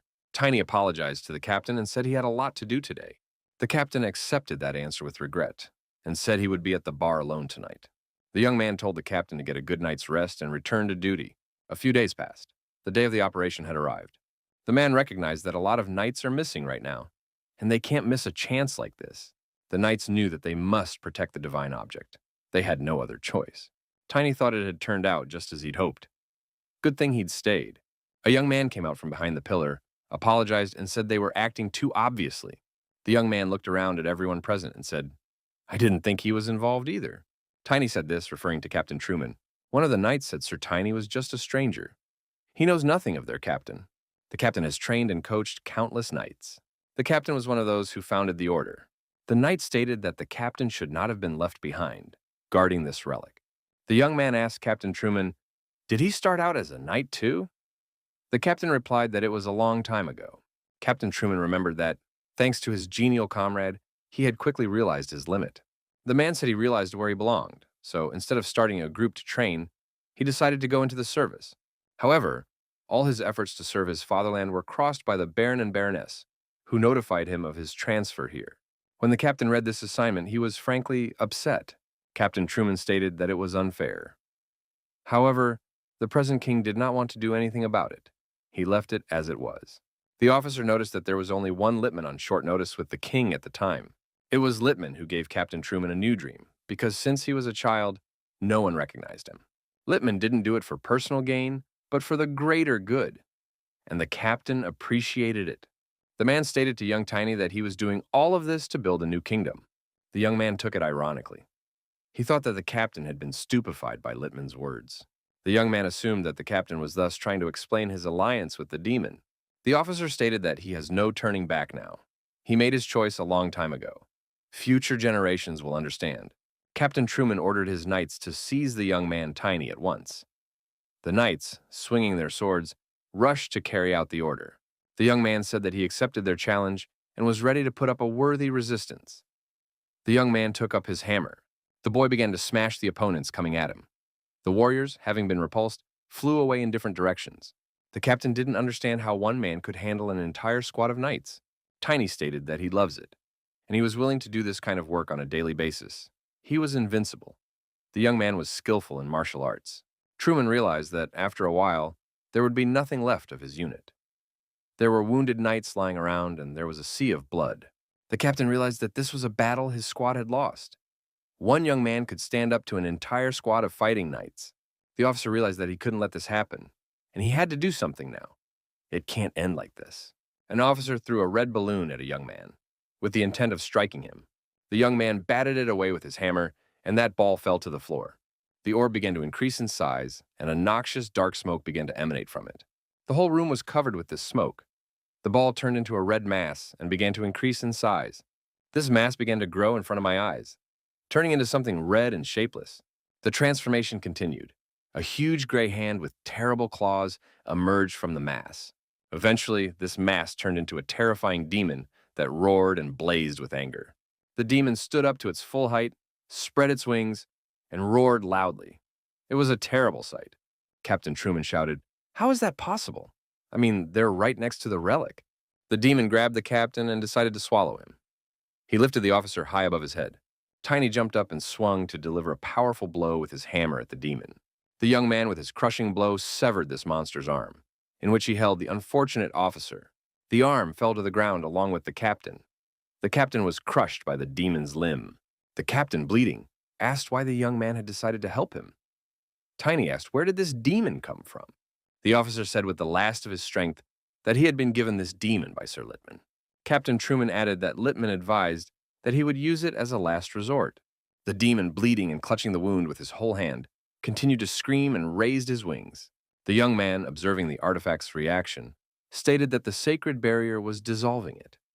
The captain was surprised that the sacred barrier worked on him. The young man thought that they could not have been unaware of this. However, Lippman took advantage of Captain Truman's unpreparedness. The young man said he had many more questions, so the captain will have to stay here alone. The demon jumped up, flapped its wings, and flew away. The monster headed toward the artifact. The young man watched its actions. The boy swung his hammer and shouted for the demon not to dare do so. The young man flew up to the demon and delivered a powerful blow to its body. The hammer made a huge hole in the monster's body. Blood began to come out. The demon fell exhausted and began to make strange noises. The young man struck the unseen monster. The monster was bleeding, but it still had strength. Its eyes burned with hatred. The monster didn't want to give up. The demon, struggling with the pain, pushed himself up and flew upward. Blood continued to gush from his wound. The demon got off the ground and tried to gain altitude by flapping its wings. The young man screamed. He couldn't let this monster do anything bad to the artifact, which the young man must guard. The monster in the air turned around and headed towards the young man. The monster opened its mouth and roared. A huge three-masted ship docked at the shore of the island. There were 5 bodies bleeding on the shore. A stranger in a cloak held a bloody sword in his hand. The stranger stated, "There seems to be a disturbance on the island." His interlocutor was thoughtful. The hooded stranger asked if the man had a clue what might be the matter. The man, looking at the mysterious marks on the ground, said that someone was using concealment magic. The stranger asked, "What does that mean?" The man stated that he knew nothing about it, but now it was better to stop the ritual and go back. The man stated if they wanted to hide the magic circle, then their real target was Karun. The stranger suggested that, in that case, Tiny was in terrible danger. The young man knew that for demons, following orders was more important than their own lives. The demon put its claws forward, opened its mouth, and was about to attack the young man. Tiny dodged and circled the demon from behind. He struck the monster with a hammer of great force. The young man's blow came right on the evil demon's head. Blood and all the contents of the head splattered in different directions. The monster fell to the ground. The young man realized that this was not the end. The young man climbed high up so that he could accelerate from there and finally finish this monster off. The guy developed incredible speed and prepared his hammer to deliver decisive blows. The monster was doomed. There was anger in the young man's eyes. The hammer was ready to crush this demon. The young man decided to put all his strength into this blow. Tiny fertilized the demon with all his might. The monster shattered like an explosion. The young man barely had time to get away. This monster was a rank blader. The young man was terrified. The artifact was saved. All that was left of the demon was an arm. The Demon King's followers use higher-level magic than he imagined. Tiny noticed that Captain Truman had disappeared. The young man was worried. The young man jumped up on the wolf and gave chase. The boy thought he had saved him from the monster, but the monster had left him and fled. Sir Tiny realized that on no account could Truman be allowed to go. The captain, leaving bloody footprints, tried to hide in the tunnel. The man saw a door in front of him, from behind which a mysterious light was seeping. He thought that his salvation awaited him behind that door. Truman was bleeding from the wound he had received. His strength was leaving him. He reached the door and crouched in front of it. The old man remembered the demon and thought it was very scary. He could barely get away. The captain thought that maybe even Tiny didn't get out of there alive. He considered himself lucky to be alive. The man thought to himself. He realized everything he wished for would not come true. This wound was fatal. Thurman thought that even the divine religion he considered precious might have been lost. The old man said his end must have come. Tiny appeared before Captain Truman and said, "Well, the old man is aware of his imminent demise." The old man could not believe that the young man had survived. The boy asked, why was he surprised? The young man wondered why the captain was surprised by the fact that he was still alive. The young man continued, or perhaps the captain wondered how he had found this secret place hidden by magic. Truman, looking into the young man's eyes, said he saw a brave man before him. Tiny said he would never have thought Captain Truman had set up a hideout for himself in the sewers. The captain didn't answer anything. He just smiled in return. The man was holding on with all his might. The guy said the captain only had a couple questions left to answer. The young man inquired what these scoundrels were planning. Truman replied that he did not know the details. The old man said he only knew one thing. He didn't say anything because he was losing strength. The blood kept dripping. The old man spoke softly, lest the young man forget his promise. The captain's voice trembled and he fell silent. The young man shouted for him to keep talking and not be silent. Truman fell on his back and stopped breathing. There was a pool of blood all around him. They checked the old man's pulse. There was no pulse. He was not breathing. The young man thought that this night had reached his limit. The young man stated, if the captain had not become an accomplice of the demon follower, he would not have died this way. The silver wolf spirit looked toward the door and barked. The young man was wary. The boy thought the wolf sensed strong mana outside the door. The guy opened the door and got inside. He saw a man lying there, face down. The young man turned the man around and saw that it was the tsunami sorcerer. Tiny shrieked in surprise. Looking at the man, the young man thought he was already dead. It turns out the young man was too late. The young man didn't understand, in that case, whose mana did Moonwolf feel? The boy looked around and saw the Kraken cub beside him. Kraken Jr. was with his eyes closed. He wasn't breathing. Tiny thought it must be his corpse. Where could a beast from a mystical age come from?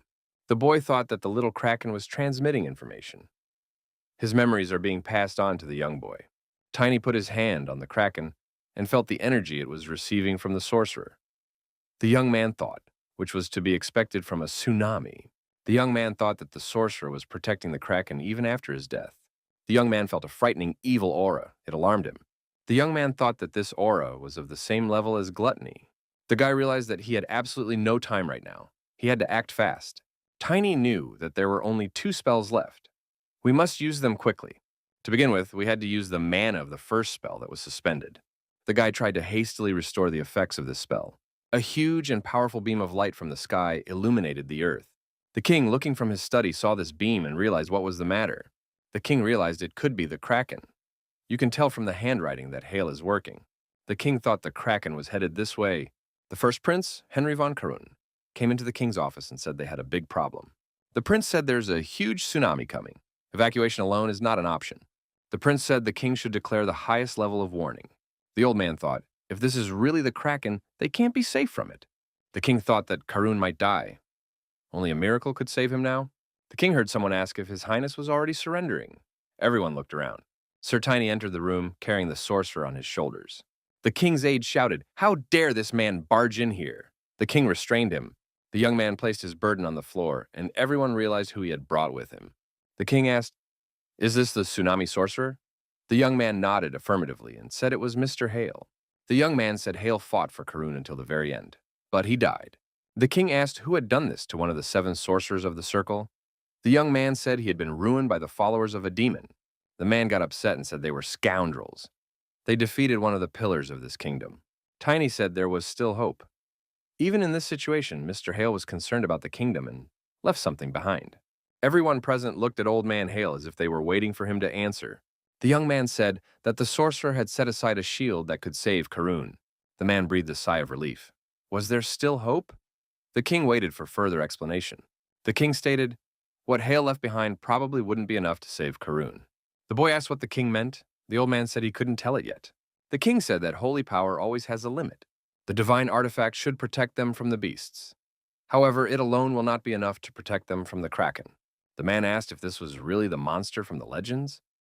Was he the one who had caused the tsunami at sea? The young man said that the king was wrong. The divine object will be of use to them. Guy encouraged everyone to remember the legend. The young man said even in ancient times, artifacts were valuable. They were created by God, and therefore will always be stronger than all monsters. The guy stated that the Kraken is a legendary monster. If the ancient scriptures are true, the holy power will always prevail over the power of this monster. The king agreed that the Kraken was different from all other known monsters. His Highness shouted that it was necessary to evacuate as many people as possible. Every minute is precious. The old man ordered all the sorcerers to protect the people from the tsunami. The people must be brought to the inner square. If necessary, use ships and move the others to the island. The king announced to make his order known to every inhabitant. A knight ran into the room and announced that they had a big problem. The man stated that all ships in the harbor were destroyed. The harbor was a depressing sight. Not a single ship had survived. The wreckage of ships floated in the sea. The man reported to his elder that he had destroyed the remaining ships in the harbor. The elder said they took away the people's last chance to escape. The elder asked what had happened to the other sorcerers. The man hesitated to answer. The man said there was information that the knight had interfered with their plan. The senior expressed the opinion that someone knows all about them. There's a leak. The man gave the order for the deputy to call for backup and get rid of all pursuers. The elder, emitting dark demonic smoke, said that things were going pretty well. The man, seeing the Kraken approaching, suggested that everyone was going to have a very hard time now. The elder ordered to kill all the knights that would stand in their way, and to spare no one. The elder said that the performance was just beginning. He was being patronized by many followers. People were running away from the sea in fear. They were fleeing from the tsunami. All of Karun will have to try to protect itself from the tsunami. All the mages saving the city from the tsunami were doing their best. It was a laborious process. It was a risky, adventurous operation. In the process of protecting the city from the tsunami, the mages could have used up all their strength. Hassel said when panic sets in, they'll activate the sea evil, and then no one will be able to escape. Hassel continued after that, the royal lineage and the light of the divine artifact would be destroyed, and Karun buried. The elder announced to his followers that they had waited a long time and their hour had come. It is time for the world to know what Malum is. 2 days had passed. The city was reeling from the effects of a catastrophic tsunami. The coastal area was flooded. The young man looked at the people and thought that everyone was terribly exhausted. A lot of effort had to be expended. The king said they all defended themselves against the tsunami without respite. The young man, seeing how tired the king was, told him he should get some rest. Suddenly, the young man felt the effects of a strange energy. He assumed that something was approaching the city. The guy's face changed. The young man said, most likely he had arrived. A huge wave appeared in the sea, which kept increasing in size. It was like a huge water hill that was growing in front of my eyes. The great tentacle of the giant Kraken has grown over the city, the one that would determine the fate of Karun. Out of the depths of the sea appeared a giant monster, the ruler of the depths of the sea. All the townspeople began to flee away from the sea. The giant Kraken appeared, terrifying them. The king and his knights looked down at the monster from the castle tower. The Kraken was of enormous size. His Majesty the king was ready for Karun to fall. A young man came up to the old man and called out to him. The old man asked what the young man had brought with him. "What's in his sack?" The boy said it was what Hale had left them. The young man called out to his moonwalker and said they had to go. The young man jumped on the wolf and ran toward the sea. In one hand he held a sack of gigantic size. The king shouted after the young man that all Karun was counting on him. The king remembered what had happened not long ago. The sorcerer had telepathically transmitted and apologized for leaving his majesty. Hale added that for the sake of the king and his people, he fought to the very end. He leaves the remains of his loyalty to the king. He hopes they will serve him well. A young man was leaping through the air on his moonwolf. He was followed by a Kraken cub. The young man saw the size of this giant monster, and he said, "There's no way it could be. It was unreal."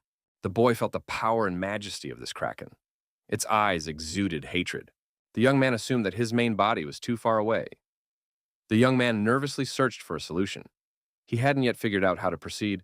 The boy remembered his moonwolf leaping through the air. He had experienced that sensation before. The young man decided to try again, which he announced to his wolf. The third stage of the spirit summoner, a bond of strength. The young man moved lightning fast along with the wolf. Little Kraken followed him relentlessly. The young man thought it was kind of crazy, but he liked it all. The boy decided he had to get close to it. A huge Kraken enveloped the whole town. The giant monster screamed the young man and covered his ears at the loud sound. It was deafening. Tiny figured the Kraken thought he'd killed his child, but there was no time to look into it now. The young man moved through the air at lightning speed. The Kraken cub moved tirelessly behind him on a tether. The young man decided to wrap up the matter quickly. The baby Kraken's body was sealed with traces of his killer. Even though Kraken has the cognitive potential of an animal, he can still sense and find the culprit. The young boy got close to the Kraken and shouted to it, "Catch!" The boy tried his best to throw the Kraken cub straight to its mother. The little Kraken landed right on his mother's tentacle. The young man thought it had succeeded. The giant Kraken began to read the information and realize what had happened to its cub. There was another loud scream, accompanied by a strong wind. The young man closed his eyes and ducked down. The boy couldn't help himself and flew off his wolf. He went down. The young man thought he had failed. It turns out that he had failed to fulfill the expectations of all of Karun. The young man flew down and thought that he would not be able to save himself. He held his hammer in his hands. At the last moment, someone ran up from below and picked the young man up and said Tiny could relax. The man landed with the boy, holding his hammer as well, among other things. Tiny was saved. The young man realized it was Sir Zenas. Now he knew who his savior was. The boy wondered why Zenas was here. Didn't he have his own things to do? The man said that the young boy could care less. Tiny shouted, "If Zenas interferes in Karun's internal affairs, it could lead to political problems." Zenas said that there were more important matters at hand. Zenas added, "There is no cause for concern as he wears a mask." Zenas is a person who possesses silver mana and the attribute of cold wind.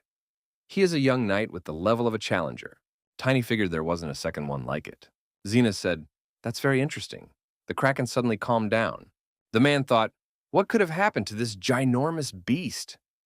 Tiny noticed that right now, there was something going on out there. Tiny and Zenas noticed many hooded people lying on the ground. They were shrouded in dark, insidious smoke. They were followers of the demon. The young man wondered, why are they here? Why are they in this condition? The boy thought, could they really be the ones who could have planned this Kraken attack? The young man rejoiced. He had succeeded. Hale's plan had worked. The Kraken began to show irritation again. He must have realized the reason for his child's death. Tiny didn't understand what the Kraken wanted right now. There are no more followers of the demon nearby. Then what's the matter? The young man's puzzle wasn't adding up again. Tiny asked Zenas what was up with the summoning magic he was learning. Zenas replied, She has the ability to hide anyone's presence anywhere. They destroyed most of the circles. The young man thought that even now he was the one who knew more about the demon's followers than anyone else. The young man assumed that the demon's followers were plotting something not good against the divine artifact. The young man became angry. He realized that he had to continue to protect the divine artifact. Perhaps Zenus could help him do so. The young man summoned the spirit of the silver wolf for help and told it to show him the location of the divine artifact. The young man wanted to narrow the radius of the inspection and told the moonwalker to be precise. The young man saw the demon's followers heading towards the castle. The young man followed them. The boy jumped up on his moonwalker and rushed off in pursuit of the demon followers. Zenus was alone. Zenus yelled, "Was it really worth leaving the Kraken alone right now?" Zenus chased after the young man. The boy said that the demon's followers wanted the divine artifact. The young man shouted that protecting the divine artifact was a priority for him right now. The people of Karun saw the Kraken's huge tentacles towering over the city. The townspeople were terrified. They did not know how to escape this monster. The knights were guarding the divine artifact. They didn't know what to do next. What should they do about the Kraken? Knight asked the question, what is really going on? Where is their commander Truman? The warrior stated, thanks to the divine artifact, the area around the temple is now safe. The knight added that the only thing left to do now was to protect him. The demon's followers appeared. There was dark smoke around them. The knights grabbed their weapons and realized that they would now have to defend the divine artifact in battle. Hassel said he knew the concealment spell was useless. The knights must have gotten tired of standing guard all the time. The demon follower stated that these knights were only in his way. Hassel stated that it was easier for him to deal with knights than insects right now. Hassel let out his poisonous dark smoke and said that the knights were no match for him now. The knights tried to defend themselves, but their weapons could not help against the dangerous Hassel. The defenders of the divine artifact were defeated. They fell in an unequal battle against the demon's followers. Tiny raced towards the divine artifact, sitting on the back of a silver wolf. Zenus ran beside him, keeping pace with him. Zenus asked how long it would take them to get there. The young man said it was getting close. The demon followers saw the young men who were rapidly approaching them. They said that these people should not be allowed to approach the divine artifact. Tiny said they had enough to do without these bad guys.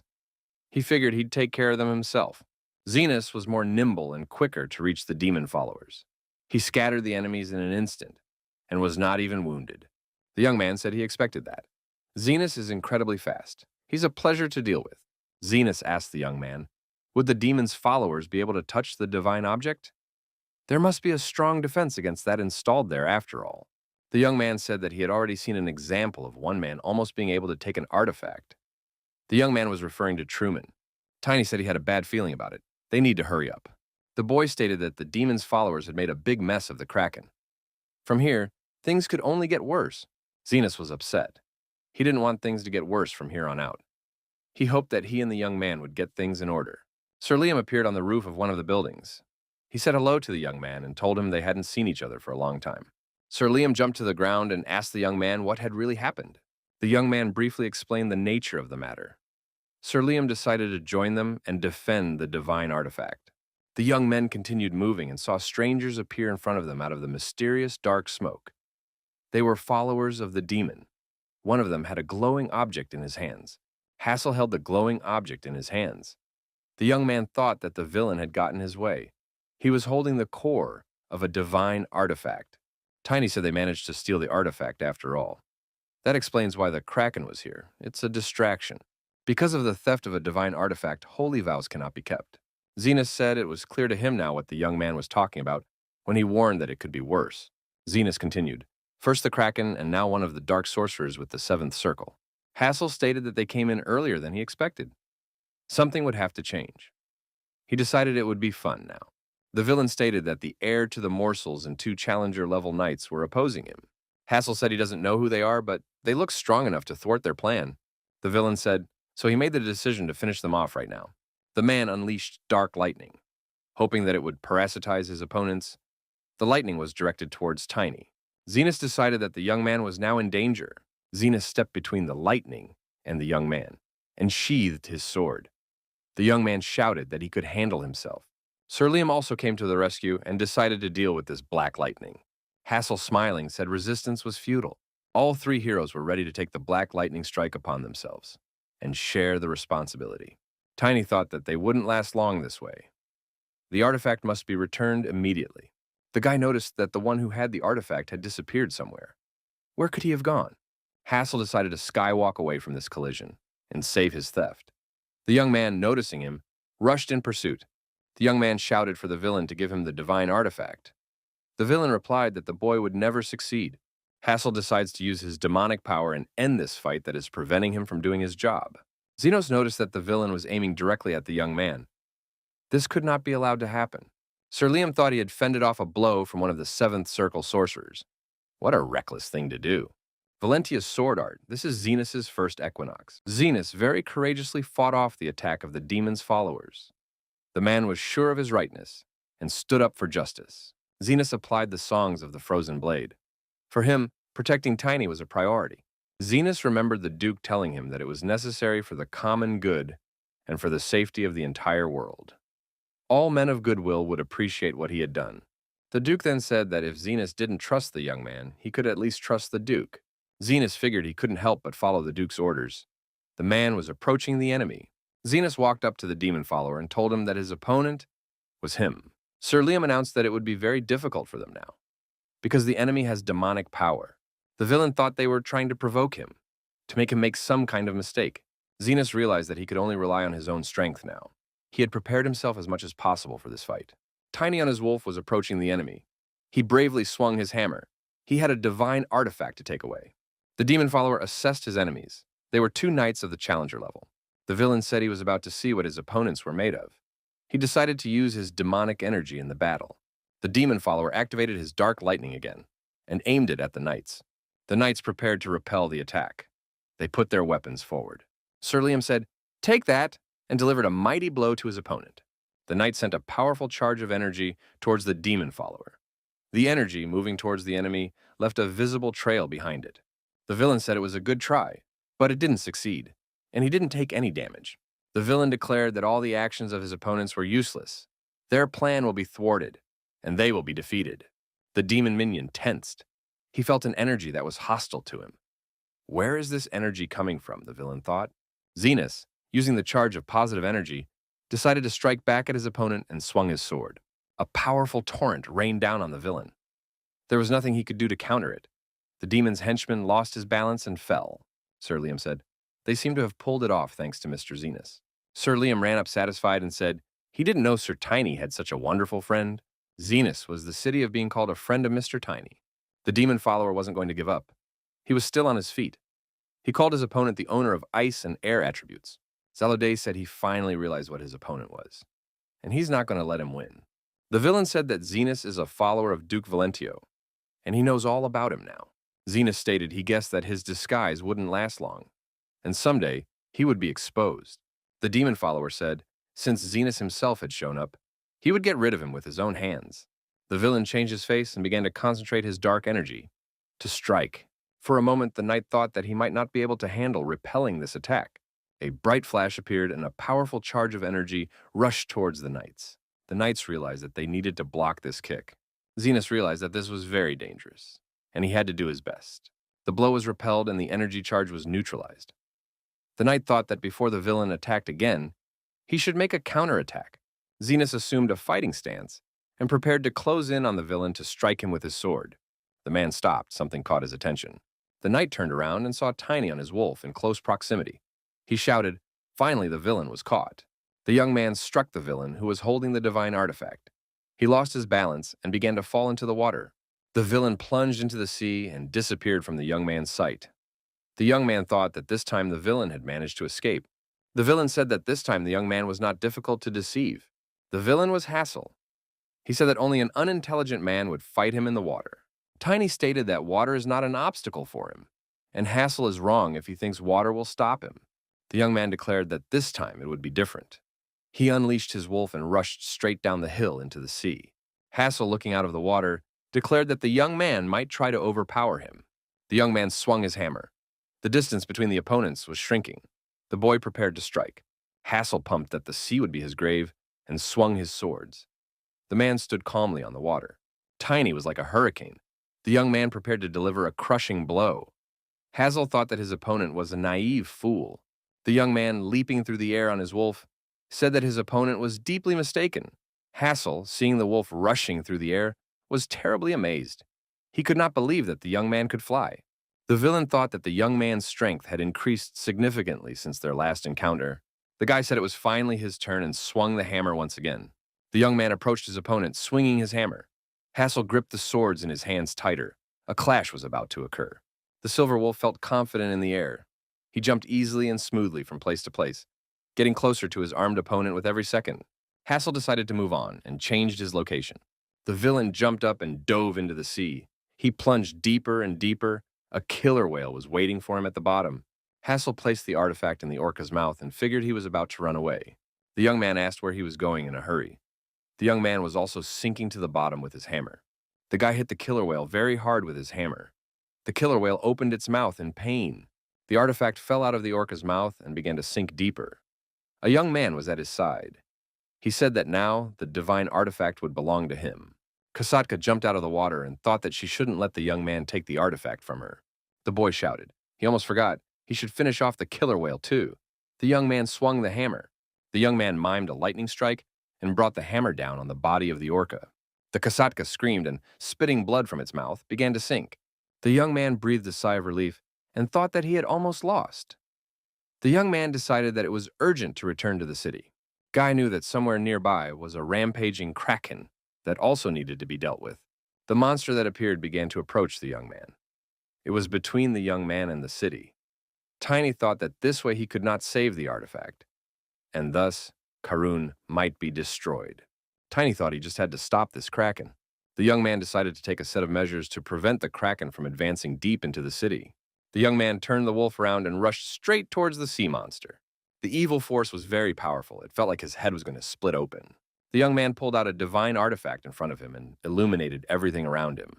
The guy yelled for the divine monster to stop attacking the city and added, "Please." The young man added that innocent creatures are suffering now. The Kraken has the power to stop it. The Kraken stated that it didn't care. In this case, sacrifice is inevitable. He wants to cleanse this world of evil. The monster added, "The divine item is not in Karuna right now. Therefore, he will not break his promise, even if he beats his residents." The young man said he shouldn't do that. It would be better if he stopped. The Kraken saw what the young man held before him and said, "Does he really have the divine object?" Mollusk added, "Why is the young man asking him to forget the pain of losing a child?" The young man bleeding, he thought. This Kraken's fury is strong. Guy noticed that, even so, he could feel his deep sadness. The young man promised Kraken to bring those who had massacred his child. The young man urged the Kraken to believe him and to stop. The sea monster said that the young man holds the divine object, but he does not have the strength right now. The young man agreed with his opponent and said he would come up with some solution. Kraken said he could help this boy a little. The young man was surprised. He didn't expect to be able to come to an agreement with the sea monster so quickly. Sir Liam lifted Zenas up and asked how he was feeling. Zenas said he was fine. He got lucky today. It could have been worse. The man stated for a moment he thought the place might be his grave. Sir Liam said he had good news for his interlocutor. Zenas asked what he meant.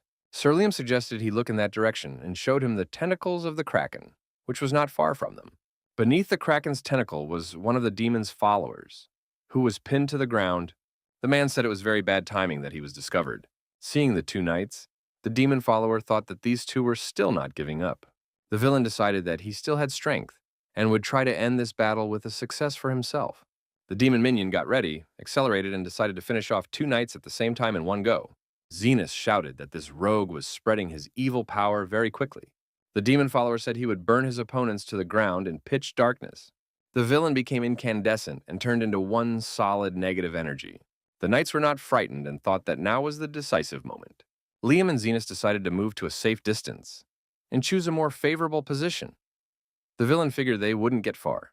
The demon minion decided that his opponents were insignificant and unworthy of their rank. The next moment, the Kraken brought its tentacle right down on the villain's body. He was pinned to the ground. The villain cried out in pain. The sea monster raised its tentacles, and everyone saw the wounded body of the demon minion. The villain thought the Kraken had attacked him again. It can't be a coincidence. He's hunting him down. The villain screamed in fear. The Kraken energetically affected him, and the man lifted into the air. Sir Liam said the Kraken attacked a demon follower. It won't end well for him. Kraken's eyes glowed with hatred. He knew who was responsible for his child's death. The monster mortally wounded the demon follower, and the latter was finally defeated. The knights saw the Kraken pulling their rival towards them. They realized that his death was imminent. The men, to avoid the same fate, decided they had to run away from here. Sir Liam wondered, why isn't Zenas running away? What had he decided to do? Zenas stated that the Kraken's power only works on a follower of the demon, and they obviously had nothing to fear. The man added that the Kraken would not harm them. It chooses its own target. That concludes the battle with the demon follower for today.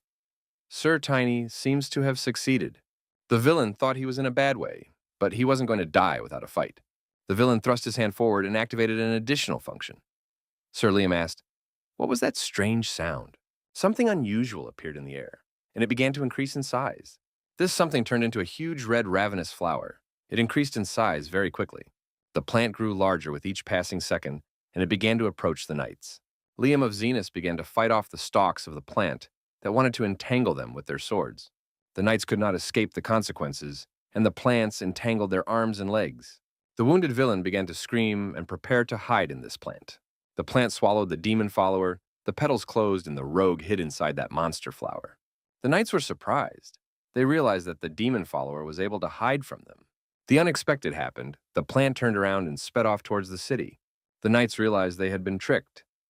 The men chopped down the plant stalks that had entangled them and went after the demon follower. They shouted that he could not be allowed to enter the castle. Zenas and Sir Liam came to the castle. They approached the king's chambers.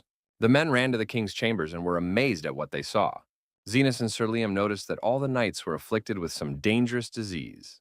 The knights looked at the newcomers and kept repeating, "Die, die, die." You could see they were zombified. The zombified knights began to slowly approach Sir Liam and Zenas. They kept repeating the same thing. Zenas realized that the zombified knights were doing the bidding of a man who was empowered and could control them. The demon's abettor said that because of these two men, his important assignment had been botched. He would never forgive them for that. The demon's accomplice turned around, walked out of that room, and said that he expected to find another way to accomplish his goal. The man said that these weak and worthless knights would not be able to stop him, even if they tried their best. Zenas and Liam saw their target leaving the room. They shouldn't have let that happen. Zenas announced that the demon's accomplice was on his way to His Majesty's chambers. The king is in danger. Liam declared that they must not let that happen. They must follow the villain and stop him at all costs. The zombified knights drew their swords and rushed at our heroes. They shouted that they were about to destroy everyone. Sir Liam said he would stay here and take care of these zombified knights. Zenas must save the king. The enemy appeared from all sides. The number of zombified knights increased. Sir Liam had to fiercely fight off the enemy. Zenas asked if his partner was sure he could handle that many attackers. Liam replied that he would not kill them, but only incapacitate them. Sir Liam replied that he must get to the king at once, and demanded that his opponents get out of his way. Zenas said he would treat these knights more gently. They do so under the influence of outside forces. The demon follower grabbed the king's aide and used his demonic powers to lift him off the ground. The man struggled to utter the words for the king to run away and not stay here. There was nothing more he could do. The villain threw the man off and he flew aside and landed on the floor with a thud. The villain said, "It seems he should have introduced himself first," but he was interrupted by those worthless people in his way. The demon follower said he would at least greet the king properly. The villain thought he could accomplish his goal. One of the king's aides got between him and the approaching villain. He tried to keep the demon follower away from His Majesty. The king realized who he was dealing with and said, now he understands who is to blame for everything that has happened. The villain, smirking, declared that the king was not wrong in this case, and he had gotten it right. The demon follower, confident of his impunity, declared that as a reward, he would put an end to Karun's lineage today. Zenas caught up with the villain and shouted that the end would come first for this demon follower. The villain said that the man was very brave for going after him. Zenas jumped up and swung his sword, wanting to strike at his opponent. The villain stated that striking Zenas would be useless in this case. Zenas would have nothing to counter his strength. Suddenly, Sir Liam appeared from behind. The brave knight wounded the rogue with his huge sword. The demon follower shouted loudly. Sir Liam apologized to the king for being late.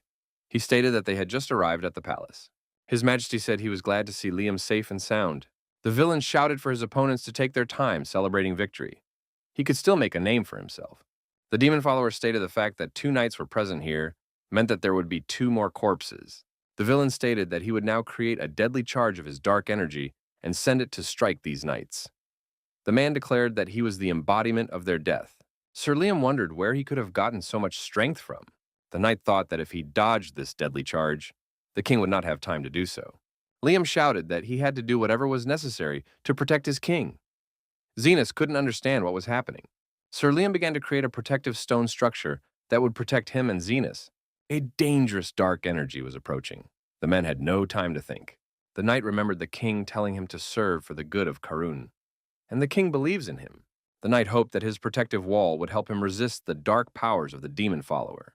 Sir Liam was able to withstand the invasion of the dark force, but Zenos was too passive, and he was defeated. Liam knew he should always risk his life if he wanted to become a more noble knight.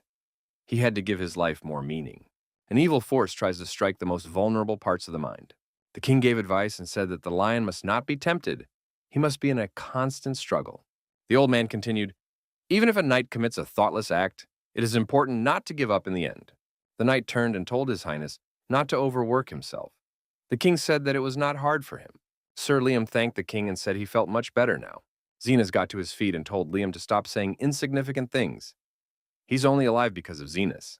Zenas said he came here to help Liam. Atat used him as a shield. The knight acted unconsciously. Zenas warned that he would never forget how Sir Liam had acted today. Liam said that he would pay him back for it someday. Sir Liam added that they could discuss their business later. Right now they had a common problem to solve. The demon follower marveled that these knights were still alive. The villain screamed in rage. He started spewing his negative, dangerous energy again. Zenas stated that they only had one chance left. They needed to completely destroy the enemy's evil magic. The knight decided to use Valentius's sword technique, Zenas' second technique. The man reasonably decided that it would help him in this case. The knight wielded his sword skillfully. The man was ready to destroy the demon follower for good in this fight. Zenas was approaching his opponent. He mentally sent a charge of his sword-shaped energy straight towards his opponent. Zenas activated the songs of the Madwings. The opponent was failing miserably. He was starting to lose this fight. The demon follower defended himself and couldn't understand how someone with the level of a challenger could carry out such an onslaught on him. Sir Liam used the technique of the Royal Guard of Karun. He swung his deadly sword and delivered Liam's fatal blow. The knight threw his huge sword at his opponent. It was like hitting a boulder. There was a huge explosion after the sword hit the target. The man looking at the results of this attack thought it had finally worked. The king thanked the knights for their loyalty. There was no chance of the opponent surviving this attack. The king, holding his chest, fell to his knees. The servants rushed to him to check on His Majesty's condition. It was clear that His Majesty had simply lost consciousness. It was difficult for the old man to endure everything that was happening. Zenas decided something had gone wrong again. Where is that demon follower? Zenas offered to look at it and showed the arm of the enemy. He said that all they had managed to do was to cut off the arm of the wretch. The man added that the demon follower had escaped. Sir Tiny and his silver wolf appeared in the path of the one-armed fiend. The demon follower thought the child of the Morses stood before him. The villain was surprised and asked why the young man was holding a divine artifact. The wounded demon follower stated that they had lost 30% of their men on this mission. Even he had somehow managed to get injured. The young man found himself inside the space that was created by the divine artifact. It was a very large area. Sir Tiny said to let this demon follower guess for himself where he got the divine artifact from. The villain wanted to take the artifact from the young man and said he didn't know how he got it, but it didn't matter now. The man wanted to summon dark energy to help him again. The demon follower told the young man to stay out of his way and get the hell out. The young man told his moonwolf that he was counting on him now, and the two of them are as one. The young man on his wolf rushed towards the engulfing dark energy. Nothing could stop them. The demon follower was surprised. Why is the young man running towards him? Why doesn't he retreat? The young man activated the Iron God armor, and he thought that it became heavier as he accelerated, and it gets lighter when he starts acting. As the young man lowers himself down, the armor becomes heavy again. The villain didn't realize what was really going on, how the young man was able to break through his dark energy. The young man stated that it was no problem for him, and now he's going after his rival's head. Tiny pumped to have his moonwolf speed up the advance. They now faced a daunting task. The guy swung his sledgehammer and brought it down on his enemy. The villain grimaced in pain. The enemy began coughing up blood and shouting that this young man had shamelessly attacked him. The young man was on the rise. He noticed that his opponent was definitely weaker than he was before. The boy told Moonwolf not to stop, and they continued to do their work. The young man was surprised to see what his opponent was doing. The villain had concentrated a powerful bundle of dark energy and was about to direct it at his opponent. The villain stated that the young man had himself to blame. It was he who forced him to organize such resistance. The demon follower shouted that he would never forgive the young man for what he had done to him. Tiny noticed that the demon follower had sacrificed his leg to gather such powerful energy. The young man realized that this was a fiery sacrifice. His rival's evil energy was rapidly gathering into a huge cloud. The villain shouted that he was about to burn and kill this member of the Morses in the most painful way possible. The young man realized that there was no point in fighting at a distance now. This energy would not give such an opportunity. The young man thought if this was the case, then he was using what the divine item had taught him. This was usually possible if the user became superhuman. However, the young man knew that given the experience in his soul, he should be able to do well. The villain didn't stop. He told the young man to look at himself from the outside. He would be finished now. The young man began to put his plan into action. He raised a divine artifact high above him, which illuminated everything around him and neutralized the dark energy. The demon follower cried out in surprise. This was unbelievable. How was the young man able to accomplish this? The young man used an effect that was universally known as a compressed spirit. The villain, who had lost an arm and a leg, couldn't understand how someone with an expert level was capable of such a thing. The young man realized that his chance had come. He shouted loudly and swung his deadly hammer. The boy brought his hammer down right in the center of the dangerous blob of energy. The enemy was in trouble. The villain lost his balance and began to fall. The fall was accompanied by a cry of despair. The young man thought he had finally succeeded. The demon follower was motionless for a while. The villain came to his senses, jumped up and grabbed the young man's arm. He couldn't believe it, that he had been treated like this. He shouted that he was going to tear the young man apart, even if it was the last thing he could do. The young man smiled. The adversary asked, "What does that mean? Why was the young man acting like that?" The boy was looking somewhere in the distance. The villain turned in the direction the young man was looking and saw the Kraken approaching him from behind. The opponent thought that this time the Kraken would be able to grab him. He let go of the young man and tried to retreat. Tiny grabbed the villain by his only leg and shouted, "Where's he going?" The villain was indignant. Why is the young man holding him? He could die too. The young man shouted, "In that case, the demon follower will die for sure." The Kraken began to draw the villain to him. He thought it was because of the obnoxious boy. The young man let go of his opponent's leg and began to fall down with the artifact. The villain's single hand peered out of the lingering smoke.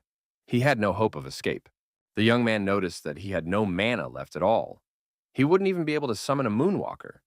If he fell from that height, he would be killed.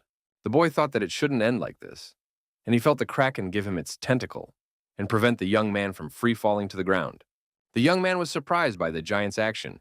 He could not expect such help. The young man had a strange feeling. It was as if the Kraken was holding him tightly. Is this how evil energy works? The monster lowered the young man to solid ground and thanked him for his help. The Kraken said that thanks to the young man, he felt that he had calmed his anger a little. The young man, smiling, said he was happy to help and is always open to cooperation. The Kingdom of Karun soon made an announcement about the event. Due to the antics of the demon followers, the kingdom was in trouble. But thanks to a young hero, it was saved. No doubt the demon's followers were defeated, and the Kraken, who had been brought by his enemies, were taken care of. With great gratitude to the young hero, the king bestowed upon him the title of Shining Knight. 3 months had passed. The young man was unrecognizable. Zenas approached Tiny and asked, "How was this possible?" Sir T. Tiny's appearance had changed a great deal. He was no longer the little boy whom everyone was ready to hurt. The man said something Sir Tiny had grown a lot in those 3 months. "I wonder what he's been eating. Who's his nutritionist?" Tiny said it was the power of his secret technique. For a while, he's been focusing on growth. He eats the same as before, Zenas said, still very surprised. The boy wondered why it was so quiet. The young man assumed it was because the coronation was coming up. Everyone is busy making preparations. Zenas said he too wants to go see such a great event. "I don't mind going for a walk first." Walking around, the young man said that the place had been completely restored while he was on vacation. It looks better than it did before. He asked if his interlocutor was sure he was fit to walk. He asked if his interlocutor was sure he could walk. Zenas realized that the young man was alluding to his injuries in battle and subsequent mana depletion. The guy said he was almost completely healed, and his mana is restored. Now he needs to get outdoors more often. Zenas said he wouldn't have needed to lie down for so long if Sir Liam hadn't used him as a shield. Zenas asked his interlocutor how the young man was feeling. Tiny asked what he meant by that. Xena said that the young man had unleashed the power of the sacred artifact while at the expert level, and fought someone who was far superior to him in many ways. Xena's assumed it must have taken a heavy toll on the young man's body. Tiny agreed. Right now his body's not quite listening to him. There are some abnormalities and disturbances in the coordination of movement. Is it really noticeable? Xena said that was the consequence. The young man should rest. Then he will recover more quickly. The interviewer suggested that after that fight, Tiny must have many more symptoms. Tiny thought that because of this, he got something in return. It should help him a lot in the future. The guy managed to learn the power of the soul, and now he won't say that another man's soul is a dark place. In his efforts to heal his body, from which he had drained all the mana by filling its gaps with his soul, the young man had gained this power. Its power responds to mana, but the principle of operation is completely different. He continues to research it. There's a long road ahead. The young man knew because of this power replacing depleted mana and stamina, he was able to minimize the effects. On top of that, he can now do this without using mana. In this case, the mana consumption will be minimized. The boy's ready to teach it to his companion. To do that, he must recognize that power and believe in it. The young man thought with delight that he hadn't realized such a thing existed. Tiny was right not to give up until the end. This power now opens up new possibilities for him.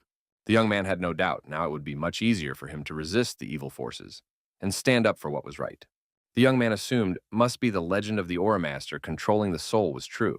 Xena said he was glad the young man had no problems. Then he would like to hear his decision. Tiny asked, "A decision about what?" Xena said, "A decision about his next destination," and handed the young man an envelope. Xena said the Duke wishes them to leave for Elfheim immediately. On the way, they will familiarize themselves with further instructions. Xena's added that he would still like to visit the capital first, to attend Valentino's feast. "What are Tiny's plans?" the boy asked. The young man, holding the envelope in his hands, thought the moment had arrived. The young man was excited. The moment of the second calamity, the wedding of the royal family of Aslan. Tiny thought Elfheim, just an excuse. The boy was thoughtful, and Xena saw it. The young man thought that the Duke, having heard that Xenas would not survive the wedding, wanted to give him a task that had no connection to the second disaster.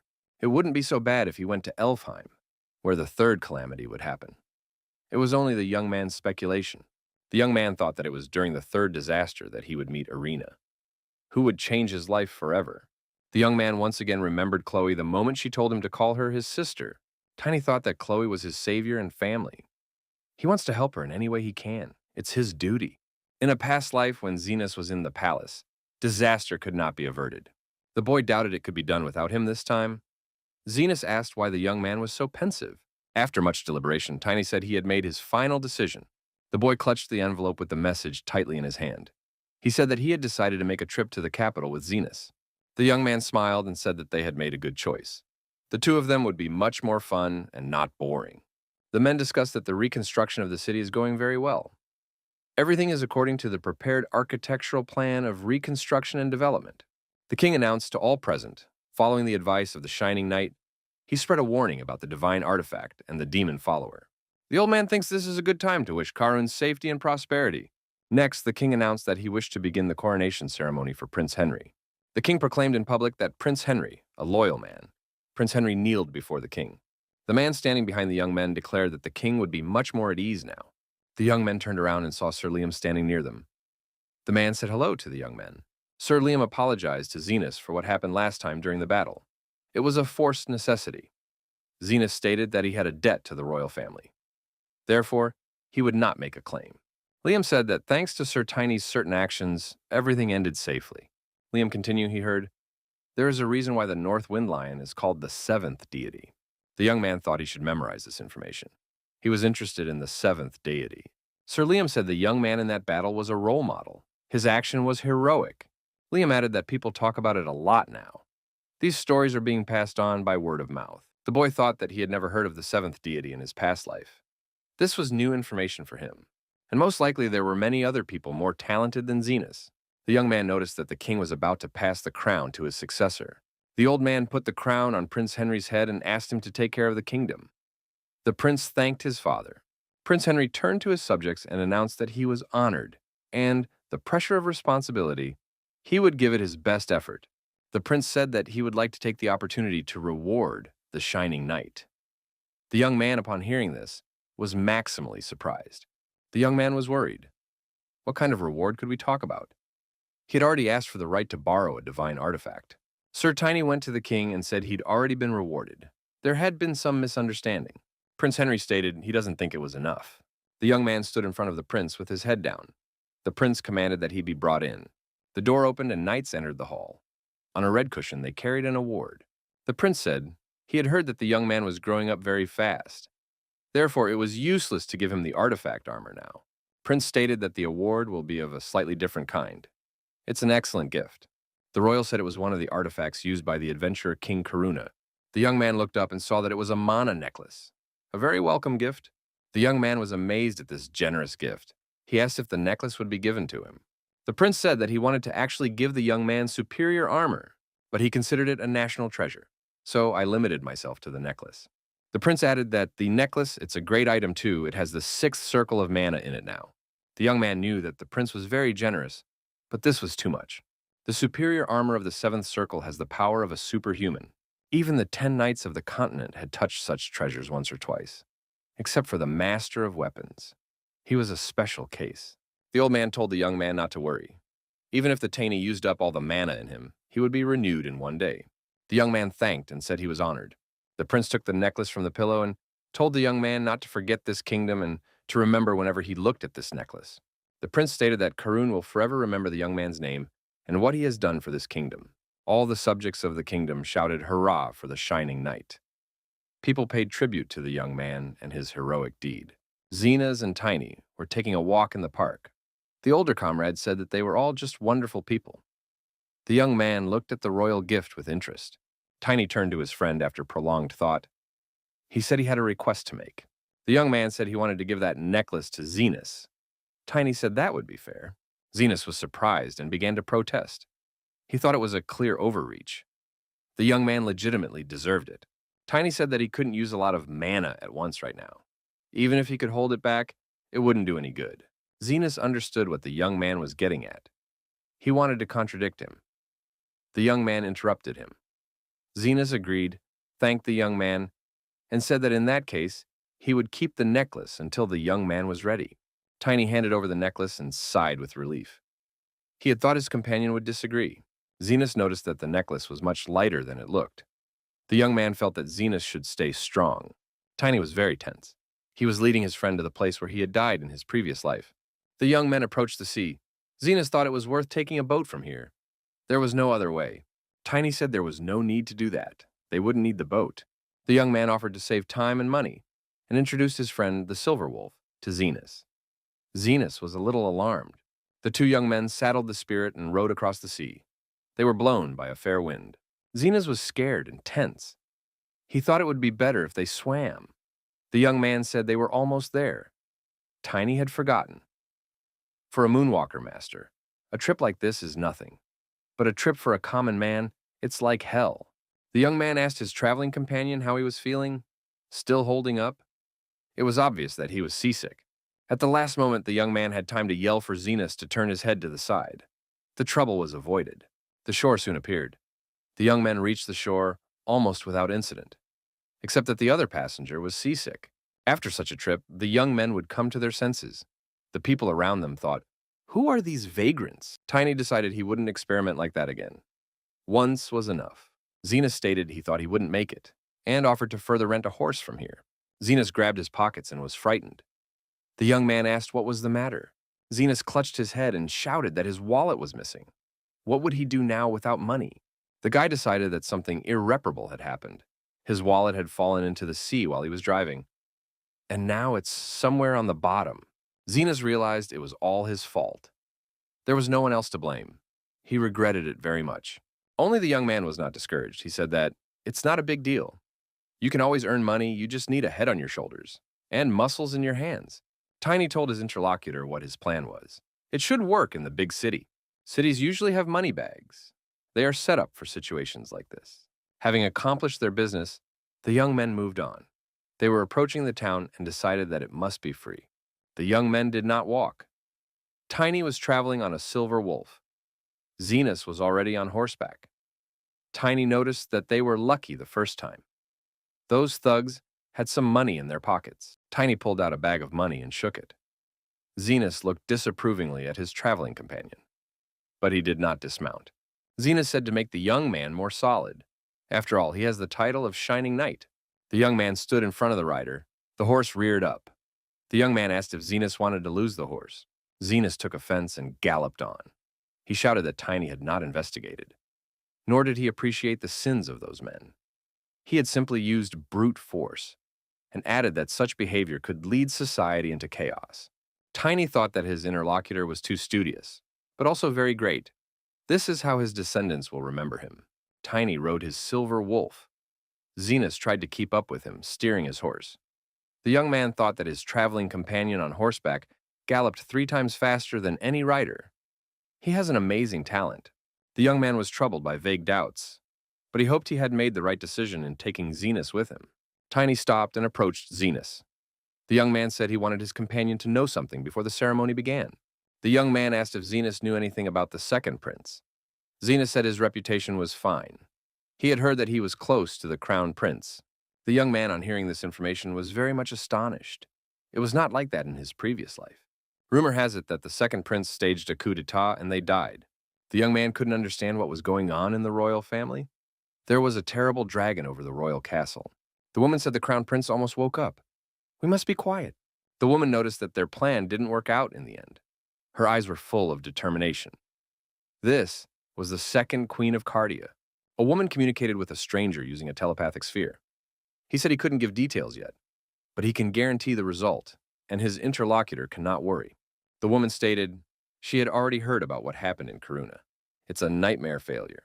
The lady continued, "They've been hatching this plan for years and spent 3 months in preparation." The woman continued, and afterward her interlocutor says the plan failed. How much longer can she trust these losers? The hooded man, holding the same orb for telepathic communication, was very annoyed.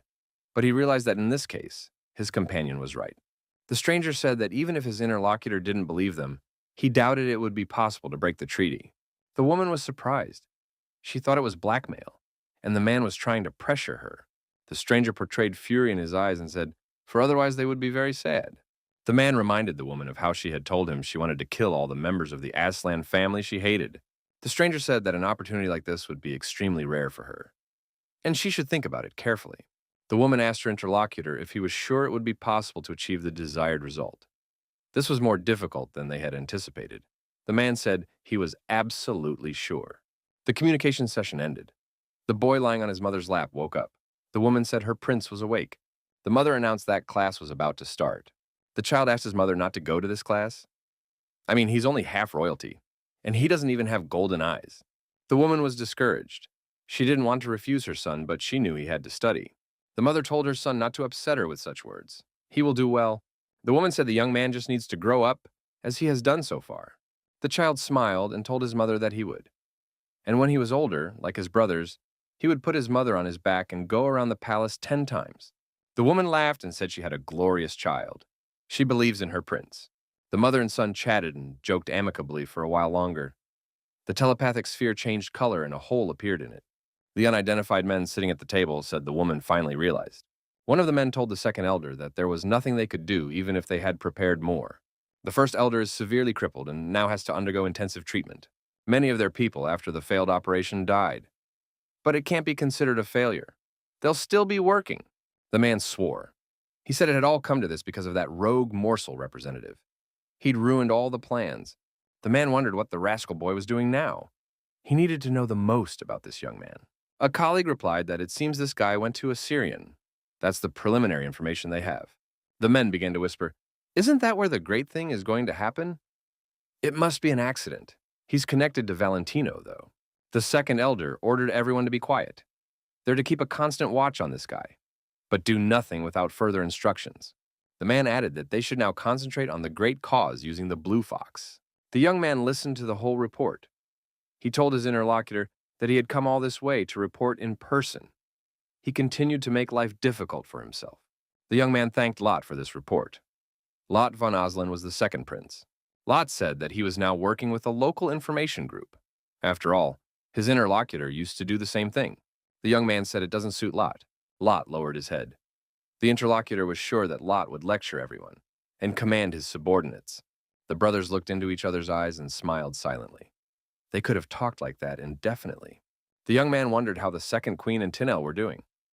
There has been no news from them lately. Lot said, "It seems their mother has summoned the head of the knights again. The head of the knights is still ruling the royal knight squad. It can't continue like this. We need to increase the influence of this squad. The policy of disparaging the royal knights must be to blame." Lot added that their mother treats Tinel like a child, and he is already 14 years old. Lot remarked that this is why Tinel is infantile.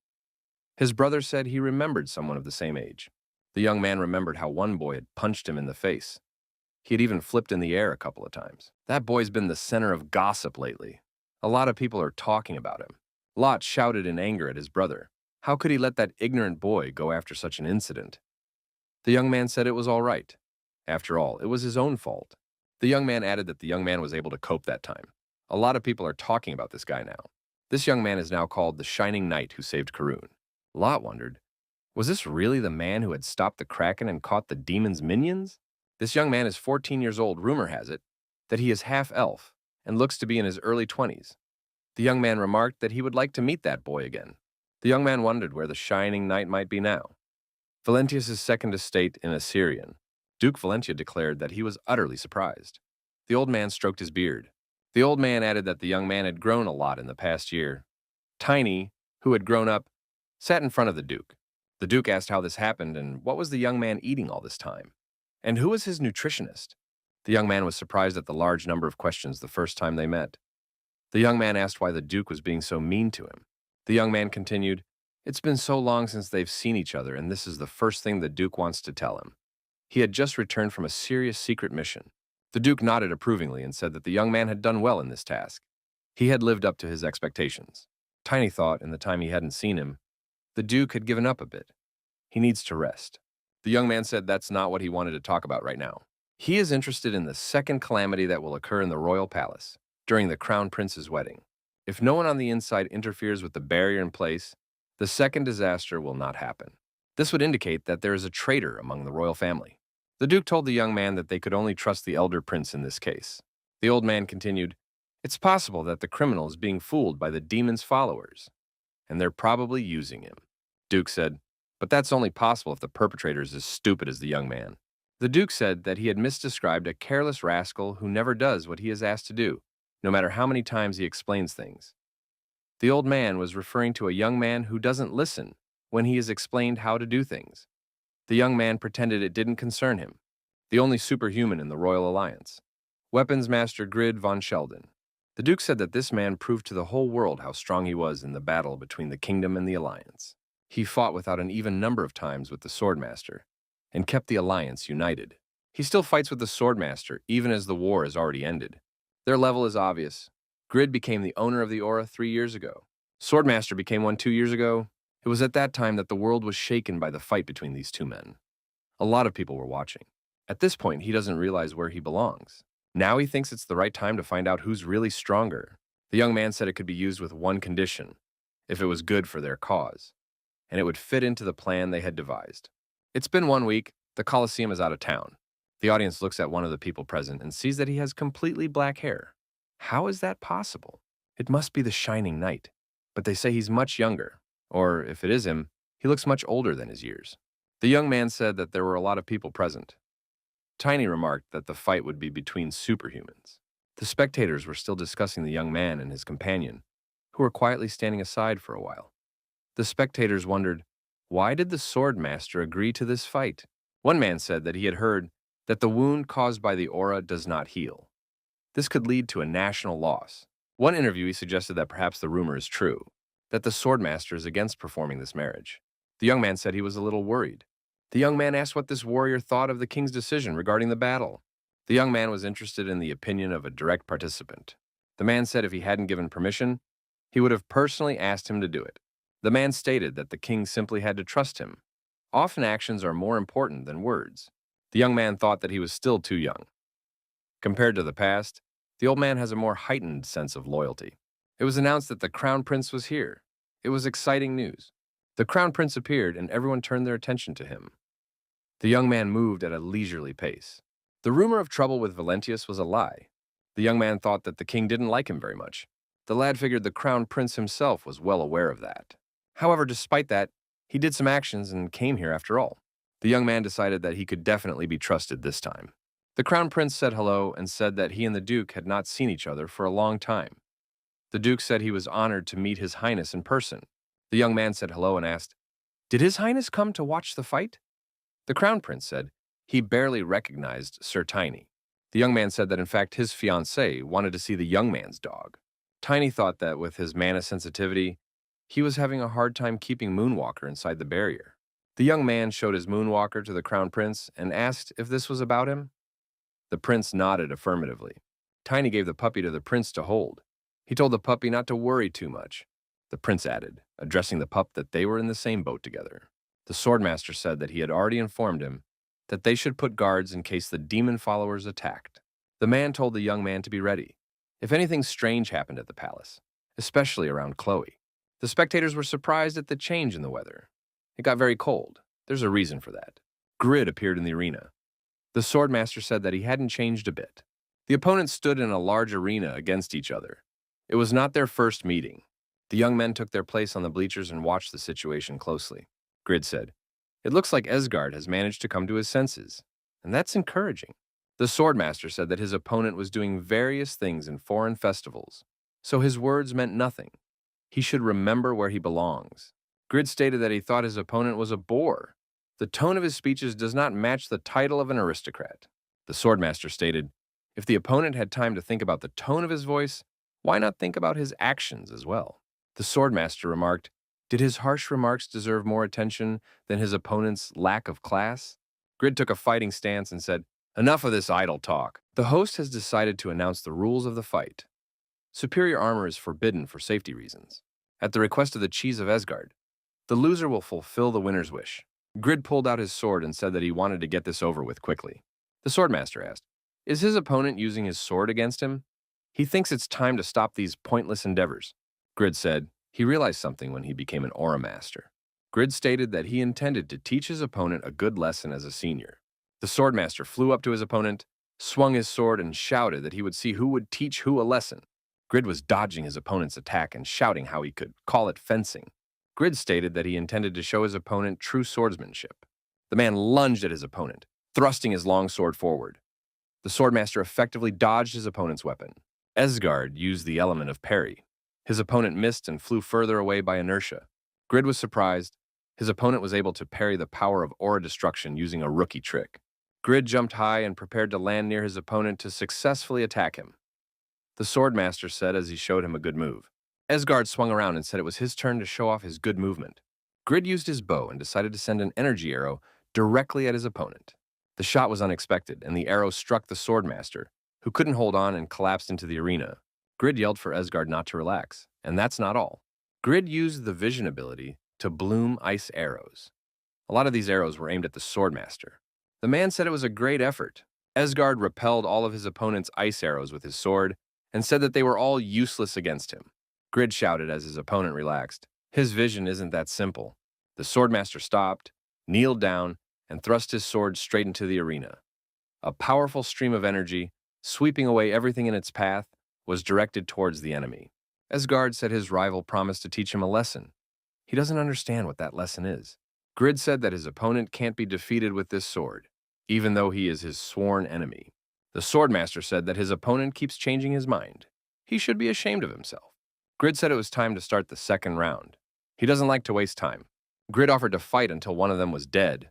His opponent sprang toward the swordmaster and intended to deliver a crushing overhead blow to his unprotected head. The swordmaster shouted, "What was the point of all this talk about aristocrats?" Grid thought that his opponent was fighting like mad this time. The spectators in the stands watched intently at what was happening in the arena. The warriors were fighting in a protected space. The man shouted for the eastern part of the shield to add more mana. Onlookers watching this confrontation agreed that the warriors are indeed superhuman. The young men thought it turned out to be a very worthy fight between worthy opponents.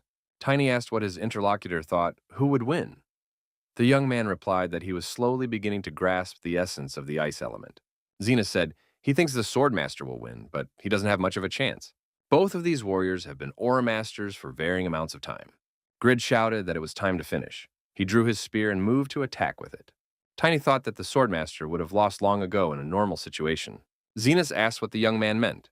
The young man knew that this time would be different. A swordmaster must not yield to his opponent. Esgard has activated a force control field. It will increase his invulnerability and will allow him to concentrate on the attack. Grid, noticing his opponent's special move, said that he would use one trick too. The outside attackers noticed that the western shield had fallen. The eastern shield is also down. North shield, barely hanging on. They had no casualties. Onlookers noticed that the shield had cracked in many places. Zenas cried out in fear to save his lordship, the swordmaster. The announcer declared Sir Esgard the winner of this bout. The audience jumped up from their seats and shouted that Duke Valentius had won. What happened to the Master of Arms? The onlookers kept shouting that their empire was better even with one sword. The young man repeated that Duke, the best. Grid asked angrily, what was this ability? How could a man as honest as his opponent figure out his trick? Esgard wondered if his opponent was done speculating about aristocracy. Grid shouted that his attack had definitely passed. But then things didn't go according to plan. Grid shouted he felt as if his body had strangely changed. The man admitted that he could have died if the swordmaster hadn't stopped his sword. Grid admitted his defeat. The weapons master asked, what was that? Was it really magic? Duke Valentius said that it was a force control field. It was an ability he had to use in the future. It was indeed a trick, but it wasn't that bad. Grid said it was more like magic. The swordmaster shouted out that he was Esgard von Valentius. Esgard continued, now asking to fulfill his rival's will of the victor. Grid thought that he wouldn't even be able to see his brother. This could be detrimental to the allied countries. The weapons master thought he had reached the top a few years before his opponent, and he didn't think he could lose this time. Grid understood that promises had to be kept. The warrior warned that if his opponent asked for too much, he'd rather die. The swordmaster announced that Grid von Sheldon was staying in the Empire until after the prince's wedding ceremony. The duke is finished. Such is his will as a victor. The audience applauded. Their duke had shown magnanimity before the enemy, which was to be expected of Sir Esgard. Grid was surprised. He asked, what was this old man up to? The swordmaster said if he was curious, he could find him later. Right now, he had to take a shower. The news of Duke Valentius's victory spread quickly. Everyone read the press and familiarized themselves with the information. Khloe had read that the swordmaster was stronger than the weapon master. Sir Valentius is henceforth the Emperor of the Sword. The next day came. Tiny told the Duke that he had received the same title as in his previous life. The Duke thought that was very strange. The aide reported that Mr. Grid was here to see Mr. Duke. Grid stated that he appeared at the request of his opponent. I'm ready to hear him out. Grid sat down and asked why the Duke had summoned him. The Duke said that this time he was prepared to omit the typical aristocratic chatter and get straight to the heart of the matter. Grid lamented the fact that aristocrats had to remain virtuous even in private conversations. The weapon master noticed that the Duke's subordinate was also present during their conversation. So, we'll have to keep order. Tiny observed that a man of power must retain grace and remain stern. The young man said, rumor had it that when he was young, the weapons master had killed his relative after failing to match his strength. Grid became mad with rage. Who was this insolent young man? The old man took out his sword, placing it on the young man's shoulder. The young man said he heard that story from Mr. Grid. Grid says that's not true, because he doesn't know the young man. Duke said that the young man was telling the truth. Yesterday, Grid asked what trick he used. Valencia said this guy taught him this trick. The Master of Arms says he refuses to understand this. He demands an immediate explanation from Esgard. Duke said since he calls him that, he's willing to listen. Esgard told his opponent to calm down. He would explain everything to him now. There's something he needs to know. Tiny thought that apparently people like that were called terrible friends. Grid kept his sword on the young man's shoulder. Grid calmed down and said that he was willing to listen to Mr. Duke. Duke said he didn't expect to hear his nickname from the man's mouth. Grid said that his name was too long. He didn't even want to say it at an official meeting. Grid turned to the young man and asked what he should know about. It was about time, he was told. Grid threatened the young man that he would be in trouble if he started telling untruths. The weapons master said that if he did so, he would break the young man's bones and tear his skin apart. The boy laughed in response. The young man said he now recognized what good old Grid was like. The Duke told Grid not to make a fuss and just listen to the young man. The young man said he knew that Grid von Sheldon was 56 years old. The guy went on to say that normally they would have met for the first time 15 years later. The young man noticed that, at that period, the man's shining blue hair would have half slicked back by now. Grid noticed that everything said sounded reasonable. He asked him to continue. The man sat and listened to what the young man would tell him. So far, everything was vague. Grid asked, did the young man really think the future would not be good? The young man said that the man may not worry. This time the 10 knights would prevent trouble. Grid noted that it was still unusual for him to hear about these knights. The boy noticed that he didn't know how to get close to these knights yet. So he will continue his story. The Reaper must be practicing somewhere. The Nightcaster must be in the Sage Tower. Grid asked, what were the names of the 2 knights? The man said thoughtfully that in times like these, all means are good. Grid wondered, so they were asking him to stay because of the impending disaster? The young man smiled and said Grid hit the mark. The Duke remarked that he had figured it out with his tiny brain. The Duke and the young man looked at each other reproachfully. The Duke decided that he was telling the truth. Grid inquired, what could the young man tell about that ability? Grid shouted the young man had trained the Duke with the ability he had used against him at the end of his past life. The weapons master nervously asked, and then what happened? How did it end? The young man closed his eyes and said they were both about on the same level. The young man continued, Grid then said that his opponent's sword technique surpassed his own level. That was how Esgard obtained the title of Sword Emperor. Grid shouted in rage that it was impossible. He decided to arrange the time of the duel again. The young man told the man to calm down and listen to him further. The guy said that he and Greta could train his future abilities so they could fight fair. Grid calmed down and said that he was willing to do that. I should have suggested it to him sooner. Grid learned that he used to have 5 eternal armors. Now, there were only 3. The young man said the man would have to trust him, as the Duke had done in his time. Grid noticed that it still looked suspicious. Why did the young man tell them this? The guy said because in the future they would be allies. But that's not the case now. He has to help, because the world could end at any time. The young man added that fame means nothing to him. The guy noticed he knows Grid is a true warrior, one who would be willing to keep his promise at the cost of his own life. The man said he would have to believe the young man, and he is willing to do as the young man asks. The Duke said he hoped this conversation would stay between them. The weapons master said he's not stupid. He understands everything, and he's not the talkative type. The young man noticed that he wouldn't have spoken so confidently, because Grid and Heinen are always getting into trouble. The Duke laughed in response to this statement. Grid was indignant, but he couldn't object much. After finishing the conversation, Grid left to his own devices. He had enough information to do nothing but think for a while. Tiny and the Duke gave the warrior a glance. He inspired confidence in them, even though he was very talkative. The Duke said, finally he left. The young man concluded that the conversation had gone rather well. Duke said to build a bridge between the Alliance and the Kingdom. They just need Grid. Grid was a Duke from the Selden Kingdom, the center of all magical towers and alliances. The young man stated he had no doubt Grid would keep his word. The young man asked anxiously, when was the Duke going to tell Sir Zenas everything? Tiny offered to tell Zenas everything beforehand, to prepare him. The Duke hesitated. Sir Valencia decided to tell him as soon as he'd sorted everything out. Zenas would go crazy if he asked him to lay low. Tiny said Duke knows him better than that. They need to get ready too. The old man said that he and the prince would use every opportunity to find out what was going on. At the word prince, the young man thought for a moment. The Duke asked, what's the matter? Did he really dislike him? The young man said that all the members of Aslan's royal family were fools, who had sold out their own country through their own fault. The Duke sternly told the young man to watch his words and choose his words. The Duke told the young man that the royal family's intelligence should not be underestimated. Sir Valencia suggested that the royal family must have already guessed something, and perhaps they were taking some action. The old man said that his biggest concern was that it might turn out that the disaster had nothing to do with the demon's followers. Tiny wondered how was that possible.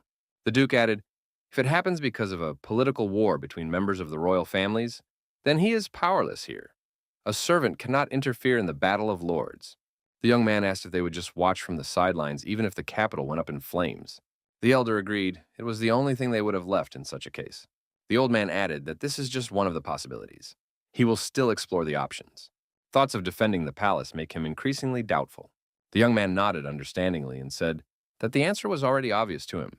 The young man asked, does the Duke really mean to say that he suspects someone in the royal family? And at that, the demon followers are also related to him. The young man smiled. Duke knows he's no part of Valentino. The old man asked in surprise, what else was the young man up to?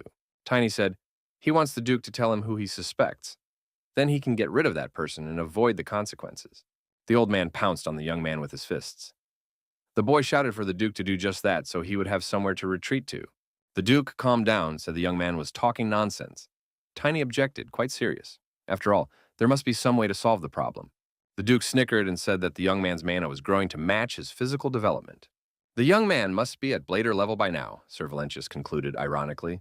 The boy shyly agreed. The Duke smiled and said that he would personally train the young man and see what he could make of him. Tiny asked apprehensively, was the Duke really willing to train him? The young man imagined what training might be like. The young man did not smile at such a prospect.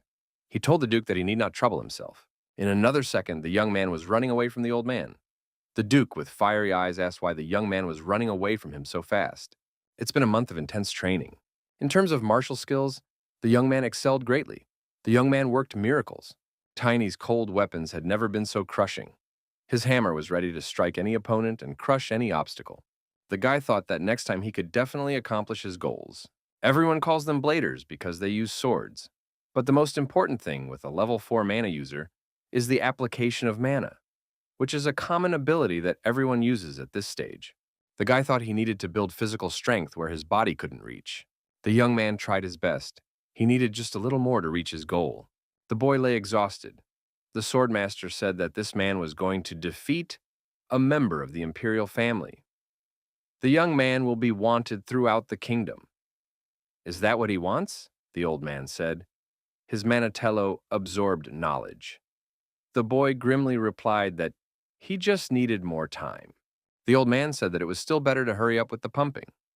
The young man thought that at the beginning of his training, he didn't realize the difficulties he would have to face. The old man told his son that Tiny would soon reach blader level. The Duke told him to have Zenas check him out and go to the Dragon's Eye. Zenas thought that the young man was still quite young, but very talented. The elder expects too much from him. In training, the young man had gotten to the point where he was summoning and skillfully controlling tornadoes. The guy was almost pleased with himself. There was only one thing left to do. The young man had to force himself to reproduce the ability he had used in his past life. The boy realized that this ability could only be mastered by a blader. Force control, this is the second characteristic movement. Storm Destroyer. The young man left no stone unturned at the training site. The young man shouted with delight that he could do it. He had finally succeeded. After this training, it was hard for the young man to move, or move at all. His muscles refused to obey. Manatello drove his normal body so that he was completely exhausted. After resting a bit, the young man thought he needed a thorough refreshment. The next moment, he thought he would need a lot of refreshment and regain his spent strength. Zenas said he couldn't even imagine such a thing. Tiny had already become a trailblazer at such a young age. Zenas told the young man to follow him. He knows a great restaurant nearby. Tiny asked, why did they decide to dye his hair after all? Zenas stated that it was at the Duke's request. Tiny wondered, why would the Emperor of the Sword wish for the young man to have his hair recolored? Zenas said that the Duke had made a decision on what mission to send the young man on. Zenas clarified that the new hair color would keep the young man's attention away. After all, this would be a top-secret mission, and he should not stand out. The men on the sidelines were discussing Mr. Tiny. They decided that he was a half-elf, and his real hair color is black. Zenas said that the Shining Knight was popular again. From the interlocutor, Tiny learned that his alias would now be Tauren. It's already been agreed upon. Zenas went on to say that the legend was that the young man would be a knight trainee and his servant. The young man didn't like that very much. Tiny said you don't have to go that far. We could do without servants. Zenas said that the Duke had another wish. The Duke wanted to tell the young man that if he refused, the old man would flog his face. The Duke was a great joker. The young man thought that the Duke always said such things seriously. He's not a joker at all. Zenas told Tiny to watch his speech. After all, the Duke was no stranger to him. The young man apologized. Zenas said that's not what he meant. The young man just needs to calm down. Sometimes he can be overly impulsive. If a young person learns to control himself, his spirit and body will be better synchronized, which will help him reach greater heights. That's what the Duke asked me to tell you too. The young man remembered an incident from his past life. The young man remembered an incident from his past life, when he had been reprimanded for beating someone up again. The girl said that most likely the guy had his reasons, but she is extremely disappointed. He doesn't know how to control himself. If the guy knew how to control his temper, he would become much stronger. The boy thought he had been told something similar in a previous life. Once again, the Duke sees it coming. Zenas was sure that the Shining Knight's mana color changed when he became a blader. The guy thought that this color was somehow different from the one in his past life. Zenas told the young man that in the Valentino family, It is believed that the mana of a person with strong faith and will reflects the color of their spirit. This color becomes visible under certain conditions. The person himself becomes like a user of the aura. To maintain a strong faith, it was better to learn to control one's temper. The young man thought, does mana reflect the light of the spirit? Then why was the color different in a past life? At that moment, the young man thought of Moonwolf and his color. Creatures such as the Silver Wolf are created with spiritual power, and its spirit affects mana. The guy thought the fire might be heavier on one side than the other. The young man thought he would discuss it with the Duke some other time. It was difficult for him to understand the physical metamorphosis. The young man wanted to squeeze that fireball to the limit. The next step was to send this balloon high up with as much speed as possible. Upon reaching the highest point, the young man activated a physical change, and the orb produced an explosion of incredible power. Everyone who saw it was shocked. What happened? Maybe it was a meteorite of incredible size. The blast wave returned to the city, once again showing how powerful it was. It was an explosion. Xena said it was amazing. Tiny thought he did a great job. The young man's friend was extremely surprised. How did he do it? Tiny scratched the back of his head and said he didn't really understand. Xenos thought he had a talent standing in front of him. He had used powerful abilities twice in one day. A lot of people couldn't do that. Xena said he was looking forward to an explanation after the young man had dealt with his own behavior. The young man asked, would he be able to share his personal secret? Xenos nodded affirmatively. After all, they were one big family now. It was not customary for a family to keep things from each other. The young man thought dreamily that this was a very nice, big, friendly family, and he was a member of it. Passers-by, looking at the shining night, said that he had just organized the explosion. It's dangerous to go near him. Xenos said it was time to get out of here. The young man snapped to attention again. Xenos asked his companion to be more careful next time, and not to attract attention so as not to give away his location to the enemy. Xenos said, finally they had arrived. There was a sign at the entrance to the building, to aristocrats from aristocrats. Tiny stopped his friend. He said the place looked very expensive. Xenos looked down at his interlocutor. The young man said he was eating a lot. Maybe they'd better go to the manor for lunch. The guy said that as captain of the Blue Wing squad, he got some money. Tiny decided that he could hold himself back, so he decided to try the local cuisine. Xenos was discouraged by the amount of food that could fit into the young man's body. Xenos thought sadly that God had taught him a lesson today. How is a person able to hold such a huge amount of food? Tiny thought that when he ate, he had more mana, so he tried to increase that mana. The young man realized that the gravity element was also getting stronger, and that could be considered a bonus. The boy could control a weight 8 times his own. The young man thought that weight control was now 16 times greater, all thanks to the delicious food. From now on, only superhumans would be able to resist him. Xenos asked impatiently and angrily. Had the young man finally had enough? Tiny noticed he still had room for dessert. Xenos was billed 11 zlotys for 150 portions. The young man sadly said goodbye to his money. He said, no change. Tiny heartily sincerely thanked his friend for this meal. The young man frankly wondered how Xenos had enough to satiate himself with just one plate of food.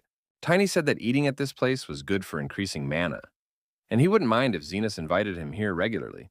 The young man said that he had an extremely important question for Xenos. Xenos agreed to listen. The guy asked what the restaurant was all about. Xenos said he was ready to explain everything and got down to business on the merits of the issue.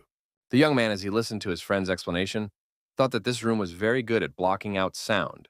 Tiny continued to observe his interlocutor and noted that he had a very clear control over mana and the elements. Finishing his story, Xenos said it was a great restaurant.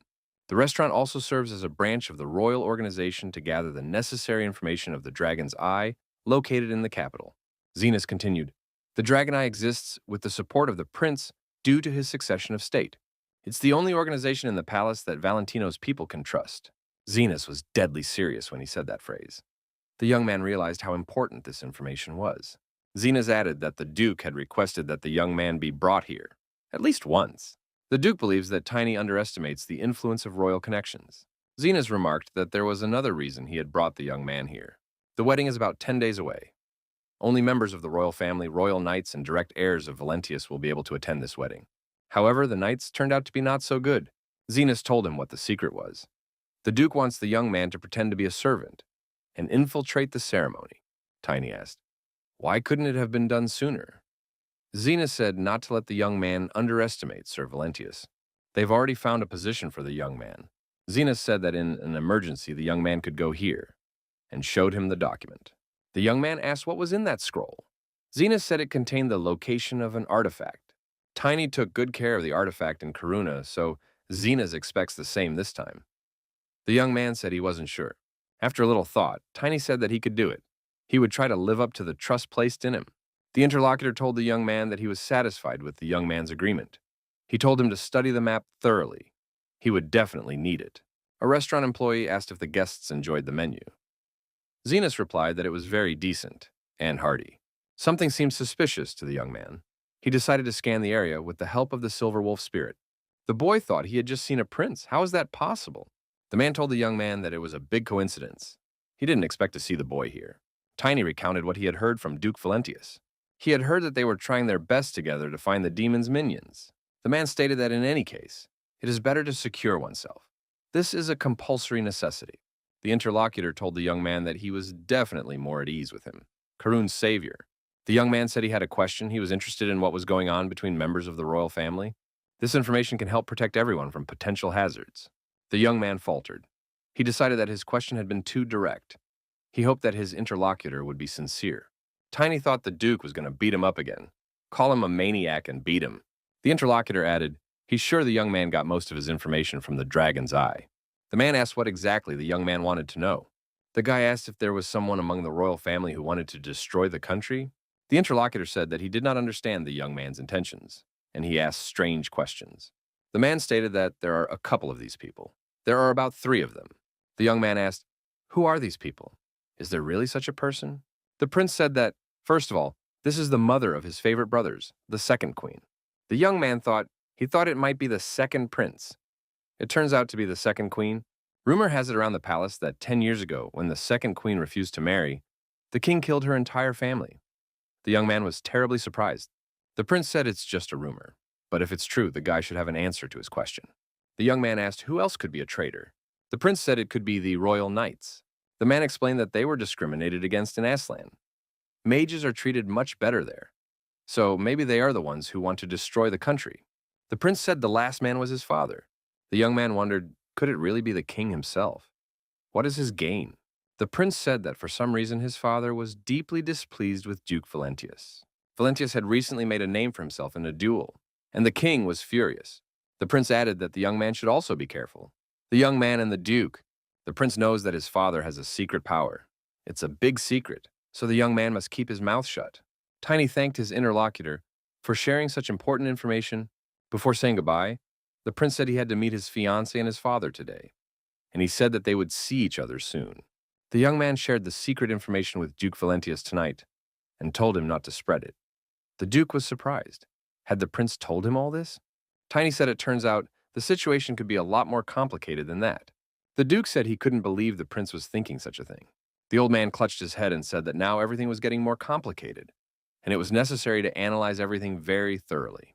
The young man became alarmed. The moonwolf, who was now with Khloe, was sending him an alarm. Something's wrong. Assyrian palace. Khloe shows what she has learned. The lady says she looks very elegant. The girl likes her moves too. The teacher says that the lesson on learning manners is over for today. The girl thanked the woman. Dr. Marr left and Khloe was alone. She thought back to those lessons. Why did the position of her fingers when sitting matter so much? What kind of person would she have to be to think about such things? Khloe cried. Only Vivian is here to visit her? Why did she tie her life to the temple? The girl petted the puppy. She was glad Moonwolf was with her now. The wolf liked the stroking. Khloe was announced that the crown prince had come to see her. A young man looked into the room and said that Ms. Khloe had done a great job today. The girl said hello to the young man. She was interested in the nature of the visit. Khloe stated that the crown prince had been visiting her a lot lately. The young man became embarrassed, blushing. The guy said that when he sees the girl, he gets tired, so he comes here to rest. The girl looked at the young man and thought, how could the prince of the kingdom say such nice things? The crown prince said he wanted to remind her that Khloe has a meeting with his majesty tonight. The girl said she was mindful of it and was getting ready. How can you miss it? The young man warned that his majesty can be strict, but he asked to bear with him for the crown prince's sake. The young man said that his majesty was angry with Valentino, or rather, with his father-in-law. The girl thought it was her father. Khloe remembered that she had heard about it once. At the time, the girl thought it was just gossip. It is not clear why she was chosen to be a princess in such a case. The young man said he didn't share his father's views. When they live together, then the kingdom will unite with the duchy.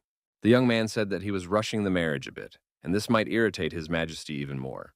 The young man said he wants him and Khloe to have a complete understanding. The girl said she was of the same opinion. Khloe remembered her father telling her that he had known His Majesty for a long time. If the king's anger was greater than the rumors said, she would have to tell her family. It's evening. Everyone is waiting for the king to arrive. The king appeared. The people present bowed to him. The young men said that they saluted His Majesty, and both of them bowed to the king. The king said for the young men to raise their heads. The young man asked if his father was doing well. The king said he was doing well. His Majesty stated that his son had taken over most of the affairs of state, so he might feel bad. The young man replied that his participation was just a convention. The kingdom belongs and will belong only to the king. The power he has was given to him by His Highness. The king asked if he wished to have her back. The young man replied, if it be His Highness's will. The king interrupted his son. The old man said there was no point because all the aristocrats would be against it. The king, whom the young man pushed away by surrendering the tower to a knightly order, cannot return. The crown prince said it was a necessity by the law of the realm, and his father knows it. The old man said he was curious about the law being above the ruler himself. His Highness said that the companion the young man brought annoyed him even more. The old man added, for this girl is the daughter of a sword emperor. The prince told His Majesty that this title was given by ignorant commoners. It is not to be taken seriously. The girl declared that the daughter of the sword of the realm, Esgard von Valencia, was being welcomed by His Majesty. The king smirked. The sword of the kingdom, she said. The girl said her father had recently defeated the sword of the alliance and earned excessive honors. Khloe continued, for it was done for the glorification of the kingdom. The king laughed loudly in response and agreed with the girl's assertion. The old man stated that the prince had chosen one that looked so much like him. The king, continuing to laugh, clapped and said that was great courage. The old man became serious. His gaze hardened. He said he had to warn the girl and her father. The crown prince shouted at the king. It was at this moment that Moonwolf sounded the alarm to the young man. Tiny. Young man, this alarm has been received. Tiny thought Khloe might be in danger, and she needed his help. The boy realized that the girl was now being addressed by the king. The king said menacingly that the Aslan clan had ruled people since ancient times. The old man added that simpletons like superhumans can't change that, and the crown of this lineage is the king. The girl thought perhaps His Majesty wanted something more than a kingdom. The king looked sternly at Khloe Valencia. The girl kept her gaze fixed on His Majesty. The crown prince asked the king to calm down and not to express his displeasure so openly. The king was angry. He told the young men to leave and waved his hand. The young man and his bride bowed and said as it would please His Majesty. His Majesty, signaling that the audience was over, turned his back to the young men. The young man told the princess that they were leaving and turned around as well. The king was left alone in the throne room. He said it was too much. His son had grown up too fast.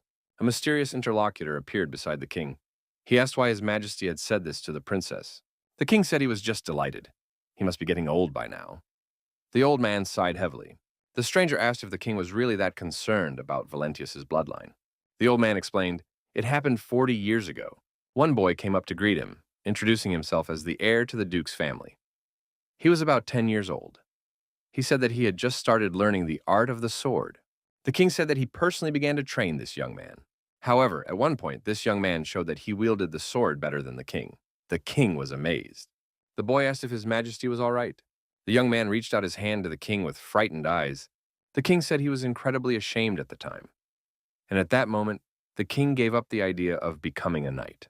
The king had convinced himself that the Aslans were originally predisposed to wield magic. The king regretted that he didn't even have a talent for magic. It was a shameful story. His Majesty stated that his dislike for Valentius was not on a personal matter. No matter how long the peace lasts, an aristocrat's pathetic family has no right to overshadow the royal one. The king said it was a threat to the fundamental laws of this country. The old man angrily complimented that it was no different from treason. His Majesty got nervous and said the prince knows nothing about it. He has him, a sensible young man. The king said there was nothing to be done against such a law. It was for this reason that a kingdom with such power could not rule the entire continent. The royal family is bound to the law, and the families of aristocrats are becoming more and more numerous. In such cases, it is very difficult for power to become centralized. To rule the continent, all power must be concentrated in one hand, His Majesty. The stranger said that the king is absolutely right, and he supports that view. The king added that the reason for this would be created by the foolish queen and that demon-possessed lowlife. The stranger said they could not defeat Duke Valentio on their own. He could clearly see the limits of the demon's minions. The king said, that's why his interlocutor is needed. His Majesty asked, is the secret weapon ready yet? The interlocutor hesitated. The king said he'd heard he was talented. The interlocutor stated, this is clearly the best genius born after the Shadow faction. If he continues to grow at the same rate, His Highness will become the first ruler to control an aura user who is an assassin. The king's mysterious interlocutor turned out to be a young maiden hiding her face behind a mask. The girl said it would take them 10 years to do it. The king sighed regretfully. The mysterious girl told the king not to worry. If they act together with the magic tower of the kingdom, it would be enough. His Majesty agreed and said it should be so. The king asked where the prince had gone. The girl said he didn't head to a certain place. They seemed to be discussing matters with the Dragon Eye. The old man said you could slip him some minor information, but he must not find out about this plan. The girl said what would be done. The prince would receive urgent news at the most important moment. The king said that the rebellion of the demon's minions against the royal family would come to pass. In the process of this rebellion, Duke Valencia, their father-in-law, will die. This event will give them sufficient reason to claim it was due to a lack of centralized authority. This, in turn, happened because the power's in the wrong hands, and it could lead to the collapse of the kingdom. The stranger said that they would turn the situation in their favor. Then there were words in an incomprehensible language. The old man asked, what is this? The interlocutor said her subordinate brought useful news. The mysterious interlocutor said that they would be able to press Duke Valentius even earlier. Duke couldn't find a place for himself. The emperor doesn't just hate him. The king even threatened his daughter, Khloe. He's not going to put up with it. The naive young man suggested that the Duke destroy His Majesty. The Duke was frightened and covered his mouth with his hand. The young man said it was a joke. The Duke couldn't understand why this happened. After all, he hadn't intentionally done anything wrong. Valentius thought back to his childhood training and decided that the king was still angry with him. To make it up to him, Valentius worked hard all the time for the king's good. The young man subtly noticed that the Duke had some very useful thoughts in his head. The Duke very subtly reprimanded his interlocutor. Does Tiny not realize how serious this is? The boy asked, is it more serious than the Demon King's army? The Duke thought for a moment and said perhaps not. The young man replied, then why do you have to push yourself so far? Tiny said it would end the same either way if the Demon King came. Either way, then we'll have to unite. He knows what he's talking about. The Duke agreed with his interlocutor and said there was only one way out. The Shining Knight understood that it was necessary to preserve the strength of humanity. The Duke said he sometimes envied the young man's simple mind. The man added that thanks to the young man, his thoughts were in order. That is, they became organized. Zenas burst into the room and said they had a problem. The young man was alarmed. The young man said there was urgent news from the Dragon's Eye. A rebellion had begun in the small towns in the royal family's domain. The Duke jumped up from his seat. Was it really a rebellion? He had not misheard. Zenas continued, judging by the report. The king will order Duke Valentius to suppress these rebellions. Zenas said it was almost a done deal, and the king has already made his decision. The young man showed the contents of the official announcement they would soon receive. The Duke read, Valentius must put down the rebellion in several small towns as soon as possible, and prove himself worthy to become father-in-law to the royal family. His Majesty has also given a deadline for this assignment, before the wedding. Tiny was terribly excited. An uprising? How much courage did they have if they started it in towns with few people? Zenas stated from what he'd heard, the people behind this were thinking of joining the demon's followers. The young man decided it was absurd. How could one act at such a crucial time? The Shining Knight assumed that the demon followers were trying to divide the royal family's military strength. The Duke stated, this means they will attack during the wedding. This is the most inconvenient time for the king. Zenas said that they could not know for sure that the rebels would decide to act on that particular day. Sir Valentius told Zenas that they had reason to believe so, and they would soon tell the young man everything. The Duke said that the problem that had arisen must be settled first. Zenas said that from the reports, the uprisings had started in small towns and said what kind of towns they were. 2 of those cities would be dealt with by the Kingdom Army and the Magic Tower. The Ice Flame magic was sent there as well. They would have to go to the 3rd city, Sarin. This city is located between Valentino and the Royal Palace. Therefore, it is necessary to send some of your men there. The Duke remarked that he would have to send high-ranking knights to be in time for the start of the wedding. Zenas noticed that all the high-ranking knights, including him, were now in the palace. The young man said, if they came forward, they would quickly end it all. However, before the wedding come back, they might not be able to make it. The Duke thought that even at such a time, The king wished to drain the strength of the Duchy of Valentino. The duke wondered if it might be better to destroy everything here. Zenas didn't understand how to take that. Duke says he's not asserting it. He says that option exists. Because of Khloe and the family, he can't act rashly. Canceling the wedding would have a huge impact on the family. The duke pondered what the king really wants. What is the apparent reason for his decision? Not discouraged, the young man said this problem could be taken care of in a week. Sir Tiny has offered to go there himself. He'll take care of it himself. The duke was surprised, as always.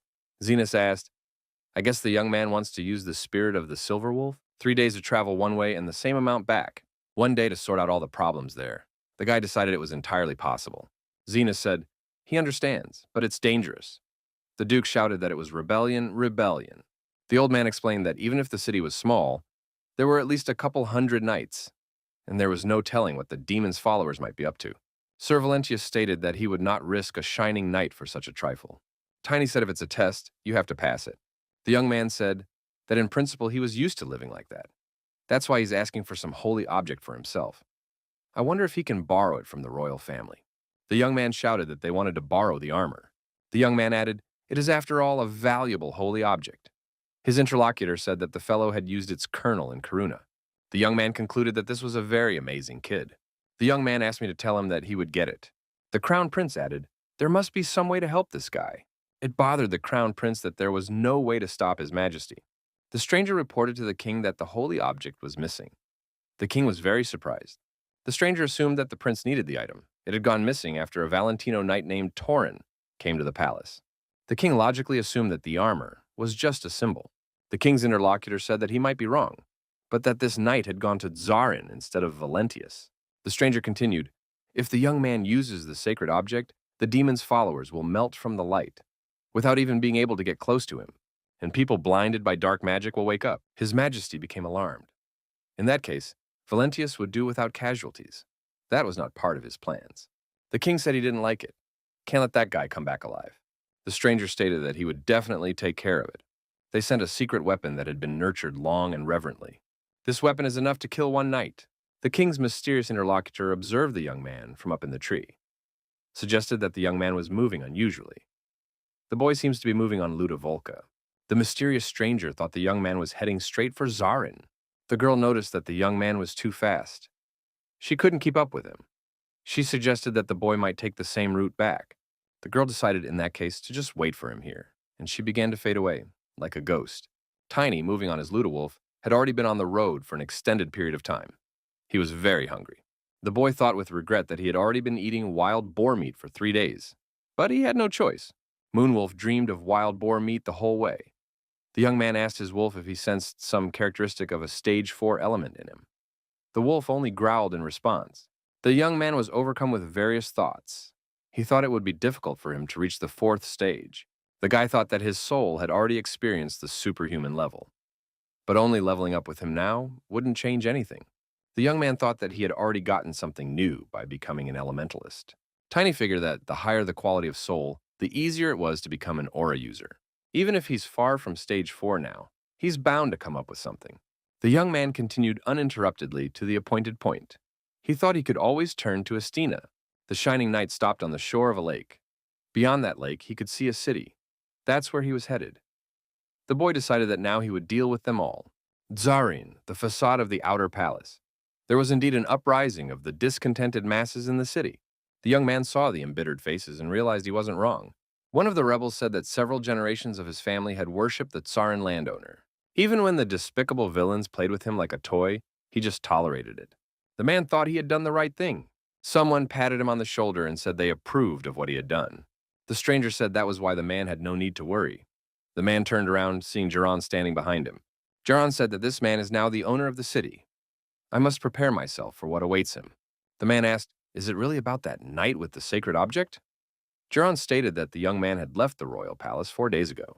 Jaron continued and said that this young man would be here very soon, and wished the man good luck. The man was very surprised. What do you mean by that? He asked. Is Jaron leaving him? Jaron told his interlocutor to calm down. As long as the young man had the sacred object in his hands, they could do nothing. The man got nervous. He'd been told there was a way out. What was he supposed to do now? Jaron said that a man must control it. Who will lead the knights and soldiers forward if not the landowner? Besides, the trap must be activated. The man thought he seemed to have no choice, so he agreed. Jiran wished his interlocutor good luck and told him to do his best for the new world. It was this landowner who was now leading the rebellion and leading the knights and soldiers forward. For a new world. The mysterious strangers asked what happened to that landowner. They doubted he could handle it. The demon's followers decided that they would gather information while the landowner took that night. For example, they'll find out where he got the sacred artifact. The men were scared. What's going on? Is he really here already? Why so soon? The older man told them to calm down. The men have learned that this is the right night. He must be stopped. The young man was determined to accomplish his task. The older man shouted that it was too late to run now, in order to activate the traps, no matter what. There was panic among the demon's minions. They decided that it was too late to do anything about it, even if they hurried. The Shining Knight shouted for them to gather all of them together quickly, and he's ready to crush them in one big blow. The guy raised up the sacred artifact and shouted, activating his armor. The hungry silver wolf was ready to eat everyone. The demon's followers surrounded the young man. The demon's followers were blinded by the power of the sacred object, and there was nothing they could do about it. One of the villains, burning from the light of the artifact, thought to activate the trap before it was finally too late. One of the villains shouted that he was going to attack for a new world, so he turned to his elder for help. The young man rushed towards this demon follower and told him that he would not allow him to activate the trap. The young man shouted that now this scum wouldn't survive a collision with him. The guy threw his hammer, which flew into the enemy's camp with incredible speed. The enemy exploded at the same second, unable to withstand the collision with the mighty hammer. The young man wondered, what was that explosion? It didn't look like it had killed him with its impact. The young man looked down into the resulting hole and saw his opponent struck by the hammer. Tiny thought maybe the victim wasn't real, maybe it's a clone. The guy thought that the enemy was weakened because of the holy object. However, they wouldn't use a clone sacrifice for such a pathetic attack.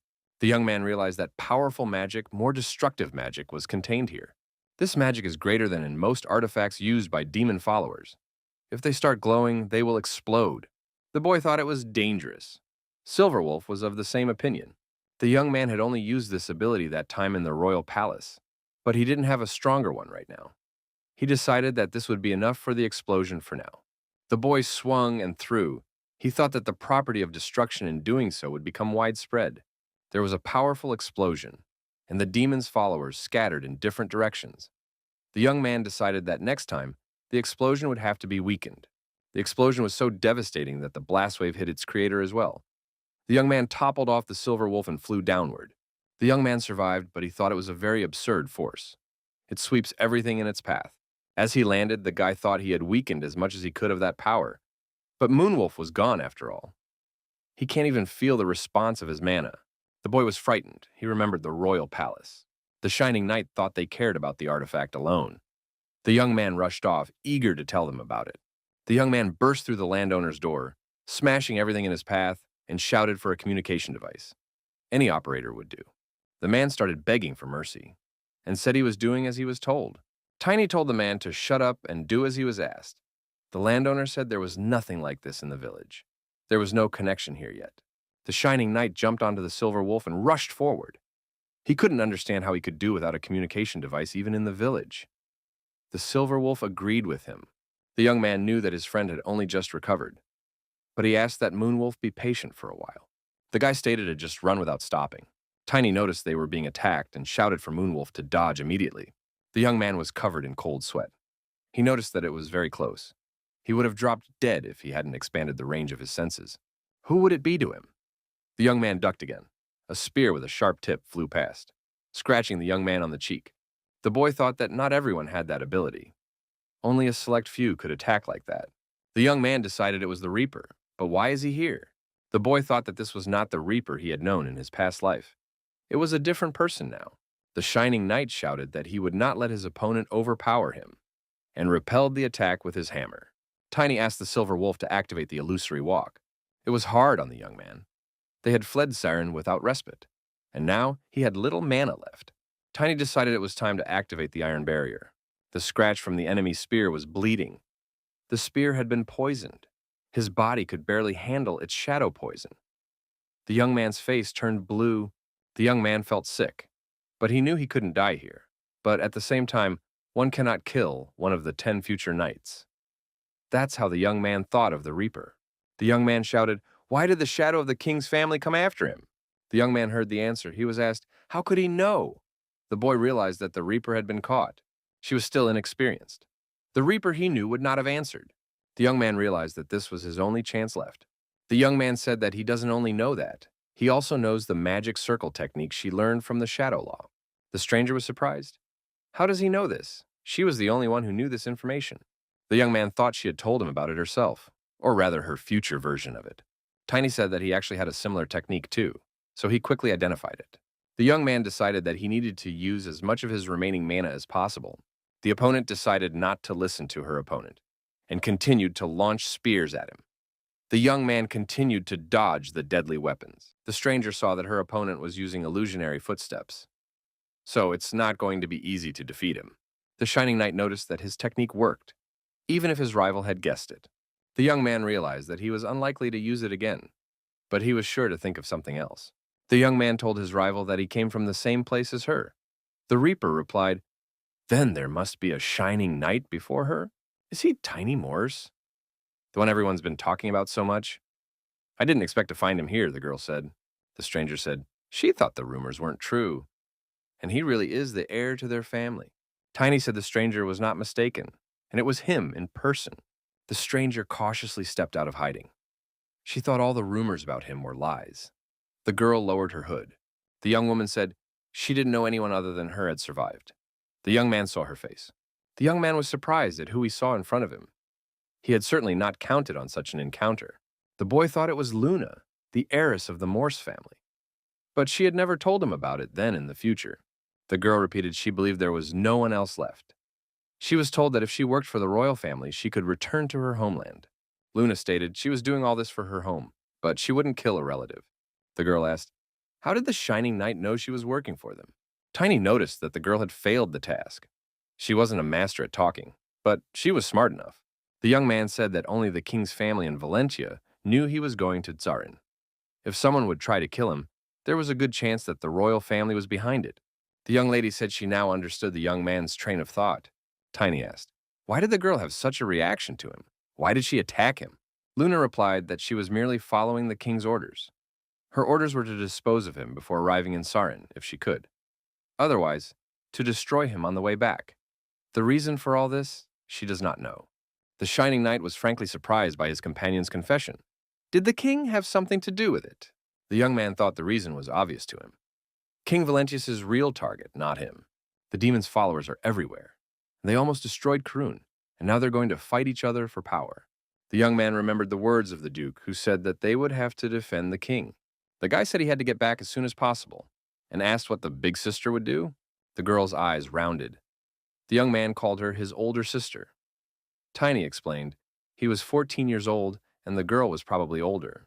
Luna hugged the boy and held him to her chest. She said that it turned out he was her brother. The girl was touched. The young man did not expect such a reaction. Luna said she has a family now, and she was no longer alone. The girl continued to hold the young man's head in her hands. The boy thought he was starting to feel guilty. Someday he should apologize to her for this lie. The young man took the girl's hands, repeated his question. What would she do with her assignment? Luna said she would handle it herself. Tiny looked into the girl's eyes. He liked her. He thought he had a bad feeling about his aspects. He's not sure he wants to be her brother. The demon followers at the regular meeting were surprised with the information that Morse had been blown up but had survived. One of the men said that the young man has 3 days' journey to the city, and he is following the established route. The villain stated that the young man would then be able to tell all about the bomb. Some objected that the young man might not be believed. They didn't really believe it until they saw it with their own eyes. The man added that the young man went to town without revealing his identity. No one would definitely believe him. He's too unpredictable, though. The villain said to hurry up the execution of their plan.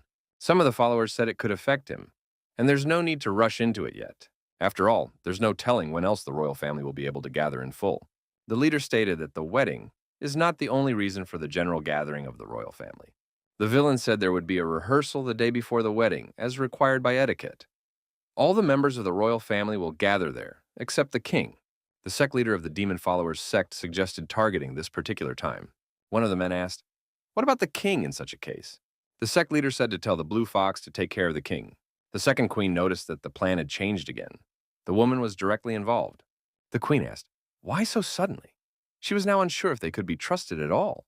The interlocutor told her not to worry about anything. They are fully prepared. It will go well, despite the earlier rescheduled date. They'll take care of the king's obstruction. It's to their advantage. The woman looked at the portrait of the king and thought he was a nuisance. The queen decided that the old man took his position simply because he was the eldest, even though he didn't have much power. The lady added that the king is not someone a commander of knights should fear. The knight commander said that, of course, the king himself is not a problem. But that's not the case with the mages loyal to him and the blue blood mage. The woman said that in this case, the killers should not be forgotten.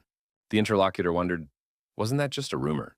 The woman jumped up from her chair in anger and shouted that it wasn't just a rumor. These scoundrels had destroyed her family. She saw them with her own eyes. She saw her parents, her brothers, and sisters killed by a shadow. The woman said her interlocutor should understand this better than anyone, why she goes that far. The man knelt before the queen and said he understood her. The next few days would determine their fate. If everything worked out, their child would become king. The woman remarked that otherwise, they would be finished. The interlocutor replied that he was aware of that. The king asked if they had changed the plan. The mysterious interlocutor said that the Lord was right. The second queen changed the date of removing the barrier stone of the inner palace. They planned to get down to business the day before the wedding. The king wondered, would this happen during the rehearsal when all the family members were gathered together? But he wouldn't be there. The interlocutor said, they suspect that the conspirators may try to attack the king here, but it is not known how and how many there will be. The old man stated that it didn't matter. Beggars tempted by a demon would not be able to do anything. The king stated that the problem is in Esgard. Those inferior creatures would not be able to defeat him. The interlocutor agreed. The king said his interlocutor would have to deal with the duke himself. The king added that his safety is not to be worried about. He has a definite plan. The secret interlocutor said, if that's what it takes for the sake of the king's power, they don't have to eliminate Duke Valentino immediately. The king told him to monitor the situation and report back regularly. If he felt the king's safety was not threatened, he could deal with Duke Valentino. The king added that if necessary, he could take Ludwig with him to make sure everything worked out for sure. The old man stated that if his interlocutor had nothing more to add, he was free to go. The stranger said he received a report that the rebellion in Sarin had been crushed. The king jumped up and shouted indignantly. It turns out that the Valentino boy who had borrowed the sacred object had survived and dealt with Sarin. The old man threw the decanter of wine with fury and broke it. The interlocutor remarked that they had a plan to make sure the young man did not return. The king should not worry. His Majesty shouted that he wasn't reacting like that because of the baby. It simply meant that Valentino's men had earned the achievement without losing a single person. The old man turned around and grudgingly walked away. He said that his interlocutor was completely useless. As he left, the king said he was putting him in charge of dealing with the Valentino men. The crown prince wondered, had she really started to act? The knight confirmed and said that he had heard that Gruel had gathered the knights and changed the plan. And they're probably going to start the day before the wedding. The crown prince thought, it turns out it will be during the rehearsal. The young man asked, what about his father? The king would not be there. The interlocutor said that their helpers would take care of him. The young man thought about these helpers. They're a bunch of useless demon minions. What good are they? The man asked if they should thwart the conspirators. The crown prince asked Ixalan if they could harm his father without help from within. Ixalan said that as long as the blue blood mage, Ludwig, was around, it wouldn't be easy to do. The crown prince agreed that his uncle would stay with him. The king never keeps knights around.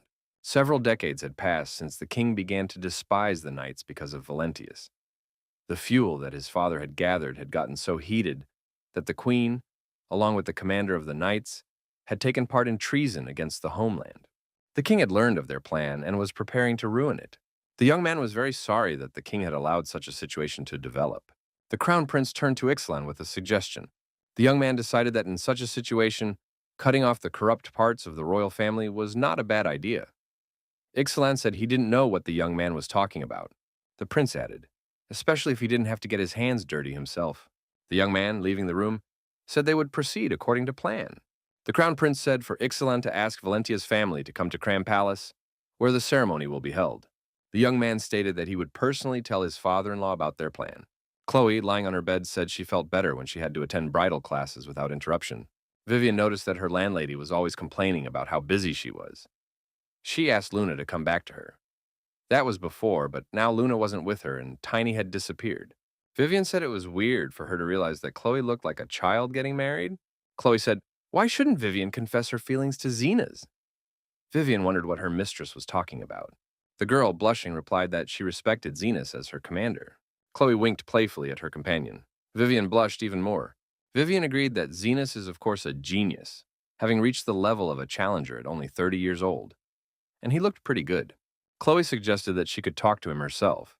Vivian shouted that Khloe had gotten it all wrong. Khloe said she was jealous of Vivian. She can date whoever she wants. Vivian asked if Khloe didn't want to marry the crown prince. The girl replied that wasn't the point. The Valencia family has given her many privileges, so she must repay her. Vivian was surprised at this revelation. She had thought that this was not the case. Khloe said since she needed to get married anyway, this would be the best option. After all, her fiancé is royalty. Khloe has been added, so Vivian can resemble a date for her too. She'll be sure to talk to Xenas. The crown prince knocked on the room and said he had something he wanted to tell his princess. Khloe realized that she needed to fix her hair right away. The young man said hello. He saw that Vivian was also here. Khloe asked what had brought the young man here. The young man said seriously that he had something important to talk to the young princess about. Something he needed to talk to the young princess about. The girl was very surprised and tensed up. She had never seen the prince so serious before.